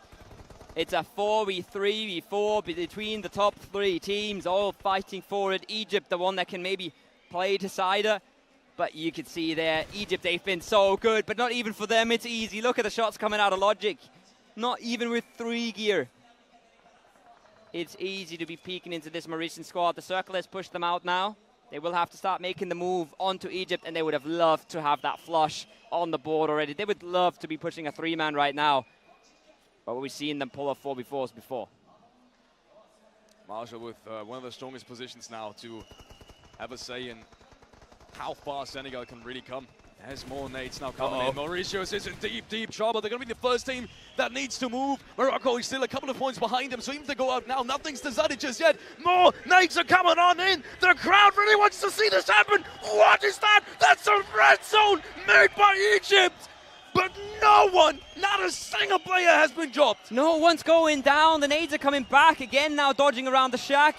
Is Morocco in the kill feed? Finally, Paradox, the first one to be taken out. Lucifer on the tree. He can't stand either. It's Egypt ruining the dreams. Faker, what can you do? Logic, what can you do with this?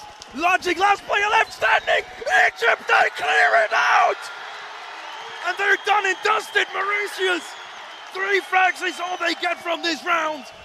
Including the 5 placement points, and Morocco still standing, make that 4 placements because Kenya has still found a solo somewhere inside this circle. Obviously, Jay is still alive. And Morocco now with all the chances, but Morocco needs to make frags happen. If Egypt takes down every single one, I don't think they can overtake Mauritius. I think the placement points will not be enough in that decision, especially with Mauritius getting 3 frags. They've got to catch up at least 2 more, right? We don't know how many points they have to catch them in, but They've got to close the gap at least one more point. That's the minimum. Maybe it's 2, maybe it's 3. We don't really know. Jay is still alive and kicking in this as well. He might be a factor come the later game, but Senkai might have an idea about this. He's already pulling out the nades. They should know. They fought him earlier. They should know he's here. Phase 9.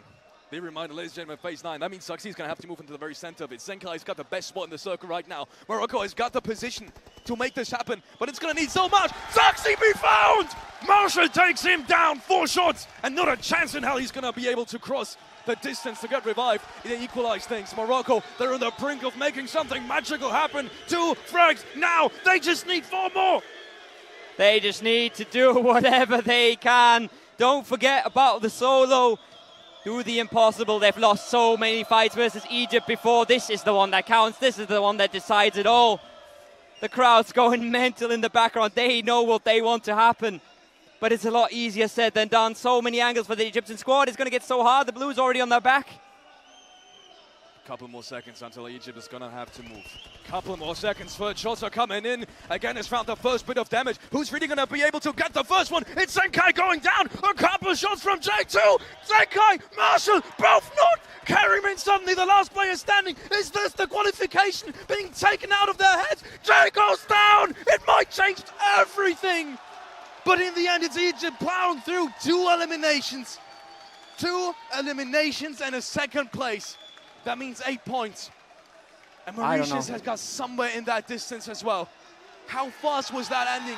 Ladies and gentlemen, I do not know who's going to win this. What I do know is that Egypt is your African Esports champion and the very first one to do it as well. Oh my God. How has Morocco stolen the show with that game? Nobody knows what's going on at this point. Egypt, they're celebrating. They are African Esports champions. They deserve it. They're on stage celebrating, but everybody's wondering and nobody knows. Is that enough? What a better team to close it out as well. What a better team to take the last game of the series. But I have no idea. I don't know. I do not know. They got one more placement point there at the end. They out-survived Kenya. Jay went down just before that. Thing is, though, they have not gotten a single frag out of that entire fight. And Morocco, unfortunately, falling short then the very last one might have just cost them the qualification. We'll have to wait and see. But as we said, we got to give it up for Egypt. The most consistent teams, the most dominant team, the most experienced team coming into the African Esports Championship. And they've had one hell of a performance. It's been dominant from start to finish. They've not had a single bad day. And these guys are celebrating rightfully so. They will take the lion's share of the $25,000 that are up for grabs here at the African Esports Championship. More importantly, they get a chance at the $130,000. And how deserving so. Up for grabs at the World Esports Championship in Riyadh later this year. Nobody deserves it like these 4 guys. All their staff around them, all the players that have come here. Oh my God. I'm seeing the production already running towards some of the crew. Egypt is winning this one. Kobo, I think it came down to a single point. And I see a couple of Moroccan guys cheering. I see a couple of... Oh, what? You can't see it, but Morocco has done it by 3 points. Mauritius takes the 3rd place. What a turnaround. It's come down to the very last game, but Morocco in the end will be going to Riyadh. 2nd place, grand share of the $25,000 will be going into the Moroccan pockets. And I don't think the crowd could be any happier about this one after that disastrous day 2. Wow. They do it in the end, 168 and 165. It's an absolute heartbreak if you're Mauritius. It's so devastating. Even in the last game, they hold on so well. They survived so long. But it's not enough. We have a different scoreboard on our screens right now. It looks different than what we have on the main stage. But it's the same essence of it. 176 but they're 4 ahead. Mauritius in 3rd with 172. They will fall short. I got a feel for them. They've been having one hell of a tournament. They're shaking hands right now. You can't see it, but I'll tell you. These guys are having one of the most intense tournament feelings they will ever have, potentially. What an amazing tournament. What a tournament. What a tournament. Crazy stuff going on. They could not be more happy. They could not be celebrating. This is esports. This is what it's all about. The crowd losing it in the last game as well.